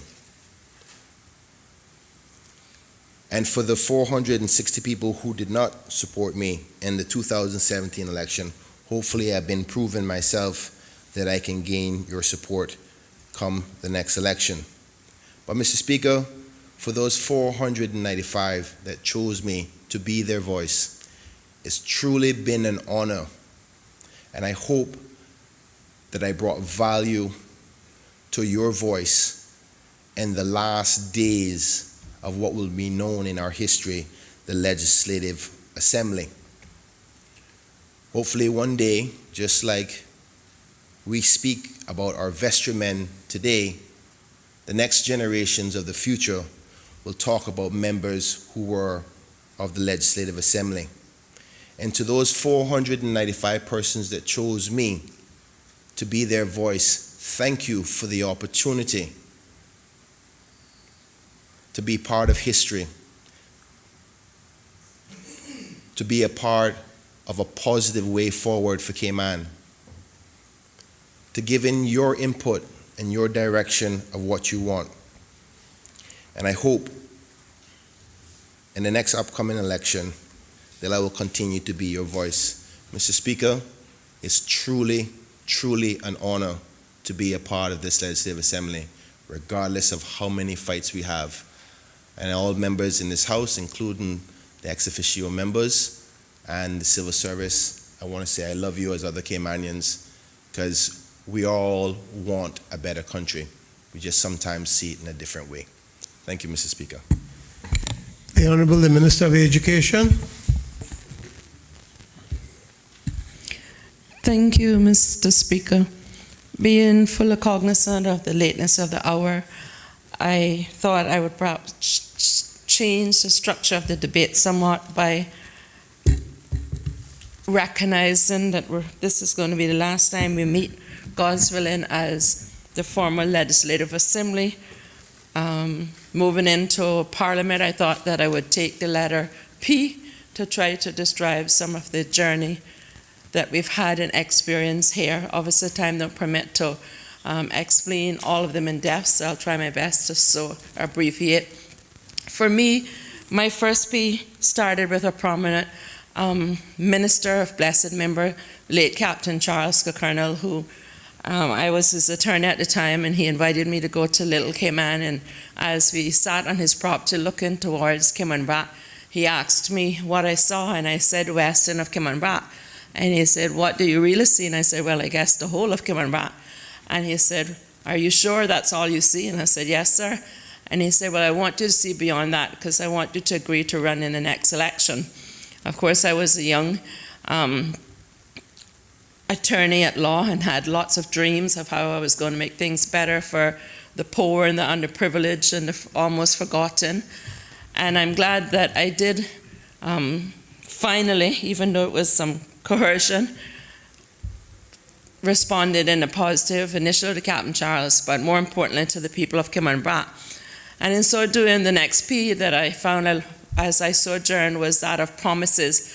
And that was illustrated in the campaign manifesto, where I promised the people then, and I've tried my best to maintain that promise, that I would be their voice. And at that time, the T-shirt actually said legal voice for the people. And at that time, before we had the modernization of the elections, the other P that was very popular that day, and you had to be very successful at it, was the postal ballots. And I'm sure you're very familiar with those in West Bay, as we were during that time. The next P, Mr. Speaker, was that of patience. I found that you had to have the patience of Job as you sat there for that first night waiting for the returns to come in. And being the very first woman from Cayman Brac, and I was going up against some very formidable established males, and not having a huge bank account or big private sector sponsorships or coming from political families, I went against the strength of Almighty God. And I remember being at my house in Prospect in the wee hours of the morning, seeking God's direction. And the verse that came to me then and has kept me through these 24 years this month as a politician was that it's not by might and not by power, but by my spirit, saith the Lord. The other P that came up, Mr. Speaker, was the P that represented pledges.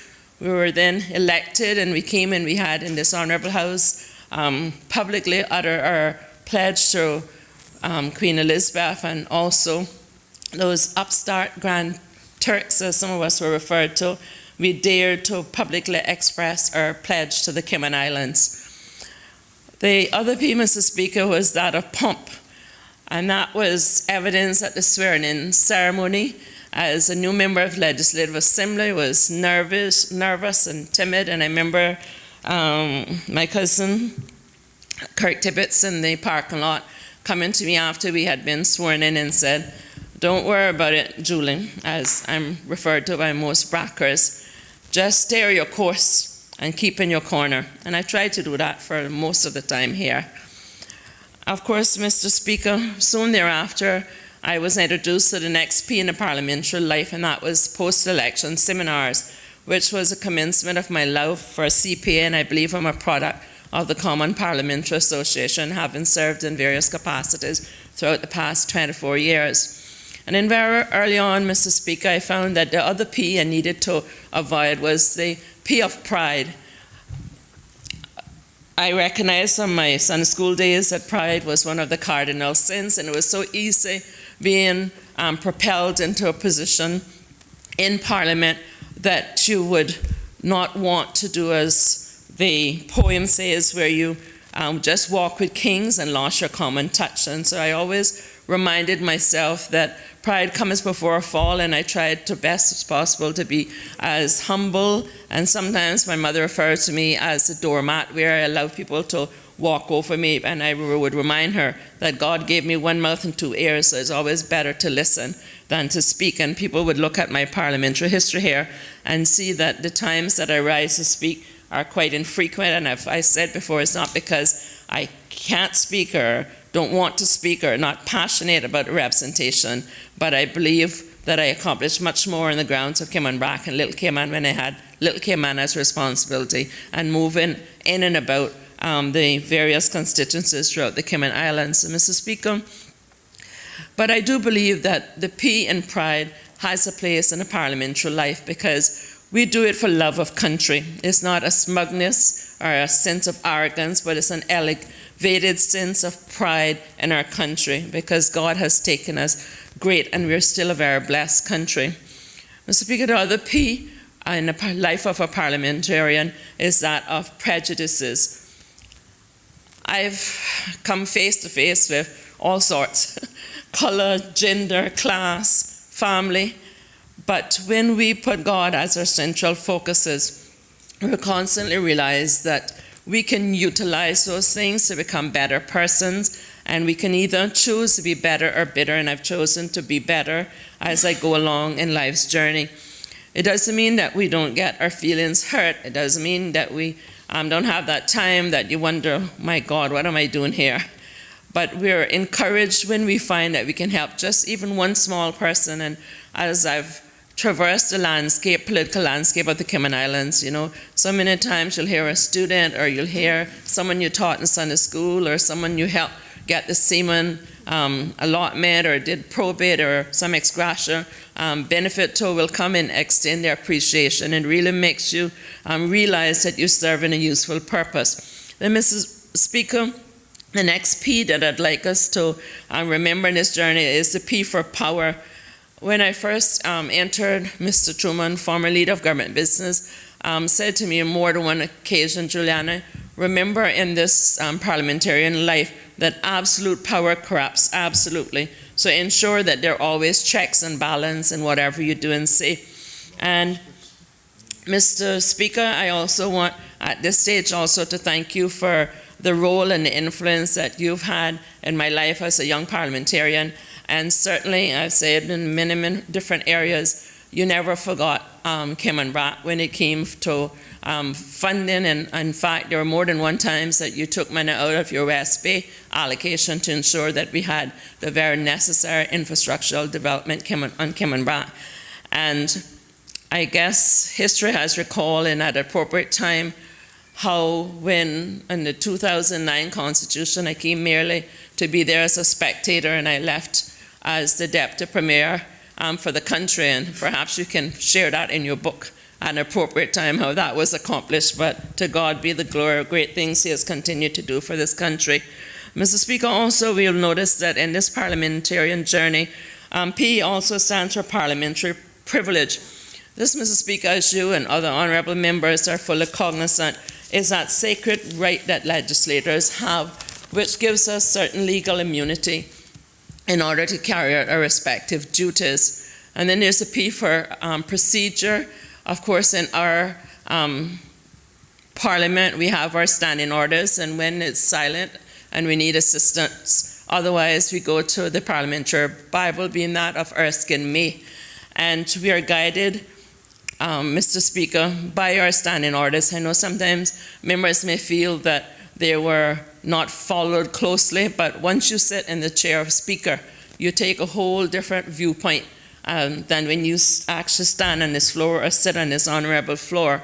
Then, Mr. Speaker, we ought to be careful that the next P, which represents practice and precedence, is one that we cannot flirt carelessly with, because in fact, when we allow practice to become the tradition, that becomes precedence. And if we don't care enough or pay sufficient attention thereto, we will find that we would have created parliamentary precedents that does not match up to the international standards. Mr. Speaker, also we'll find that P stands for position, and I believe, Mr. Speaker, that being a parliamentarian is perhaps among one of the highest positions in our democracy, and therefore I believe that we must do all that is possible to preserve it. We also find, Mr. Speaker, that P stands for postponement. And one may wonder, well, what does that have to do with parliamentary procedure? Well, those of us who had the misfortune or fortune to live through Ivan in 2004, we would have quite vividly remembered that elections should have been held in November of that year, but because circumstances does in fact alter cases, it was deemed necessary and indeed prudent to postpone the elections until May of 2005 so that all and sundry could put heads and hands and minds and financial resources together to build back this country, because yourself, your good self, and myself had traveled to mother country, and we were told quite bluntly, I think that was the first time that I saw a big man cry, and I joined him, because we were, certainly in my household, we were groomed to fully respect Her Majesty the Queen, and we were loyal royalists, and that day we were told, go build back the country yourself. Can you imagine us explaining to the British taxpayers that we took money to build up our competitor, a tax haven in the Caribbean? And most leaders would perhaps continue crying. We shed our tears out of dismay and disappointment and to some degree shock, because we were also told that they would not agree for United States to assist us. And we came back, and I remember I went to the BRAC to try to see what we could do there. My colleague and I utilized the position that we had at Cayman Airways to bring our aircrafts in and use Friends of Cayman to bring supplies into Cayman BRAC and then send them over to Grand Cayman. We're able to use some friends in my legal world to come and support. And I remember getting a call from you, Mr. Speaker, saying, Juliana, we're going to New York, come down. And I came down, couldn't find my passport.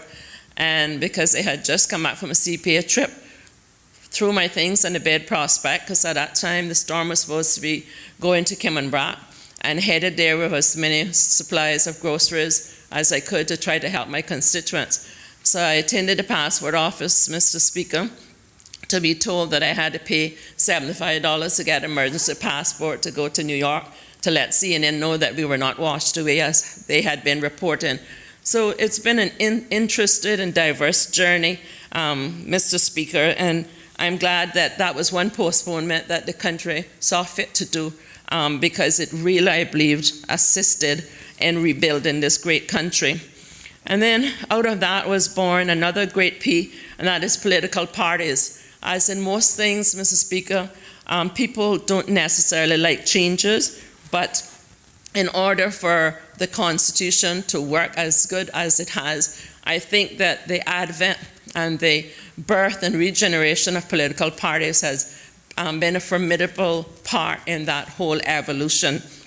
Before we had teams, we had groups, we had names that were parties but weren't quite parties. And then finally, I think we utilized the lessons learned from the groups, the teams, the parties, the relationship to what we now enjoy today, which is ably led by our Honorable Premier McLaughlin, and that is a united coalition come composed of the, another P, the PPM, Progressive, along with Independence and your own party that you formulated, Mr. Speaker. And then, Mr. Speaker, as I move on, the other P that came to my mind as I was trying to put this together was that of postulate.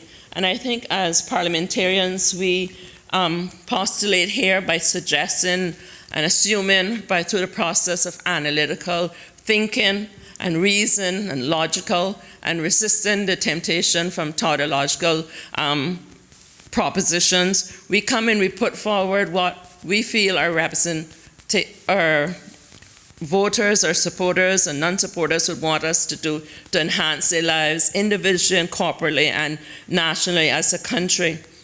And Mr. Speaker, we also, in this journey, of course, as in a good road, there's some prickles along the way, and one of that is the propaganda. And they seem, Mr. Speaker, to be par for the course. Nowadays, the spin doctors take delight in spreading messages to cause political damage, and not just to current parliamentarians, but we see a lot of that springing forth its ugly head as we move towards the next election. And that's sometimes aided and abetted by another P, and that's the press, and a new terminology that has been introduced by President Trump, fake news. We've seen the advent of social media, where more than ever before we have to have as our modus operandi a mode of way where we act when no one is looking, as if someone is always looking. So it's raised the standard for our politicians in particular that much higher. And then, of course, Mr. Speaker, we've seen in the past years another P, and that is of persecution. We see that increasing as we stand up and we take our stand. As the good book says, after having done all, still stand. And we can take our energies and our synergies and our inertia from Matthew 5 verse 7, which says, "Blessed are they which are persecuted for righteousness' sake, for theirs is the kingdom of heaven." Another P, Mr. Speaker, is people. And I believe that perhaps this is one of the most important P's as we go down memory lane from this parliamentary parlor and journey. The voice of the people, I believe, we should be representative of that.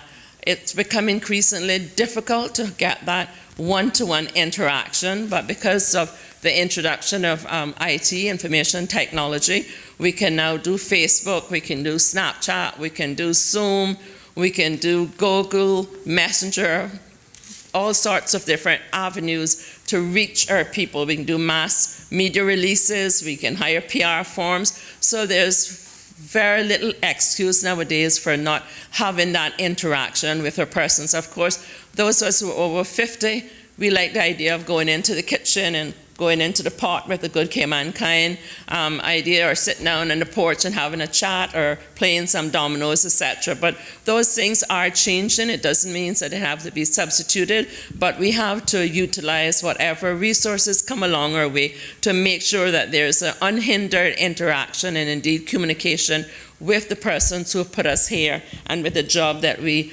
so passionately do.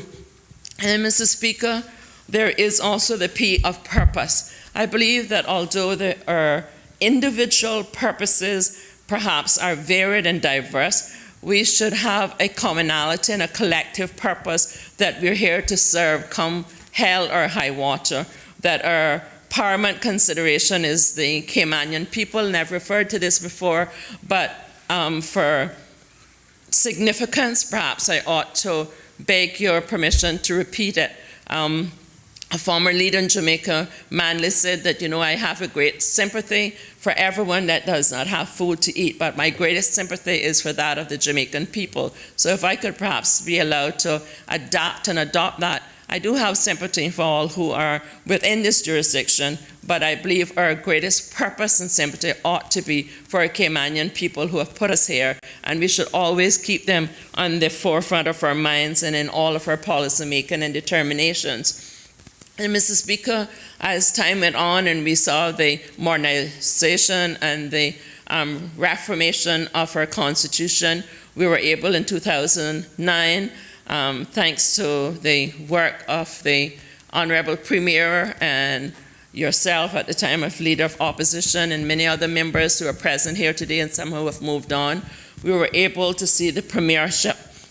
And Mr. Speaker, there are many stories that can be told about that, but I believe it was a very positive and memorable day when Caymanians could come out for the very first time to see one of their own being premier and inspecting the Guard of Honor and taking the salute. You know, those are images that are forever etched in our mind, that we have capable Caymanians who can continue to do that role. Now, I'm sure this will not be a shock to the current premier, but I've said then when we were negotiating, I've said no, and I will repeat again, that the one thing, and there are perhaps more than one, but the one thing that I did not support then, now do I support now, and that was the term limits that was put on premiership. And I think history has spoken for itself, and I've encouraged him to change it, but being the gentleman that he is, it would be apparently conflicting. So the word is out, the seed is there. Paul says some plant, some water, and some reap, because I believe that the pool of available persons within our jurisdiction makes it very difficult to put a two-term limit on a premier. And we've seen that with the COVID-19 and what's going on, and the leadership that was very evident, that the leadership that's continued. You are having to resort to going to early election, postponing the election, getting somebody else, wondering what's going to happen to the country, when we could have the Honorable Premier continued. He didn't ask me to say that, but you know I say in my mind, you either like it or you don't like it. So that's how I felt about that particular aspect of the Constitution. I also have found in my journey, and this political journey, that peace stands for politics. And as a newcomer, oftentimes your skin is a bit sensitive and you hear words being used in the heat and thrust of debate that can get to your emotions. You either get happy, you get upset, you want to retaliate, you stop speaking, all sorts of humanity becomes expressed. But you know, I like to equate it to my time as an attorney. We would go into the courtroom, we would argue as assiduously and as strong as we could from a legal perspective with the merits and demerits of the case. But when we got back into the robing room, that was it. That was the work that you had to do, and you were still friends, and you could go to happy hour, you could go to eat or whatever you do. And it's the same thing here. And I think it's no coincidence that we have a kitchen or an eating room. It's not because most of us need to have 2 or 3 meals a day, but I believe it provides an avenue that we can shade off the parliamentary, Westminster adversarial system, go in there, crack a joke, have a conversation, and work on these relationships. And I'm really grateful for those opportunities as well. Sometimes it's front seat cinema without a cent, and you see some antics that occur, but it's still par for the course. And the other piece, Mr. Speaker, as I move along, is politics. And there is some distinction between politics and politics. And we've seen some of those. We saw where poor Mr. Truman got the foreign agent, I'll call it, into his jacket and had to almost trip and run down to the drugstore because he was allergic to it. I've seen some other things happen in Parliament. I remember running down from Kirk Building to try to get help from the now current leader of the opposition, in the past leader of government business, come to assist a mutual friend for another colleague from Georgetown. And the response was step back, make space to let him fall, kind of thing. So it's been some rough rolling inside here. I've been on the other side there, and I was called a Kimon Black cow. I was on the other side and called all sorts of names.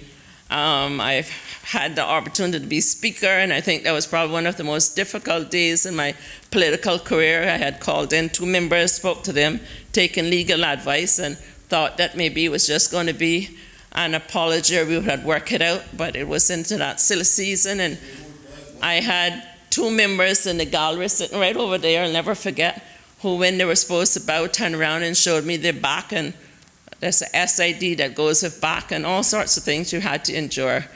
And I was asked on another occasion while here if I wanted security guard because threats had been made. And I said no, because as a child of God, no weapon that is formed against you shall prosper, no tongue that rises up against you shall he not condemn. That is the heritage of the Christians. So it has not all been smooth and sailing. There have been some bumps along the way. But in all, Mr. Speaker, I can truly say that it has been an experience that I've thoroughly enjoyed. I've made tremendous lifelong friends, both in Parliament currently and out of Parliament. I've tried to recognize and live that respect is earned and is not automatic. I've tried to reach across the aisle and treat people as individuals. Sometimes you don't always succeed, but you must continue trying, and that's what I'm going to do till I leave this honorable house. Then, Mr. Speaker, there's also another touchy and sensitive topic that starts with P, and that is prostitution. Is not what will first come to your mind, but I believe that there's been stages throughout the 24 years that I've been witness to moral, social, and cultural prostitution. And what do I mean by that? I believe that for whatever particular reason, we found ourselves in a decision-making box where we've strayed from the old paths, as it were, right or wrong or so. But I believe that there have been some times where not always that we've gone in the right direction based on our Christian heritage, and that has grieved my spirit. But I fully recognize that each one is entitled to their own moral guidance, and having accepted that, we move on and we leave the rest to Almighty God to just work it out in His own time. And then, Mr. Speaker, I believe we should also take time to recognize that there is another P, and that is pontification. And I cannot say that word without remembering Mr. Roy Bodden from Bodden. When I first came here as an early MLA, not only did he get up and read the right act of the standing order saying that you should not read your speech, and I wasn't happy then when he did it, but now as I've looked back over the years, I'm happy because it forced me, I'm not sure whether out of vexation or determination, to put my notepad down and speak for almost 2 hours that day, to his utter surprise, I believe. But it encouraged me to mature as a politician and to be, over the years, to try to assist wherever I could with whatever I learned along the way. And so, Mr. Speaker, as I listen, sometimes I say to myself, is this Roy Bodden again pontificating when I see new members coming in? And I remember also that he was also attributed to the terminology of being a chef with flowery language. And, those were some of the words that we used, and they weren't maybe complimentary to a receiving person, but it was not that hatred. I remember seeing Mr. Hagbarden and Mr. Benson going to dog war, and yet they would get on a Wednesday and drive out to Rotary and stuff together. So I would encourage Thursday, I would encourage members, yes, we have our differences, yes, we don't see eye to eye and everything, but at the end of the day, we're all Caymanians, so let us strive not only to make this a closing chapter in this legislative process, but as the Premier and others are successful in getting the new constitutional changes and we become MPs and it becomes a parliament, let us strive to make it a parliament that our children and indeed our grandchildren can be proud of, because Cayman is a blessed place. There is no joke about that. I mean, even now as we speak and we see what's about to come on Nicaragua and Honduras, so we've been brushed in the past few months and weeks with hurricanes, and sometimes we wonder and we take it for granted how blessed we are. But as we transition from a legislative assembly into parliament and we see those new powers and responsibilities, Honorable Premier has said how he has dedicated a tremendous, colossal amount of time to modernization and moving on the Constitution. Let us keep with that baton. Whoever's the next leader, whoever's the next government, realize that it's not about what one party did or one group did, it's about what we're doing for Team Cayman. And if we all work together with that central focus, and all working together does not necessarily mean that we cannot agree to disagree because we are in a Westminster-style adversarial type of government. And so if we come here and appreciate that each person was duly elected in free and fair election, and they have every right to represent their constituency to the best of their ability, remove the politics and the politics therefrom, I believe that we can create to create a world-class Cayman Islands. The Honorable Deputy Governor has utilized and perhaps coined that word with the civil service. I believe that we can not only be satisfied in coining that word, but Mr. Speaker, I believe that if we remember even some of these P's as we go forward, that when we're past electoral material, as it were, we can look back and be satisfied that when I was there in this real estate that the Leader of Opposition often refers to, because we are mere trustees, that we would have enhanced legislation, we would have gotten policy, we would have gotten the necessary finances, and even though we're going through a very trying time now with COVID, we have proven to the world that when we work together, when we put our minds together, there's nothing that can hold the Caymanian down and those who have chosen to make Cayman their jurisdiction of choice. So, Mr. Speaker, it has been my privilege to work with my colleague, the Honorable Deputy Premier, for, as he said, now 15 and a half years. We had some opportunity prior to that to work as directors in Cayman Airways. I want to thank also the Cayman Brac and Little Cayman, as I represented both of them for a number of years, and since the one man, one vote, the privilege to represent Cayman Brac East. I want to thank my family, but most of all, I want to thank Almighty God for allowing me the privilege to come, as it were, from the backside of the desert to be in a position where we can make a difference within our country. So I thank each of you who've had a role to play in my development along the way, and I look forward to continue working with these group of parliamentarians as we move into the next leg of this journey. May it please you, Mr. Speaker.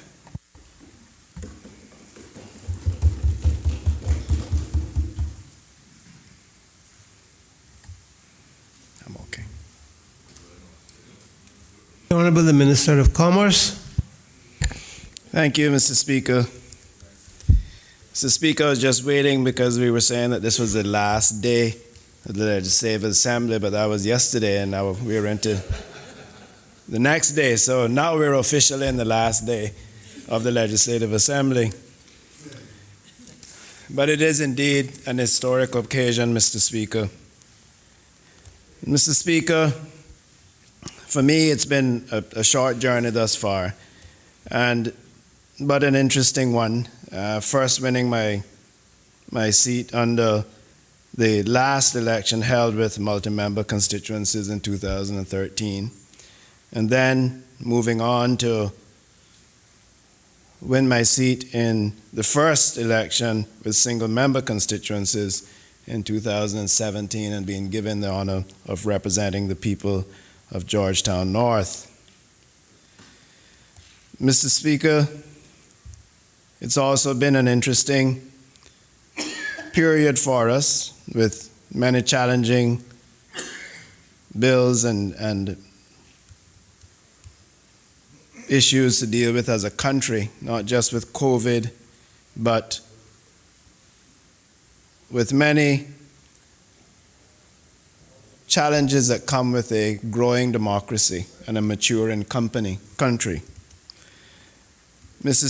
Speaker, this session dealt with the defense bill, another momentous occasion, and how can we forget the Legislative Assembly management bill that was recently passed.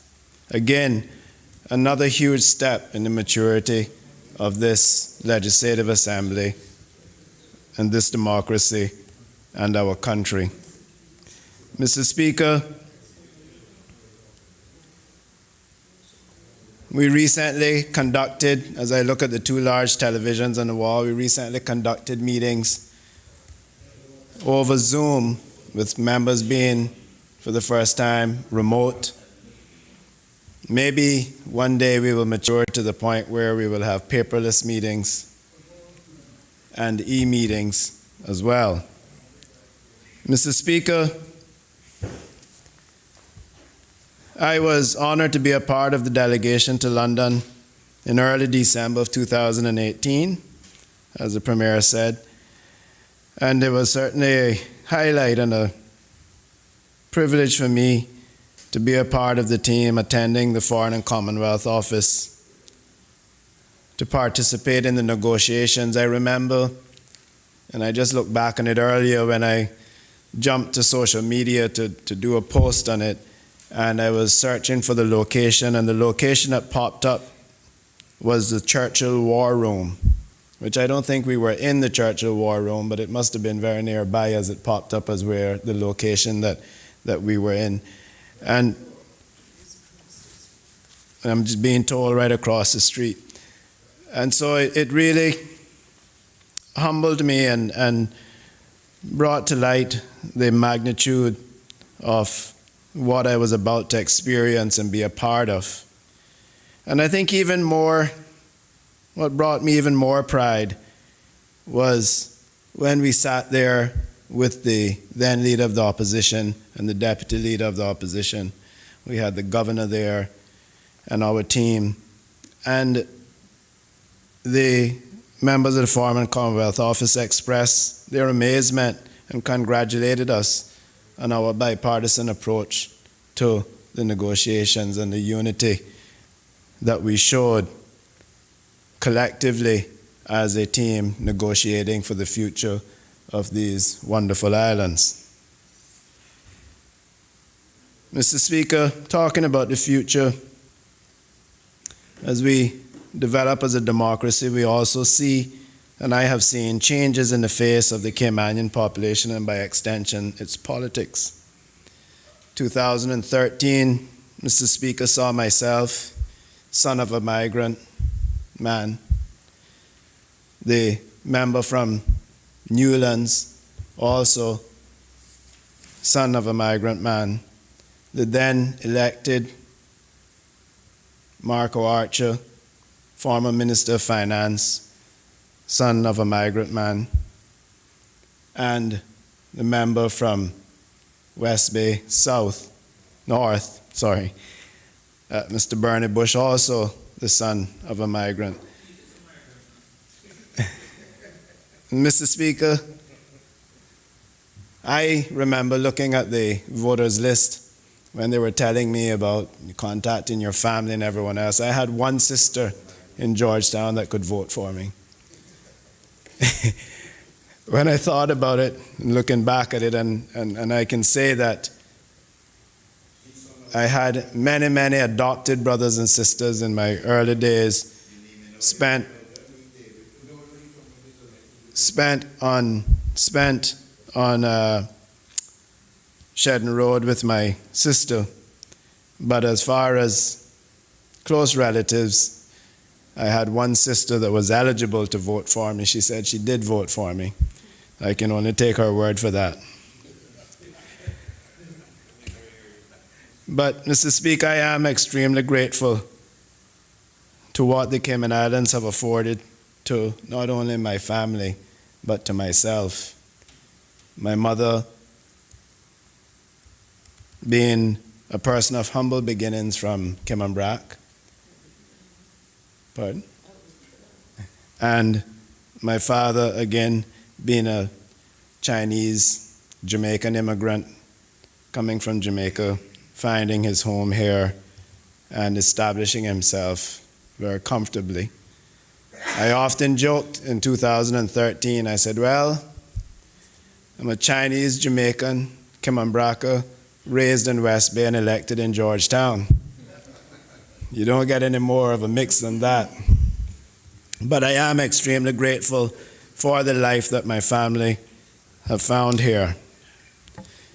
And so, Mr. Speaker, I look forward to continuing my role in the future development of these wonderful three islands, whether that is as an elected representative, Mr. Speaker, or as a proud Caymanian exercising my civic duty. I will always continue to fight for the future of these islands.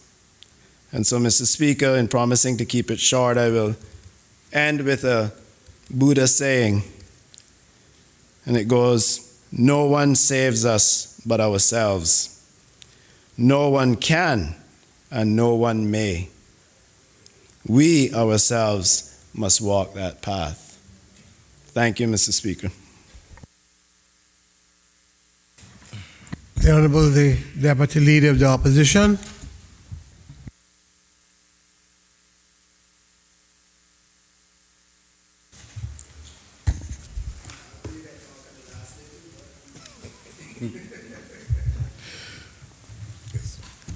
Thank you, Mr. Speaker. A member from Georgetown North is saying I get to speak on the last day as well. Mr. Speaker, I'll try not to be long. I know the Honorable Premier was making some commentary about the length of my speech earlier. The likely length. But today is a day that I would not give up the opportunity to speak, because it is a historic day for this country.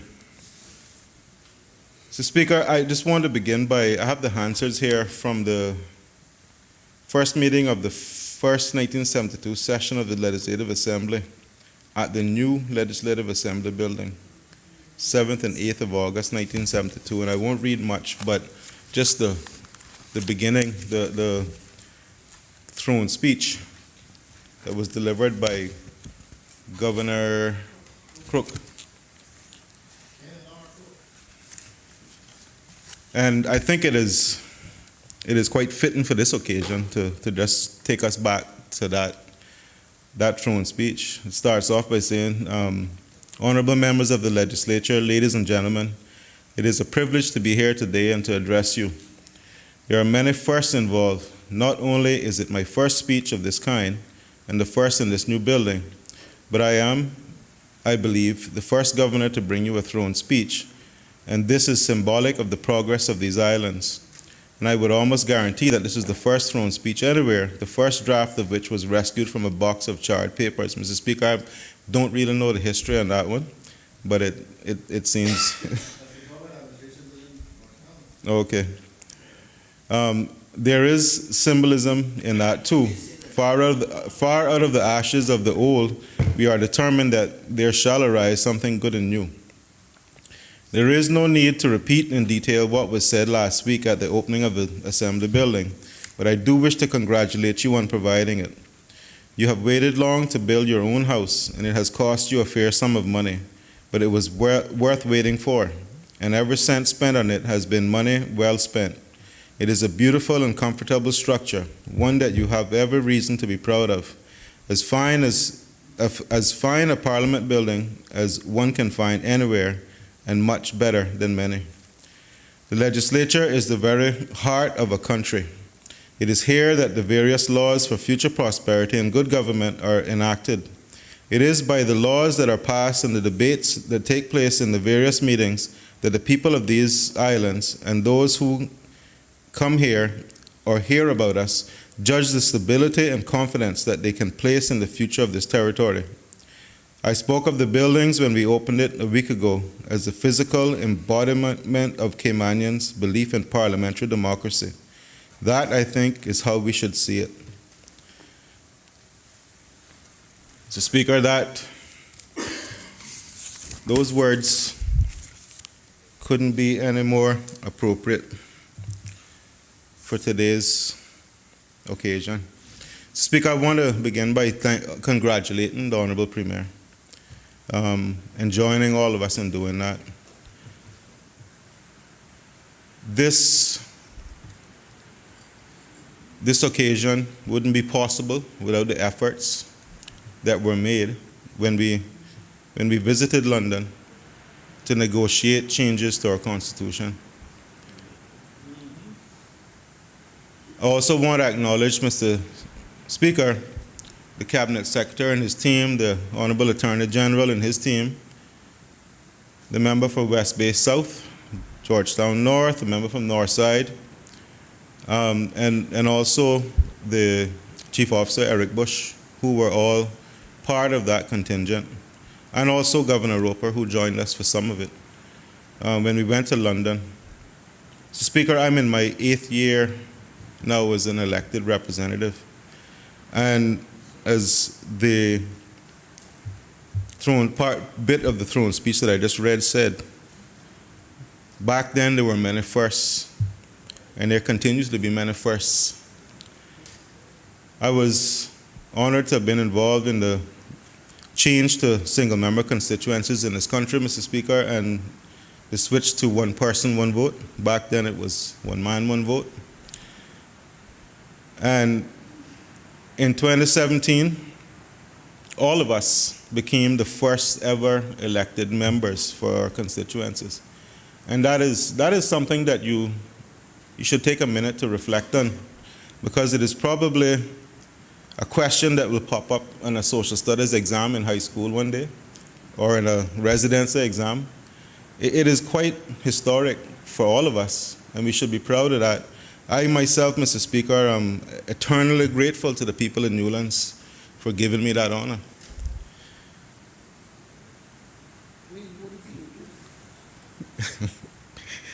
Mr. Speaker,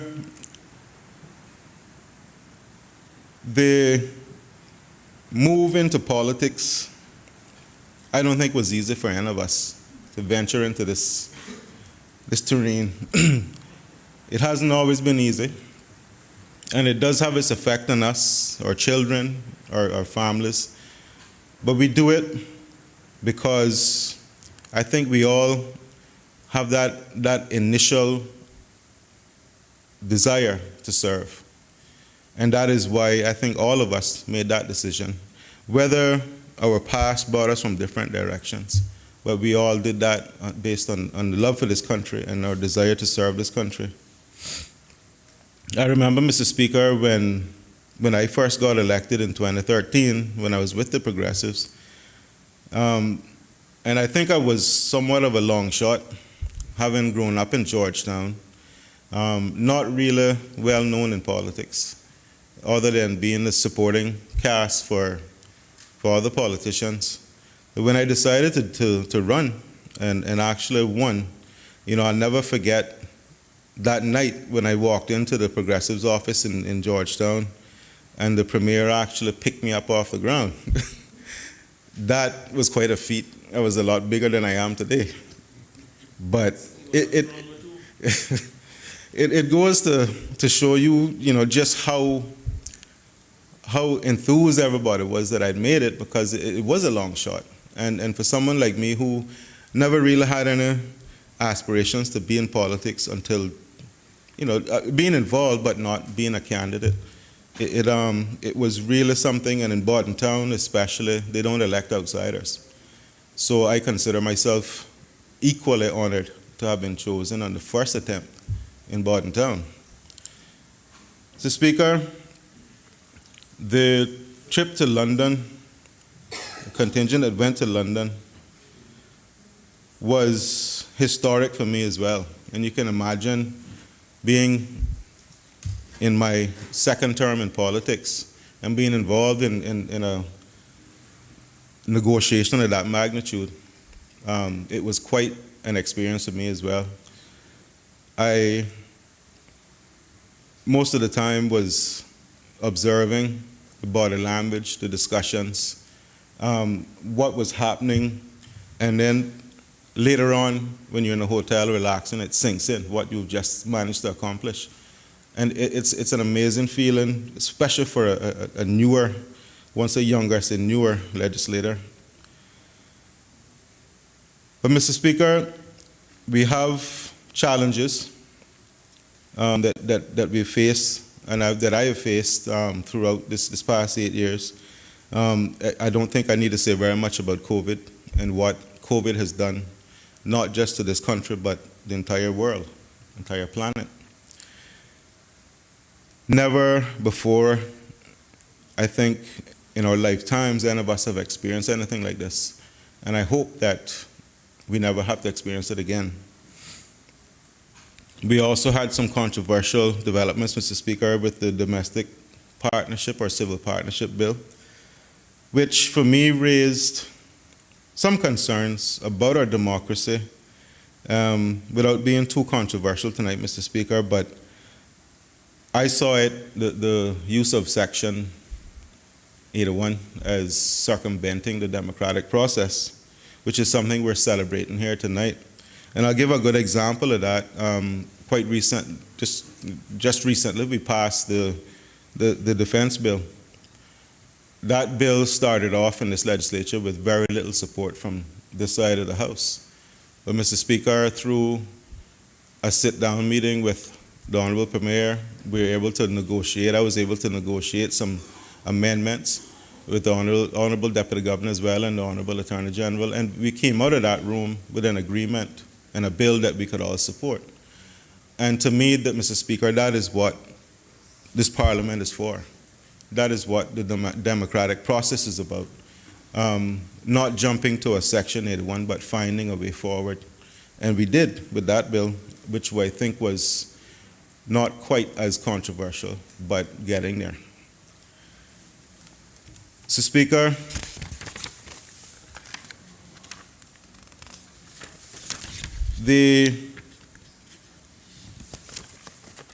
we now have a regiment, which is another major development for this country and something that we can all be proud of.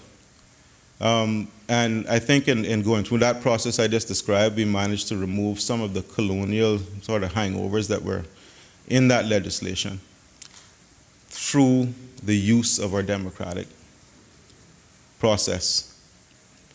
We also have, Mr. Speaker, now the management bill for this Honorable House.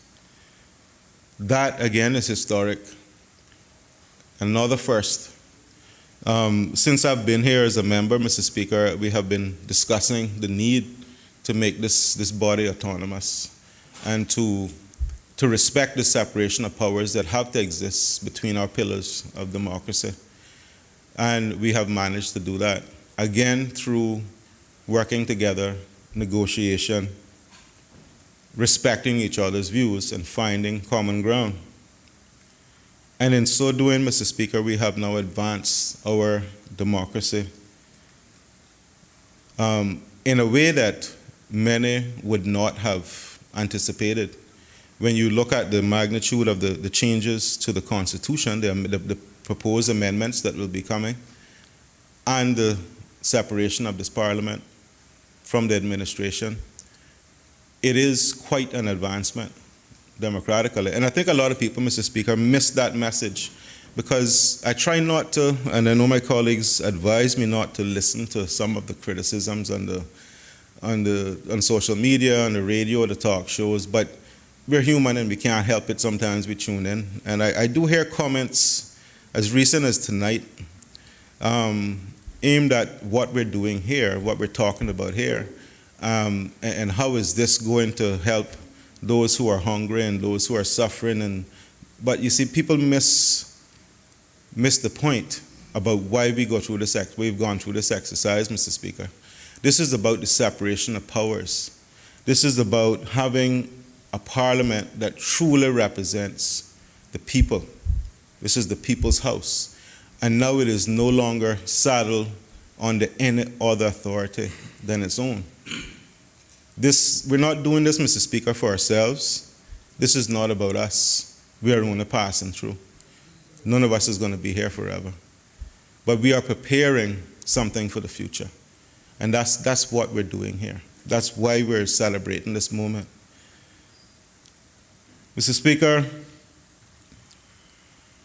I want to pay respect to all those who have been here before us, before me. I know that many have passed through this Honorable House and sacrificed just as we have, and sacrificed even more than we have for us to be here today. We are still growing, Mr. Speaker. And what I want to say to those who choose to criticize this moment is to be careful not to stifle our inspirations. We can take the criticism. We're used to it. But we have the future to be concerned with. While the process is not yet complete, by some measure, we need to be careful of tearing down for the sake of tearing down's sake. We must build. Our job is to build and inspire. And Mr. Speaker, while I said it won't be perfect and there's a lot more work to be done, where we can't build right now, we must plan, set goals, and that is what this is about. So, Speaker, this change represents in some cases, the blood, sweat, and tears of those who came before us. So let us be careful not to dishonor their efforts. We don't always have to say something negative to be heard. We all have faults, but I think, Mr. Speaker, on a day like today, we need to reflect and try to understand how we can do better as a people. There are more things to celebrate about this country than there are to feel bad about and to talk negatively about. So for today, I want to urge everybody in the sound of my voice to put down the armor and the weapons, take a moment to reflect on where we're coming from, and be proud of that. Tomorrow we can get back to disagreeing. So, Speaker, I also want to pay respect, and like the Premier, I try not to name names because I inevitably will forget someone, but I want to pay respect to those who I feel have influenced my journey in politics. Beginning with Mr. Roy Borden, Mr. Gilbert McLean, who when I returned from university, started to work with them on their election campaigns, part of their committee in Bordentown. I also have a relative who has influenced me to some extent and influenced me into going into politics. By following his example, that's my cousin, Mr. Linford Pearson. And of course, my colleague to my right, the Honorable Leader of the Opposition.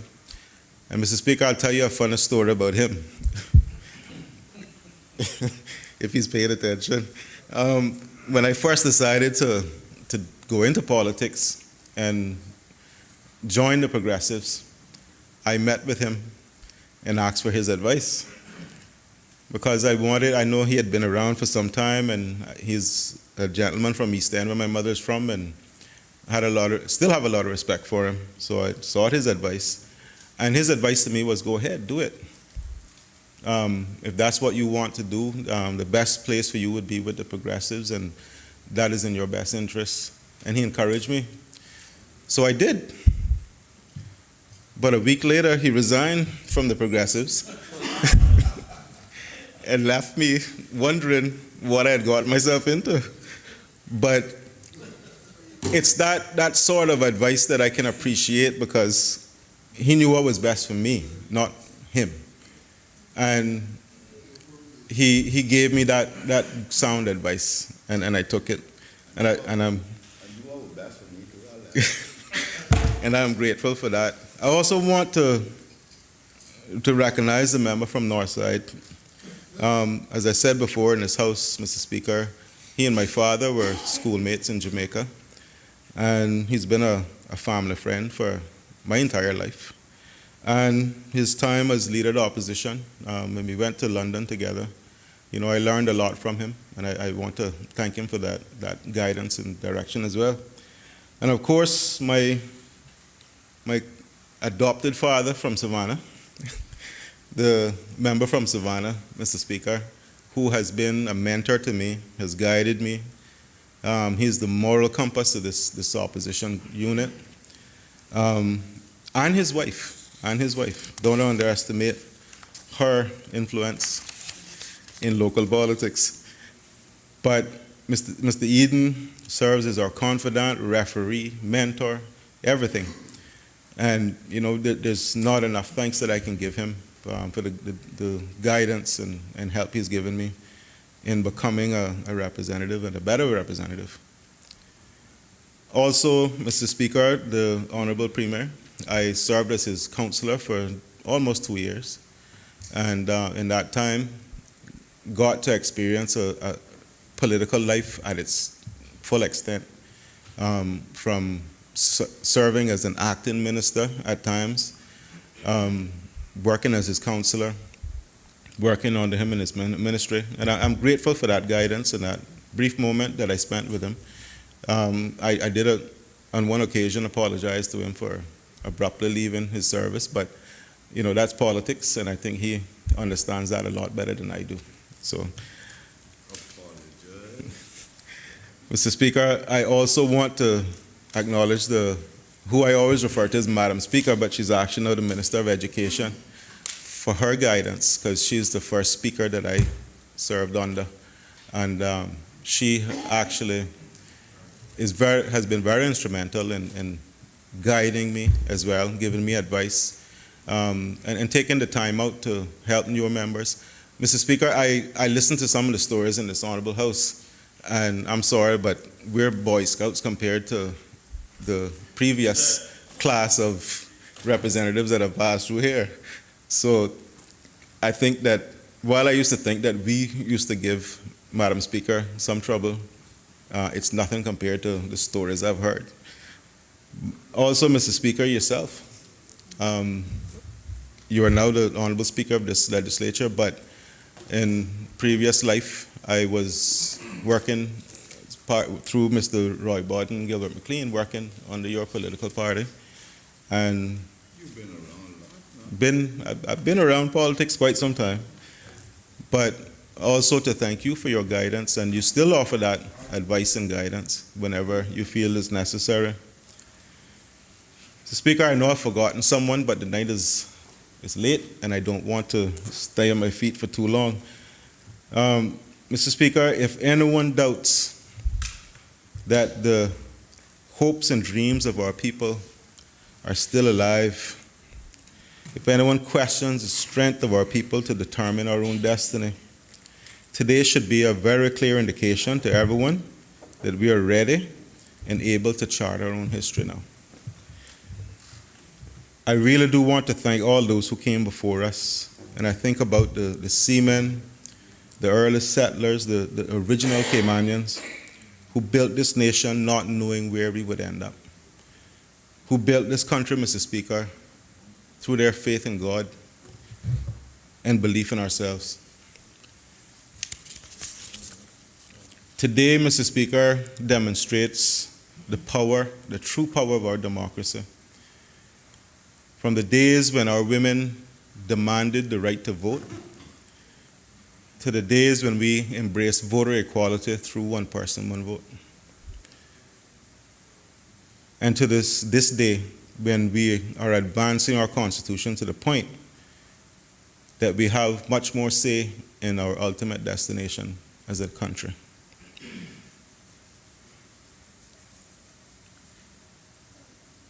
I'm thinking back, Mr. Speaker, to the early days when this Honorable House, this legislature was first opened, and what it must have been like when the first courthouse was being constructed across the street, when we were constructing the pillars of our democracy. And it was much more than cement and bricks. It was building a country. Mr. Speaker, we still have we have survived many obstacles. Many things have been thrown at this country.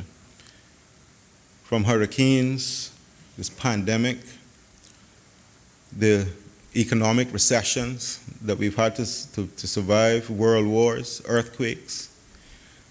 But we have persevered. Our strength and our spirit comes from our faith in God Almighty. And Mr. Speaker, that ensures that we will never fail. And I believe through my brief time here that we are going to continue to grow from strength to strength. And that we will continue to overcome any obstacles thrown our way.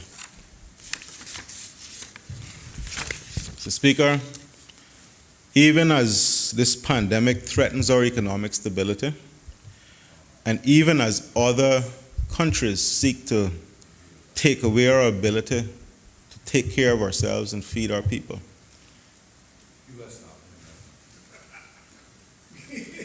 Even as we are now in a period of more intense and frequent hurricanes, this country is going to continue. We still have challenges ahead, Mr. Speaker. We still have the task of making sure we educate our young people. We deal with the cost of living. We deal with the poverty that will likely result from this pandemic, the unemployment, getting our economy rebuilt and diversifying it, saving people's livelihoods and businesses, and ensuring that our people can continue to become homeowners, entrepreneurs, and pioneers, radically reshaping this country in the aftermath of this pandemic. Mr. Speaker, we have much work to do, but today is symbolic of our ability to get it done. Mr. Speaker, I want to take a moment, because I've paid homage to the more senior members and those who have passed through this honorable House before us. But I want to speak now to the new members in this honorable legislature. Those of us who will be returned in May, it's time for us to take up the mantle. Mr. Speaker, it's time for us to step up now, raise the bar, and move forward. I overheard the Honorable Premier make a comment the other day when I was moving amendments to the defense bill, and he said, "You have to get this right. I'm not going to be here forever." I don't know if he realized I heard him, but I didn't hear him at the time. But when I watched the replay on GIS, I heard the comment, and it stuck with me because, you know, it's a startling reality that a lot of the more senior members are moving on, and they all will eventually, and this country will be left with us. So it is an appropriate time for us to celebrate the autonomy of this body and the renaming of this legislature to Parliament, and to step up and fit that role as MPs, because that is what this country now needs. Mr. Speaker, starting today, I think that we can move forward with pride, confidence, and determination. Starting today, I think we can move forward as one Cayman. Thank you. Minister of Financial Services.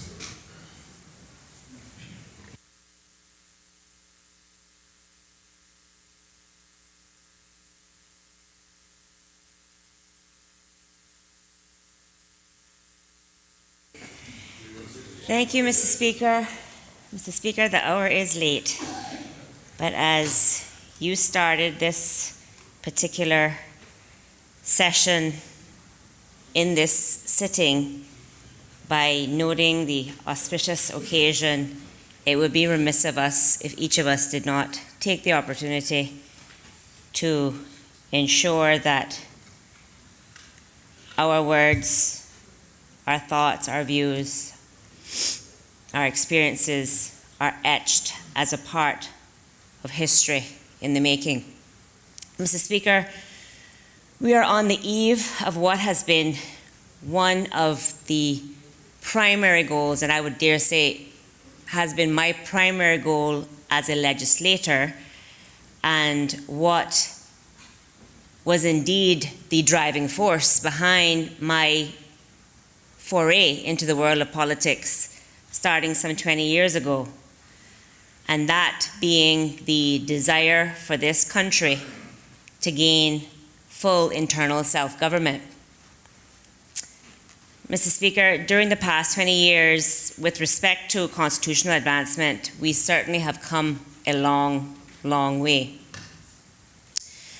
And on a personal note, the road to get and stay here has been quite a journey. Mr. Speaker, as the then second elected member from the District of West Bay in 2013, marking a historical feat in its own right, and again as the first member of the Legislative Assembly elected to represent the constituency of West Bay South in 2017, I made a commitment to represent my constituents with integrity, with alacrity, and with tenacity. I have always strived to provide honest, forthright representation, often telling my constituents that I will never make a promise that I know that I can't keep, but I keep my promises made. I strive to do so with enthusiasm and perseverance, Mr. Speaker, because, as you know, there are often highs and lows in this journey of being a representative of the people. Mr. Speaker, one of the greatest highs during my time as an elected representative was being a member of the constitutional negotiating team and participating in the, at times, tense negotiations which took place in London in December 2018. And I want to truly thank the Honourable Premier for affording me the opportunity to do so.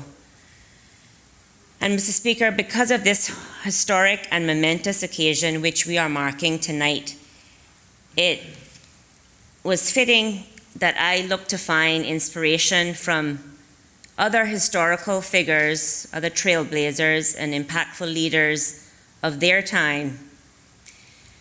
And Mr. Speaker, to start with the words of Dr. Martin Luther King Jr., we are not makers of history, we are made by history.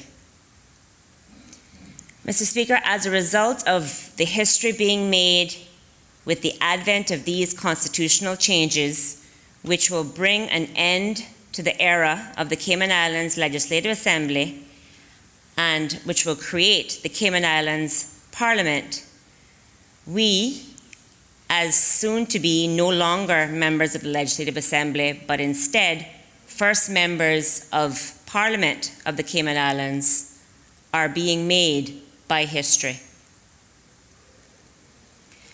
Mr. Speaker,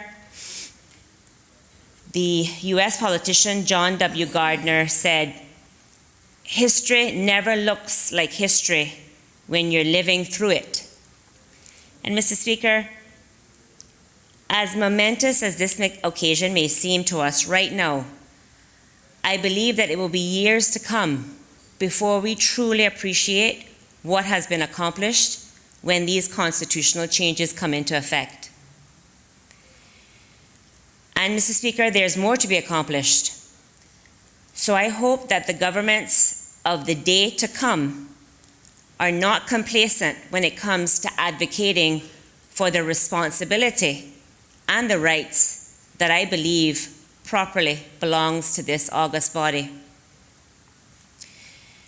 Mr. Speaker, the Jamaican political activist Marcus Garvey once said, "A people without the knowledge of their past history, origin, and culture is like a tree without roots." Mr. Speaker, I want to thank yourself and the Premier for the statement that has been outlined at the beginning, outlining the history from whence this Legislative Assembly cometh, or came, and also the contributions of many of the previous speakers on this matter, marking this occasion, giving personal anecdotes, but also historical perspectives of where and how we have come to be at this point and the journeys that each person took in that regard. Mr. Speaker, as I said, through this very, I wouldn't call it debate, but through our contributions, we are continuing to write history. And so, Mr. Speaker, I once again want to pay homage to the giants that came before me and whose shoulders I stand on here today as women serving in the Cayman Islands Legislative Assembly.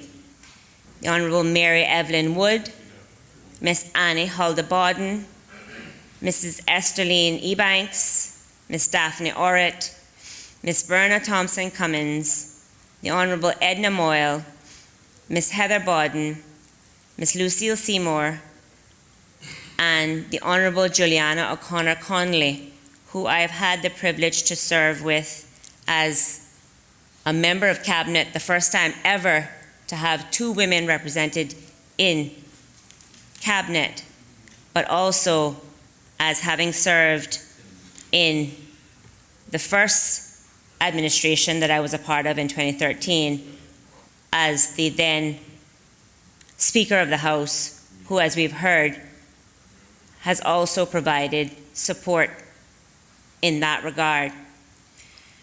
Mr. Speaker, I'm also glad to have been able to help welcome the newest female member of this Honourable House, that being the Honourable Barbara Connolly, in helping us to get that much closer to the gender balance that we strive to achieve here in the Legislative Assembly. And in many respects, Mr. Speaker, we still have work to be done in that regard.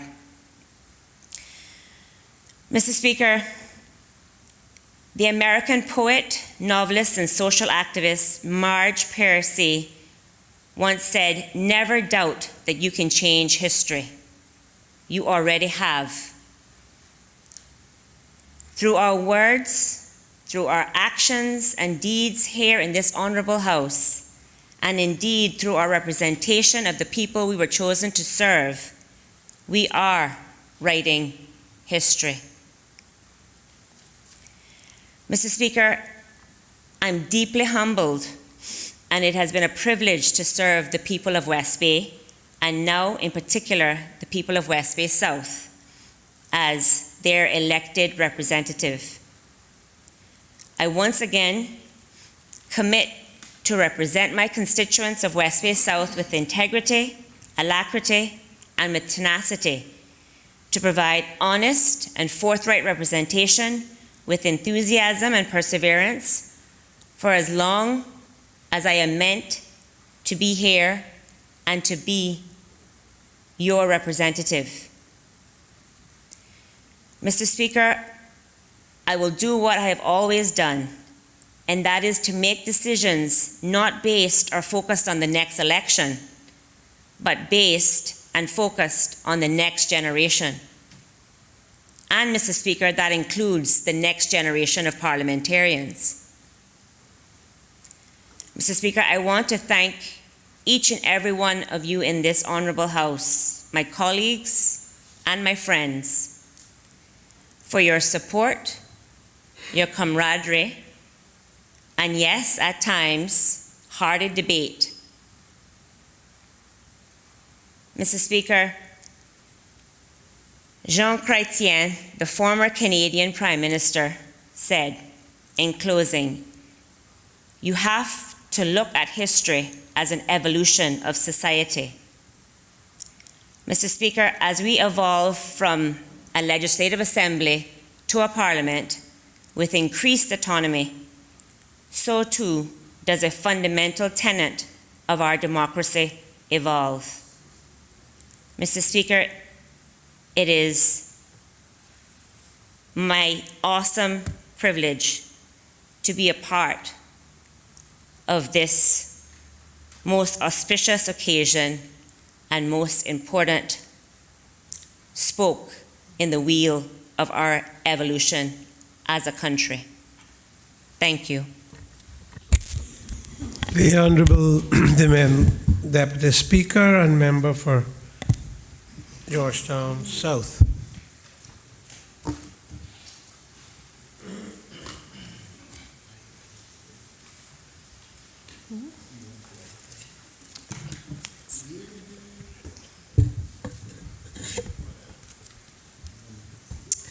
Thank you, Mr. Speaker. Mr. Speaker, I rise to address this Honourable House for the last time as the Legislative Assembly of the Cayman Islands.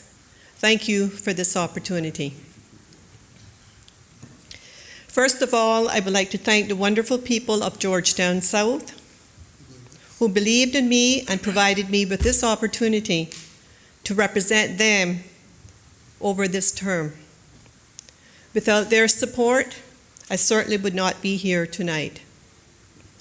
I would also like to thank my family for their love and support. Mr. Speaker, I'm honored to be a part of this coalition government, led by our Honorable Premier, who never ceases to amaze me with his wealth of knowledge, good judgment, and wisdom. As a new member, I have learned so much from him. Likewise, Mr. Speaker, as a counselor for both the Honorable Minister of Education and the Honorable Minister of Finance, both of whom I have the privilege of working with, have provided me with an excellent foundation on their ministerial duties, and I wish to thank them for their continued guidance and support. In addition, Mr. Speaker, I continue to learn from all of the other ministers and my fellow councillors who have also been a pivotal part of this journey. And my colleagues in the opposition, whose main role is to question the government and hold them accountable to the public. I have learned what that role represents and how critical they can be of the government, but also their need to offer alternative views.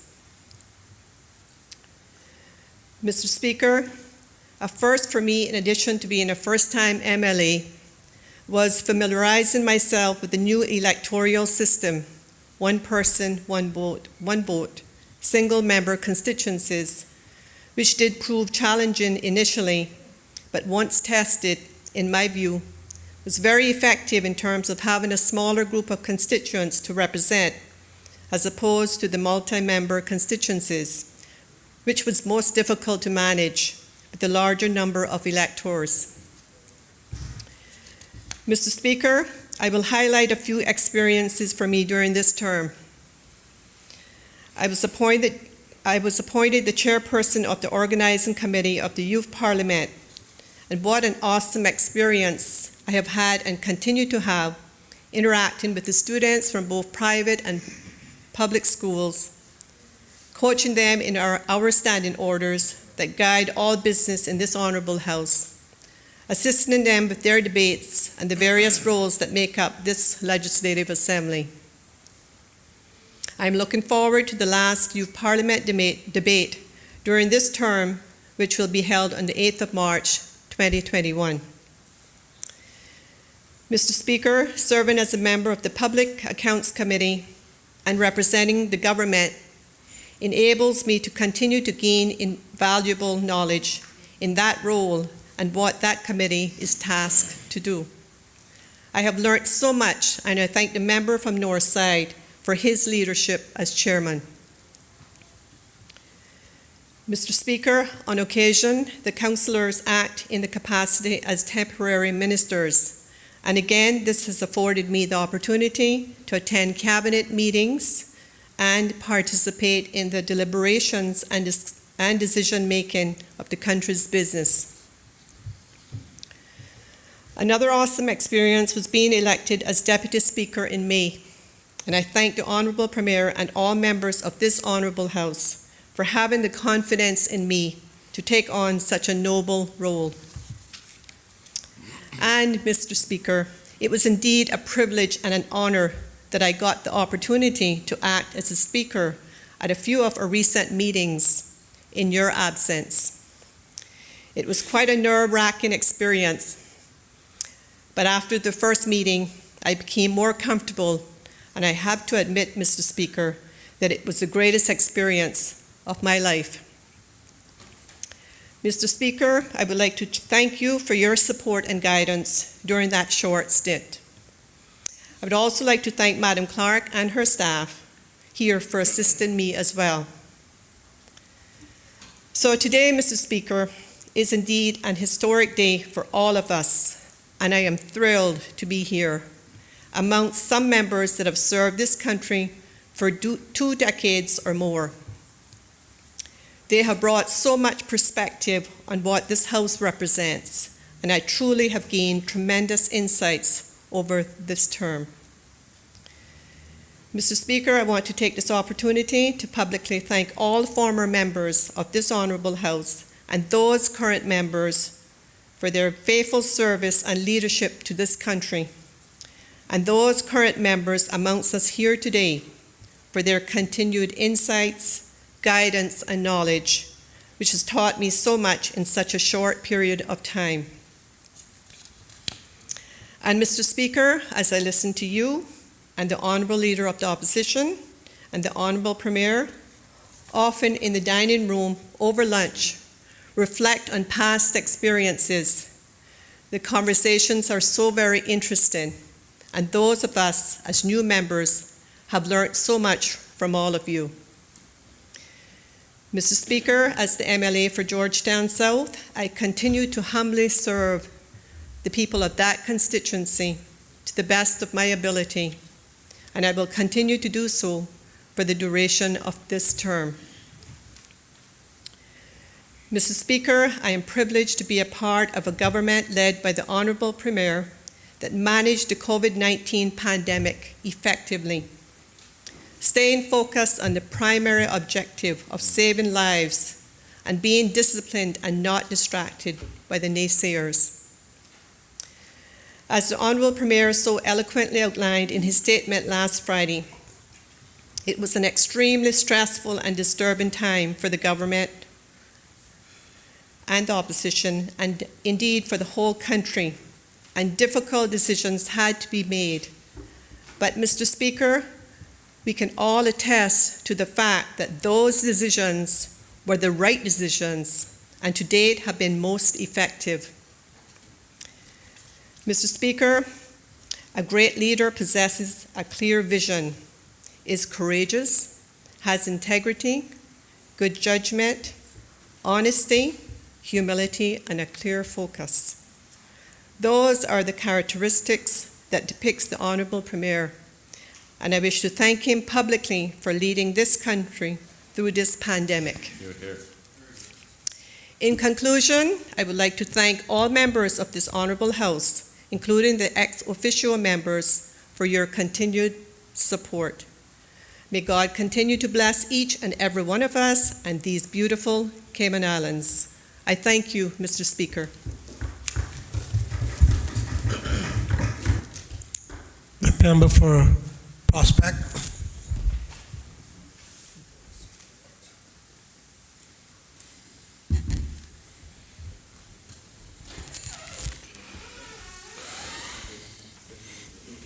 Thank you, Mr. Speaker. I rise to offer my contribution to this historic debate, marking yet another important milestone in our beloved country's advancement and development, as we bid farewell to the institution of democracy, this edifice we have called the Legislative Assembly of the Cayman Islands for these past 60 years, and also to pay homage to its brief, though great, history, whilst also, Mr. Speaker, looking towards the future and the further growth of our democracy under, albeit, the new name of the Parliament of the Cayman Islands. Mr. Speaker, my contribution will be brief, both because of the lateness of the hour, but also, though I stand daily, as the Honourable Minister of Financial Services just moments ago stated, I thought I was going to be the first, but we all sometimes share notes. Though I stand daily, Mr. Speaker, in the presence of giants, I myself, as a junior or freshman member, have just arrived. And whilst I have developed a number of memories of my own that I am certain will live with me forever. It's been a real treat, if I must say so, to listen to the nostalgia and shared memories of those more senior than I of their time in this place. However, Mr. Speaker, as a freshman member, as the term is sometimes referred to, I feel equally honored and grateful to the people of Prospect for allowing me the distinction and honor to serve as their representative in these hallowed halls. And it is with sincere esteem and reverence, Mr. Speaker, that I have been afforded the opportunity to cut my proverbial political teeth under the guidance and tutelage of such giants on both sides of this House. Giants such as yourself, Mr. Speaker, the longest serving member and father of this House, the honorable member from Savannah, the second longest serving member, the honorable member from Cameron-Brack East, the honorable premier, the honorable leader of the opposition, all of whom have served 20 years or greater, and each leaving their own distinguishing mark and contribution to our country's advancement and development. As a freshman, I say sincerely from my heart, thank you.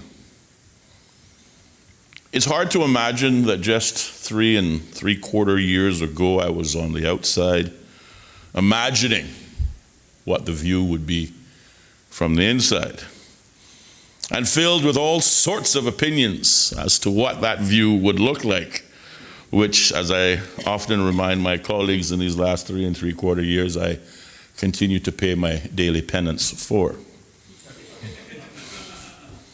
I was so eager to serve, Mr. Speaker, eager for my turn to leave a lasting contribution of my own to the country and people that I love.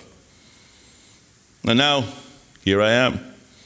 By the grace of God and the embrace of the people of Prospect, not only am I a member of the Legislative Assembly, soon to be called Parliament, I have the honor of acting as counselor to the Premier, who throughout the course of these 3+ years, I have had the distinction of serving as his temporary acting minister a total of 16 times. And I am a proud member of this coalition government of national unity, of whom I think, as far as governments go, we have accomplished a great deal in our short term in office. As the leader of the opposition often reminds, this is the House of Politics. So I suppose now is as good a time as any to state publicly for the first time my intention to seek re-election in my constituency of Prospect. And while a number of persons, Mr. Speaker, have already declared themselves as my challengers, it is my hope that Prospect will judge me on my performance and my kept promises, and return me as their representative, their voice in this honorable House, and allow me to continue the work that I have started, to allow me to continue to work with my community, my terrific Prospect and Red Bay community group who do so much for our community I'm so proud of, and also to return me to members of this soon-to-be Parliament for the further advancement of both Prospect and its interests, as well as the interests of the wider people of the Cayman Islands. But, Mr. Speaker, tomorrow is not promised to any of us. And whether I am returned or not, being a representative of the people of the Cayman Islands, and in particular of the people of Prospect, stands second only to the birth of my son as the single greatest achievement of my entire life. In closing, Mr. Speaker, I told you I was going to be brief. I will echo the sentiments of the honourable member from Cameron Brack East, the Minister of Education, Youth, Sports, Agriculture and Lands. The life of a parliamentarian isn't a glamorous one. To the contrary, it's a challenging one every single day. But when I can see the satisfaction in the eyes of those that I have had a chance to help in a meaningful way, makes it all worth it. You also don't become a politician to get rich. You give most of it away, in truth. But you become a politician, the good ones anyway, because of a willingness to serve and a willingness to strive to make the lives of those you serve better. And as the Honourable Deputy Speaker, the member for Georgetown South, my colleague, just stated, there is no better example of making the lives of those we serve better than a brief examination of our current situation under this global COVID pandemic, where my heart cries every day as I watch the global number of cases rise. I think today it stands at 46.8 million cases worldwide, and a total of 1.21 million deaths. And then I compare those statistics to us here in the Cayman Islands, 240 cases and only one death. And that death, though sad, did not occur amongst any of our Caymanians, but that of a visiting foreign national. And whilst I continue to send my heartfelt condolences to that family for their loss, I remain ever grateful to the Premier, not only for his steadfast leadership of this coalition government of national unity, but ensuring that as a freshman junior member, first-time representative of the Cayman Islands, I do not have to shoulder on my conscience the deaths of any of my fellow citizens on my watch. I think that would be too much to bear. I thank the Premier, as the member from Georgetown South stated, for his exceptional leadership. I thank the members of my coalition government, each and every one of them, for doing their jobs diligently. Not a one has taken a day off, and we continue to strive for better. I thank for the members of the opposition for choosing to lay politics aside and work in the interest of the people of the Cayman Islands. True partisanship, bipartisanship. And most importantly, I thank the people of the Cayman Islands for heeding the advice, doing as they were told, making the sacrifices, because it is for that reason, Mr. Speaker, I believe I stand without fear of contradiction, to be living in one of the safest places on earth.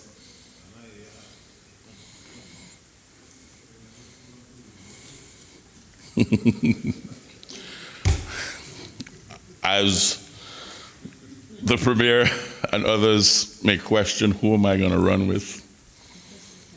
I intend to stay right where I am. I believe that this coalition, government of national unity, has done such an admirable job, if I say so myself, in our term in office, that one good term deserves another, and I intend to stay with those that have accepted me.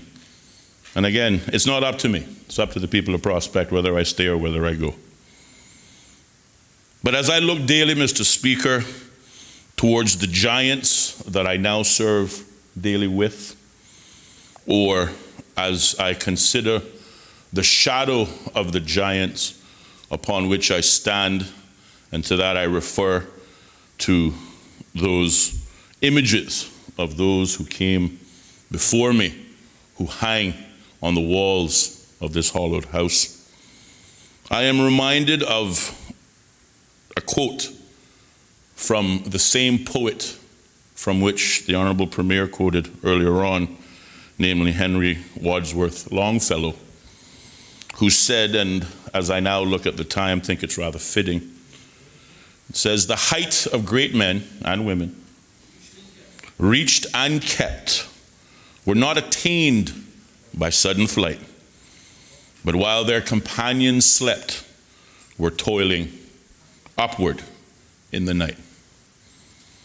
I thank God Almighty, my family, my committee, my chief advisor, and most importantly, the people of Prospect, for the privilege to sit in this House as a member and representative of the people of the Cayman Islands. And I thank you, Mr. Speaker, for allowing me this great opportunity to offer my brief contribution to this historic debate. Thank you. The member for West Bay Central. Thank you, Mr. Speaker. Mr. Speaker, it's indeed a privilege to address this honorable House on this historic occasion. Mr. Speaker, as you know, this month marks 20 years since I had the honor to be elected to this honorable House. I am extremely proud to be associated with the laws, regulations, and guidance that this House has produced on behalf of our people. Mr. Speaker, I didn't support everything that came before the House, but by and large, those that I supported, I believe, have benefited the people who elected me. Mr. Speaker, indeed, this House belongs to the fine people of these islands. We have spent countless hours and tackled a myriad of issues in debates, discussions, and committee meetings, all in the name of democracy, good governance, and for the good of our people. While it is bittersweet that I leave behind this Legislative Assembly structure that has been our country for decades, I join with my colleagues in embracing the new and uncharted way of engaging with each other and with our people as we maintain the honor and dignity of these hallowed halls in a newly defined Parliament. Mr. Speaker, it is with great respect that I mark for posterity the significance of this day, and I thank you and my fellow MLAs for the many memories we have made here and for the bonds and the friendship that will last a lifetime. I thank the entire District of West Bay for electing me to represent them over the years, and I especially say thank you to the good people of West Bay Central who have trusted me to manage and resolve their issues over these many years. I would also like to say thank you to all the staff of this Legislative Assembly who have been extremely helpful and accommodating. To this end, Mr. Speaker, I say thank you. The member for Georgetown West.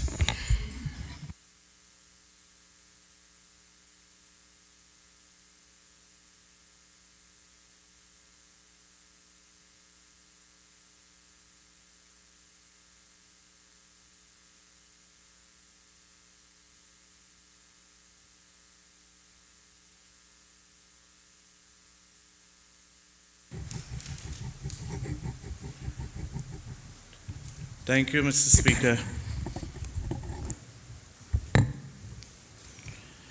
Mr. Speaker, I have been interested and involved in Cayman politics in one way or another the majority of my life. Uncle Roy was an elected vestryman, and I have great memories of he and my father talking of the politics of the day and history before that. And listening to that made me believe that we can all make a difference in our community, and we should get involved in order to help shape the future of our beloved Cayman Islands. These experiences has made me love spending time with older persons in our community, even to this day, listening to the great stories and in many cases, the great wisdom they demonstrated in building Cayman into what it is now. Mr. Speaker, it only felt natural to try to get involved in the political scene so that I could have my say in what I felt was good for our islands. Most of my adult life has been spent supporting and campaigning for political candidates who I felt were making the right decisions for Cayman, and that was as far as my political ambitions extended. While growing up in Cayman, and I remember like the Premier, when the population was below 10,000, there was no TV and little exposure to outside news. We did not have constant information on the international celebrities, even famous sports celebrities, and we had little chance of ever meeting them. Because of my interest in local politics, I considered Caymanian politicians as celebrities, and following the business of this honorable house fascinated me. Through it all, and even at times with encouragement over the years, I never did see myself running for elected office and was quite happy to campaign and support candidates of my choice. Never in my wildest dreams would I have thought I would one day sit in the seats that our celebrities had previously sat in. I often visited the gallery and had a few excited incidents inside and outside their legislative assembly, but that's as far as my experience went. Celebrating New Year's Eve with family and friends as usual on December the 31st, 2016, I had no idea of what 2017 was going to have in store for me. It was a couple months into 2017 when the Honorable D. Kurt Tibbet sat Christopher and I down to seriously discuss the possibility of putting myself forward for election to this honorable house. In May 2017, I had the honor and privilege of being elected to this honorable house to represent the constituents of Georgetown West, and I will forever be grateful to them. Then I had the great honor to be asked by the Premier, the Honorable Alden McLaughlin, to be a part of his government. I had the further honor to be asked by the Tourism Minister, the Honorable Mose Kirkconnell, and the Sports Minister, the Honorable Juliana O'Connor Connolly, to be their counselors. This has given me some of the most rewarding times of my life, and I thank both ministers for giving me this opportunity. Mr. Speaker, as a sportsman and especially as a cricketer, I know the leadership is always the person who gets the praise. And as the AG would agree with me, Clive Lloyd was not one of the best cricketers the West Indies ever had, but he led the best test team ever. And he was awarded the knighthood for that. And the Premier, leading Cayman through the COVID pandemic, I think he should be getting the praise, and for what he's done and the recognition he's getting throughout the world for the way he conducted Cayman through the COVID pandemic. I have stated it before, and I would like to go on record. One day, I would like to see the Premier knighted for what he's done.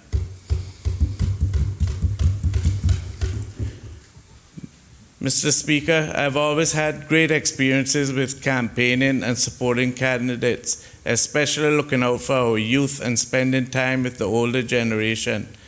But Mr. Speaker, having been elected to this honorable house is one of the greatest experiences of my life, and it's so much more than I expected. Some of the most enjoyable times are when we are sitting in the dining room and listening to the older members talk about the history, good and bad, that this honorable house holds. Listening to the Premier, yourself, Mr. Speaker, the Leader of the Opposition, the member from Savannah, the two members from the Sister Islands, and the member from Northside has been very entertaining and very educational.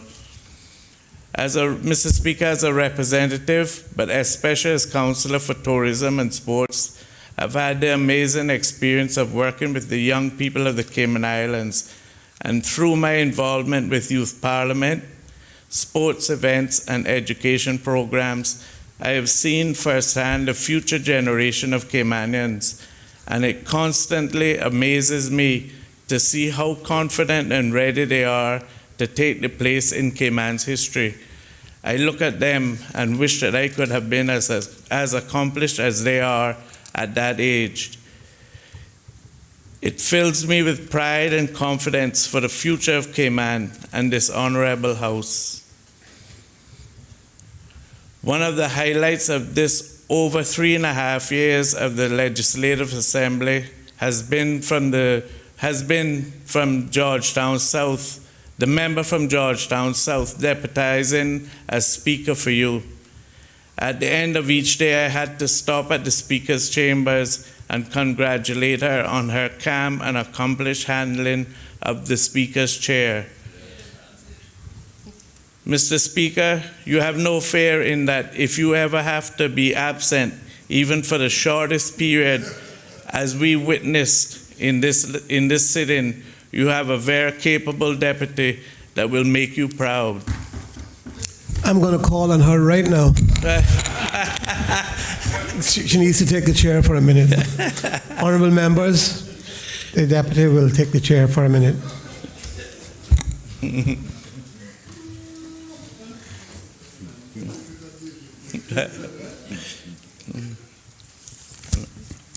And I'm about to finish.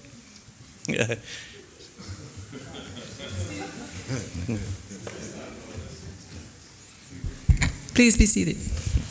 Continue, member for Georgetown West. Only a few words left, but I won't make the mistake and say, Mr. Speaker. Madam Speaker, I am deeply honored and proud to be one of the last MLAs ever in the Cayman Islands Legislative Assembly's history, and to be named alongside of our past celebrities is beyond what I could ever have dreamed of. I now look forward, God willing, to go down in history as one of the first 19 MPs in the new House of Parliament. Thank you.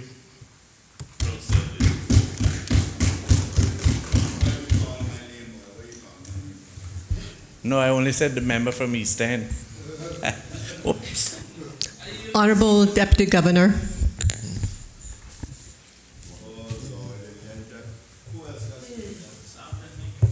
We're almost there.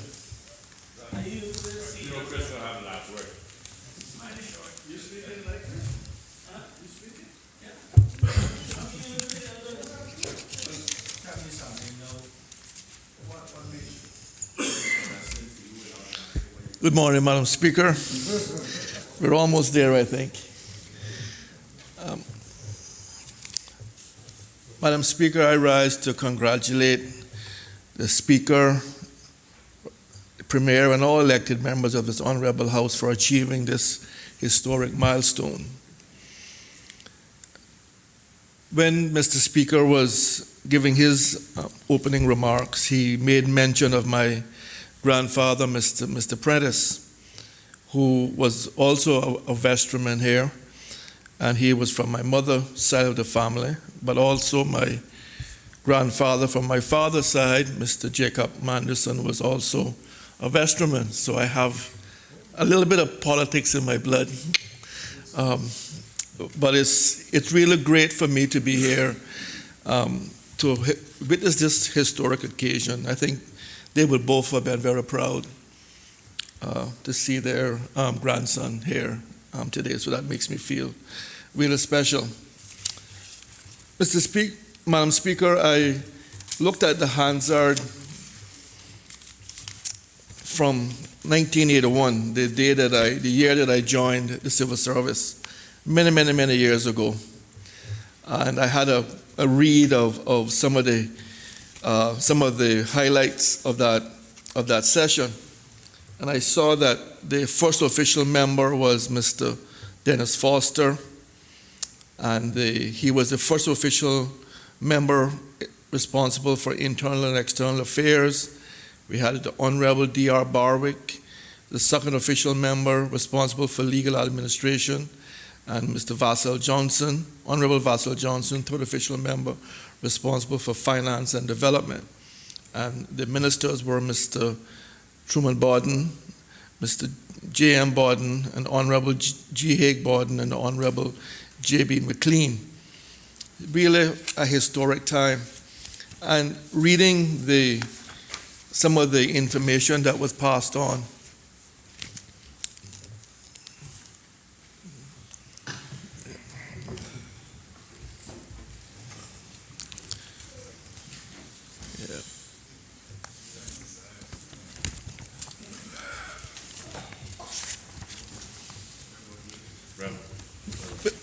Mr. Speaker, I was reading the Hansard from 1981, the year that I joined the civil service.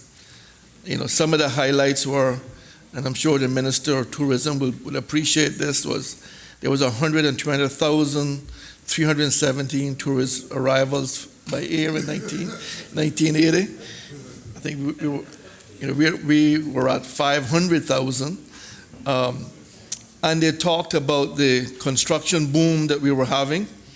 And it was the construction boom that actually, I think, got me a job within the civil service. The immigration department needed some able-bodied young men to help deal with some immigration crime, so that's how I got my job. Okay, I'll leave that alone. The revenue for the country at that time was $32.8 million, and we had $7 million in reserves. So it was really interesting to read some of the things that were happening in 1981. And I think to all our young people who are wanting to become members of this parliament, it's always good to read the Hansards and reflect back on some of the things that happened throughout in the early days and got us to where we are today. Mr. Speaker, I want to pay tribute to the former Chief Secretaries and Deputy Governors, Mr. Desmond Wallace, CBE, who is one of our national heroes, Mr. Dennis Foster, CVO, CBE, Mr. Lemuel Hurlston, CVO, Mr. George McCarthy, OBE, Mr. James Ryan, CBE, and Mr. Donovan Ebanks, MBE, all of who served as Chief Secretary, which is now Deputy Governor, and all have worked exceptionally hard and had really set the bar high for me and other persons coming and being Deputy Governor one day. Mr. Speaker, who? I said his name. I said I'm Deputy Governors, yes. Mr. Speaker, we all spoke of our highlights. I don't have any amazing stories like how you and other persons have had, but I was here for some very monumental occasions. I was here when we passed the Public Authorities Bill. When we had election reform that gave us single-member constituencies, the procurement legislation, conditional release, and this session, the LA Management Bill. I remember one of the first times that I addressed this House as Deputy Governor, the gallery was full of civil servants, Caymanian civil servants who had been promoted up the ranks, and I was so proud to do that. I recall giving the throne speech, Mr. Speaker, during your time as Premier when I was acting Governor. That was a really special a moment for me. Very proud as a Caymanian to be doing that. But Mr. Speaker, if you think back to earlier this year, to where we have started off with having the earthquake and threat of tsunami, hurricane threats, fires, pandemic, and here we are today. We have really shown our resilience. We started having meetings of this Honorable House by Zoom. We would never have foresaw that. If in January we had said we're going to start having meetings of this Honorable House by Zoom, nobody would have believed us. I don't think we even knew what Zoom was back then. But we have done so much. I was looking back at the records here. This year, we have debated 46 bills. In the middle of a pandemic, we have dealt with 46 bills. We've answered over 50 questions. We have tabled 48 papers and reports, and we've had numerous private members' motions. In the middle of a pandemic, Mr. Speaker, we have been doing some amazing work. It just speaks so well for Parliament. Mr. Speaker, I want to thank the members, the Madam Clerk and the staff of this Parliament for all of their hard work and dedication. I want to thank their Chief Officer, Ms. Gloria McField-Nixon, for all the support that she has given the Parliament, and to yourself, Madam Speaker. I do want to thank the Chief Officers in the wider civil service, the Premier and my Cabinet colleagues for all the support they have given me. My mother and my family, my wife, and all have been very supportive of me during these times, and I know they're going to be very proud when we all become members of Parliament. I was saying to the Premier, that's going to be exciting when you are called an MP, and he reminded me, well, DG, you're a member of the Parliament too, so I had almost didn't realize it. But, Mr. Speaker, we have a lot to be proud of. We've come a long way. I think in 2021, when we meet, and when our Parliament will be autonomous, that's going to be another milestone for us, something that we can be really proud of. Mr. Speaker, I want to, again, congratulate all members of this House for achieving this milestone. It's been really an historic meeting of our Parliament these last week and a half. It seems a bit longer, but I think it was a week and a half or 2 weeks. I think we have done a lot. We have a lot to be proud of. Mr. Speaker, I want to leave with my favorite quote on public service. My creed is that public service must be more than doing a job efficiently and honestly. It must be a complete dedication to the people and to the nation, with full recognition that every human being is entitled to courtesy and consideration. That constructive criticism is not only to be expected but sought. That smears are not only to be expected but fought. That honor is to be earned, not bought. I thank you, Mr. Speaker.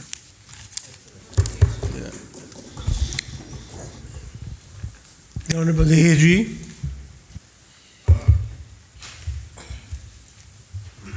Thank you and good morning, Mr. Speaker. I've been here since yesterday. Yeah. Mr. Speaker, I rise to understandably add my voice to this very significant outpouring of pride as this august body is on the cusp of transitioning from the nomenclature of a legislative assembly to that of a parliament, Mr. Speaker, and all the attendant pride and joy that brings. Mr. Speaker, I am hoping to be able to say more at an appropriate time.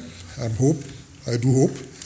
But suffice to say, sir, that I personally consider it a great honor to have been a member of this body as it is known today and over the many decades. Its numerous history-making decisions in the forms of debates, motions, resolutions, and bills, Mr. Speaker, that have become landmark legislation are all etched in the annals of history. So too, are the contributions of the numerous legislators over the decades who have graced these hallowed halls with their insights and their eloquence. Mr. Speaker, whether we label it or label what is happening or will be happening as symbolic or metamorphosis, evolution, or gradual maturation, the fact is that it will be a very significant and profound milestone in the development of these, our great country. And, Mr. Speaker, as I said, I'm sure there will be another occasion to say more about that. Mr. Speaker, also of equal significance in the evolution of this wonderful institution is the fact that almost simultaneously with the transitioning from Legislative Assembly is the removal of the administrative control and management, as well as oversight of the Legislative Assembly from the executive to a body or a council comprising of elected members, an autonomous body, Mr. Speaker, a council.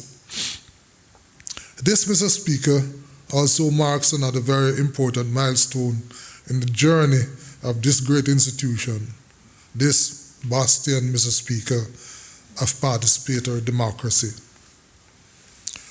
Such a separation or decoupling, Mr. Speaker, if you like, is also consistent with the institution having come of age and is thus able to manage its own affairs administratively and with full autonomy. Mr. Speaker, it is also only fitting that we say thanks to the Honorable Premier, the current leader of the opposition, as well as the one he succeeded, to yourself, Mr. Speaker, as well as all honorable members, members of Cabinet and members of this Honorable House, for their vision, Mr. Speaker, and for the foresight in bringing about these significant achievements. Thanks also, Mr. Speaker, to our Honorable Deputy Governor and all the civil servants for the expert guidance and support in these initiatives. Mr. Speaker, let us not forget the support and encouragement of His Excellency the Governor, and indeed others who have helped in guiding these very important initiatives. Mr. Speaker, in closing, I feel very privileged and indeed honored to be associated with this monumental development, and indeed looking forward, Mr. Speaker, to continuing to serve as we transition into becoming a parliament. Mr. Speaker, I thank you, and may God continue to bless and direct the affairs of these Cayman Islands. I thank you. The member for Bordentown West. I decided to let the older ones go first, Mr. Speaker, because I know it's late. So let's try to be a little bit conscientious. Oh, yeah. I figured you would. Thanks, Chris.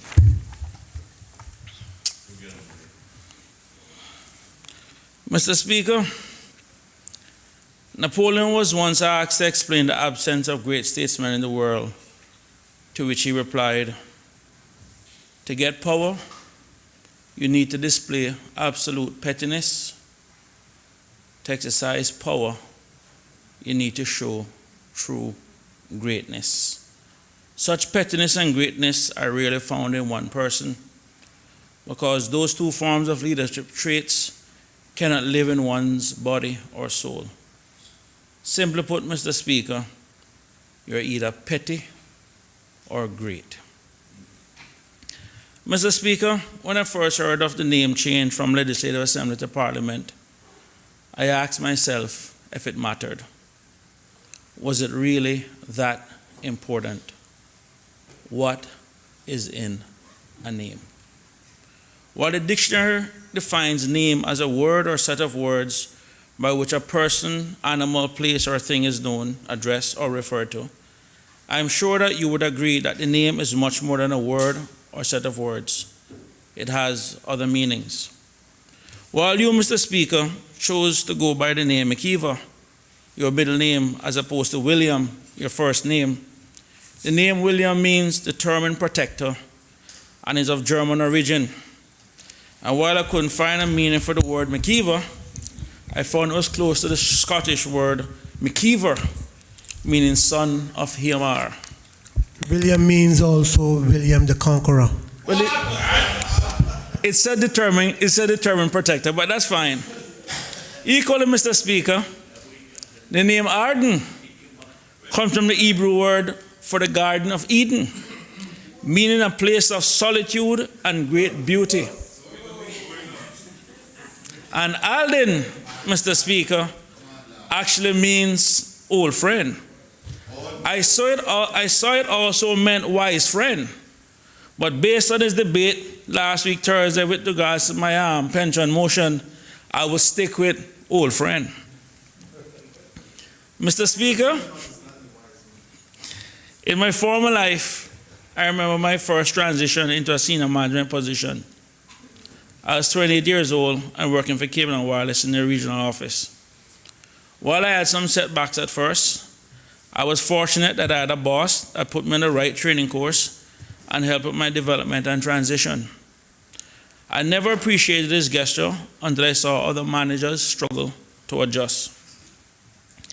Mr. Speaker, part of their struggles came about as they were usually promoted on a Friday or at a month end, and then expected to make a mental adjustment over the weekend or in a day when they started their new role. Mr. Speaker, that mental adjustment that should have occurred immediately never happened immediately. And as a result, they struggle to adjust. Equally so, Mr. Speaker, we look at our own community. I have long argued that one of the reasons for the Cayman Islands' success isn't immigration, but rather integration. People coming here and becoming a part of the fabric of our community. I would like to think that my grandmothers, the late Miss Mack of Champion House and Miss Daisy Bogues, are examples of that belief. My own father arrived here in the 1960s when opportunities were limited and went to sea like many men of that time. I wear this tie today in his memory, as he was one of the very first people to encourage me to enter politics, and this was actually the last Christmas present I received from him. And while he passed away before I was elected, I am happy that my mother, Rose Saunders, was alive to not only nominate me, but also attend my swearing-in, along with my wife, Shawnette, who also nominated me. At my swearing-in, Mr. Speaker, I was very pleased to see that my uncle, George McCarthy, who also sat in this honorable house, was also in attendance. And he too, in his time as Financial Secretary and Chief Secretary, made his contributions to our islands. I look at the contributions of my other family members with pride since the arrival of my first grandmother more than 70 years ago, and I am pleased with the level of my family's integration. But, Mr. Speaker, in recent years, we have seen some new Caymanians struggle to make the mental transition from work permit holder to permanent resident and ultimately to Caymanian. This is somewhat expected and understandable, as they would have spent at least 10 years dealing with our immigration department, either as a permit holder and a permanent resident. While we in this honorable house see how Caymanians responded when told they have to go to the immigration department to get a letter to prove that they're Caymanians, their belief or the way they behave is somewhat understandable and also kind of expected. So, Mr. Speaker, I haven't been in Legislative Assembly for more than 60 years. The question is, do we, as be last to be referred to as MLAs, members of the Legislative Assembly, need to make a mental transition to MP, to that of Member of Parliament? Mr. Speaker, I ask again, does a name matter? In my brief time of being elected, I know that members in this House also receive suggestions that the government should do this or the government should do that, and that is fine because that is how democracy is supposed to work. But Mr. Speaker, I usually use that time and to take that opportunity to further engage them and remind them that the government is of the people, for the people, and by the people. And then I re-ask them the same question that they would have asked me. Why should the people do this? Or why should the people do that? I think it is important for us to always remind the people that they are the bosses and that we work for them. The highest political office in this country isn't politician or premier, but rather a citizen, a voter. Those are the people who hire and fire politicians. Mr. Speaker, when people complain to me about their politician, I would ask them, you mean your representative? After all, we in this honorable House represent the collective democratic will of the Caymanian people. So I ask again, Mr. Speaker, does a name matter? The answer, Mr. Speaker, is yes. A name matters. And I want to encourage my colleagues in this honorable House that as we transition from members of the Legislative Assembly to members of Parliament, let us raise the bar for the future MPs to come. Let us work to leave a legacy for others to build on. To the members of the public, and in particular the people of Boddington West, I ask them to expect more from us, and I also ask us to do more. We all need to talk less and listen more. We do not learn from talking, we learn from listening. And Mr. Speaker, if we are to be honest, there are many that went before us that had we listened to them, we would be better off today. Many of them warned us and told us the truth, but instead we chose to label them as communists, as socialists, and forgetting that there's a difference between socialism and social programs. In Greece, the birthplace of democracy, Socrates, when speaking about Plato's Republic, warned us about the candy shop owner versus the doctor. The candy shop owner will give us sweets that, while tasting good, is unhealthy for us. The doctor then has to come along and fix it, the bad effects from eating all the sweets. And we dislike doctors because they cut us open and they give us bad tasting medicine. But despite this criticism, Mr. Speaker, I don't want to lose sight of the four virtues that were raised in Plato's Republic, namely wisdom, courage, moderation, and justice, or that he believed that the citizens should take their role seriously within our democracy when he said, if you do not take an interest in the affairs of your government, then you are doomed to live under the rule of fools. Mr. Speaker, you have been here long enough and you know that politics is not for the faint of heart. It is an adversarial system built on competing ideas, ideals, and ideology. Sir Winston Churchill summed it up best when he said, politics is more dangerous than war. In war, you can only be killed once. In politics, many times. Mr. Speaker, this is not a place for cowards. This is not a place for fear. And this is the place for all of us to be bold. Where else can you say what you want in the interest of our people and not have to be worried about lawsuits? Mr. Speaker, Machiavelli is considered by many to be the father of political science, and he recommended that political leaders should rule by fear instead of love. He believed that people decided who they love, but they had no control over who they fear, and that political leaders should appeal to what they fear to have better control over them. But Mr. Speaker, a lot has changed over the past 500 years, and many of those recommendations are no longer valid. Monarchies have been replaced by democracies. Slavery is no longer legal. Women can vote, and people are more connected and living longer. This is the first time in human history that we have 4 generations living and working together. We have 18-year-olds working beside 81-year-olds, and technological advancements are changing at a rapid pace.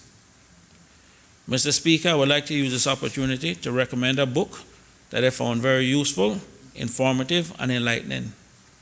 That book is The Origins of Power, Prosperity, and Poverty, Why Nations Fail. One of the key differences between nations that do well and nations that don't do so well is the creation of institutions to support laws and policies. In the United States, which will be on a general election later today, they swear an oath to defend and protect the Constitution of the United States as opposed to an individual's. Individuals come, individuals go, institutions live on. This legislative body, Mr. Speaker, is an institution. And while we as individuals come and go, this institution will continue after we have gone. It is therefore important that all of us that are just passing through recognize that this institution that came before us and will continue after us, and as such we must do what is necessary to ensure that it continues for the purpose it was created. In 1789, Mr. Speaker, George Washington warned against political parties as they'll be focused on winning as opposed to focus on the development of their fledgling democracy. Remember, Mr. Speaker, at that time, monarchy still existed and democracy was still in its infancy. George Washington believed at that time that all energies should be focused on the institution of democracy as opposed to the individual quest for power. But, Mr. Speaker, the world has changed a lot since 1789, but the challenges between institutions versus individuals still exist today. But, Mr. Speaker, I want to say that despite our challenges and despite our struggles, this is still a great time to be alive, and there's no better place on earth to be alive right now than right here in the Cayman Islands. Mr. Speaker, every day I wake up in the morning, my devotion consists of the same regular requests. I ask the Lord to direct my thoughts, my words, and my deeds to do His will and what is in the best interest of the people of the Cayman Islands. But, Mr. Speaker, there was a time when I thought I wouldn't wake up the next day, so much so that I wrote my obituary. It was at that time I realized that my time wasn't being used to fully repay the investment that the people of the Cayman Islands made when they gave me a scholarship to attend university. I remain grateful for the government of the 1988 to 92 that included the member of Northside for awarding me the scholarship, and for the government after 1992 that included yourself and the member from Newlands, Mr. Anthony Eden, for making the payments. Yes, Savannah, thanks. Yeah. Special thanks also, Mr. Speaker, to Roy Borden that encouraged me to apply, and to my Uncle George for helping me to decide on my career path. Mr. Speaker, every day I am humbled and grateful for the opportunity to represent the people of Borden Town West. And while this is the first job I have that came without a written job description, I'm happy to be doing it at a time when I still have the energy, the vim, the vigor, and the vitality to get up every day to work for the people of the Cayman Islands and advocate for laws and policies that will improve their quality of life. In closing, Mr. Speaker, I want to say to my colleagues, and in particular, my old friend, the Premier, that leads the majority of members in this honorable House, as we transition from a legislative assembly to a parliament, and become the first to do so, let us make a commitment here today to elevate our level of representation, to work together, to continue to make the Cayman Islands the best place to live and work, so that future members of this honorable House can look back and say that the first members of Parliament of the Cayman Islands did not engage in pettiness, but instead they chose greatness. Thank you, Mr. Speaker.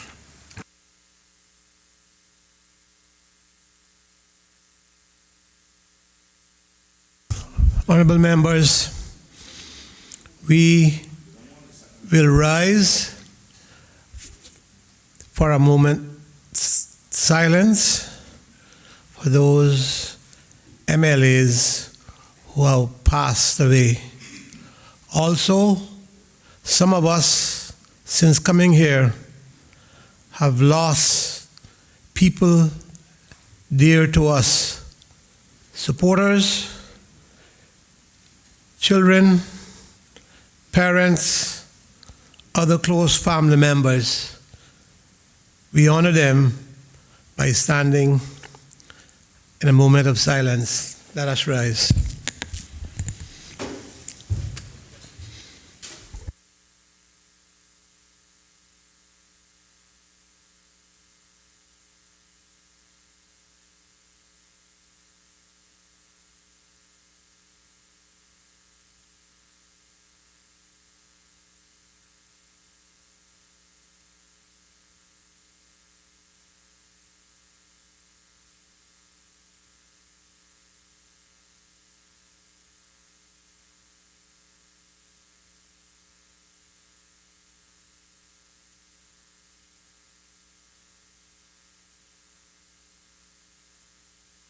Thank you, and you may be seated. Honorable members, we have come to the close of an important historical day. Indeed, the dawning of a new day.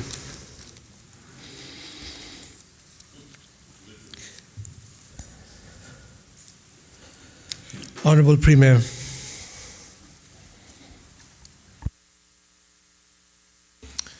Thank you, Mr. Speaker. Mr. Speaker, before I move the adjournment, I want to acknowledge the unavoidable absence of the Minister for Finance, who leaves to go away for surgery tomorrow, and also the absence of the honorable member for Savannah, who is still recuperating from his surgery and was unable to last through all of these hours until after 2 in the morning.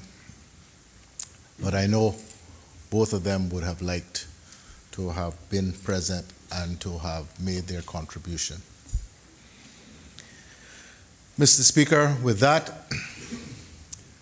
I move for the last time the adjournment of this honorable Legislative Assembly. Question is that this honorable House do now adjourn sine die.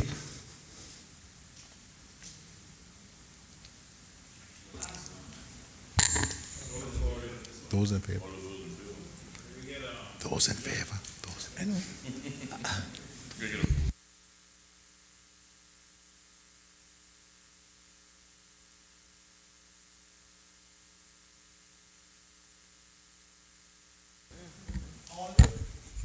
Those in favor? Aye. All those against?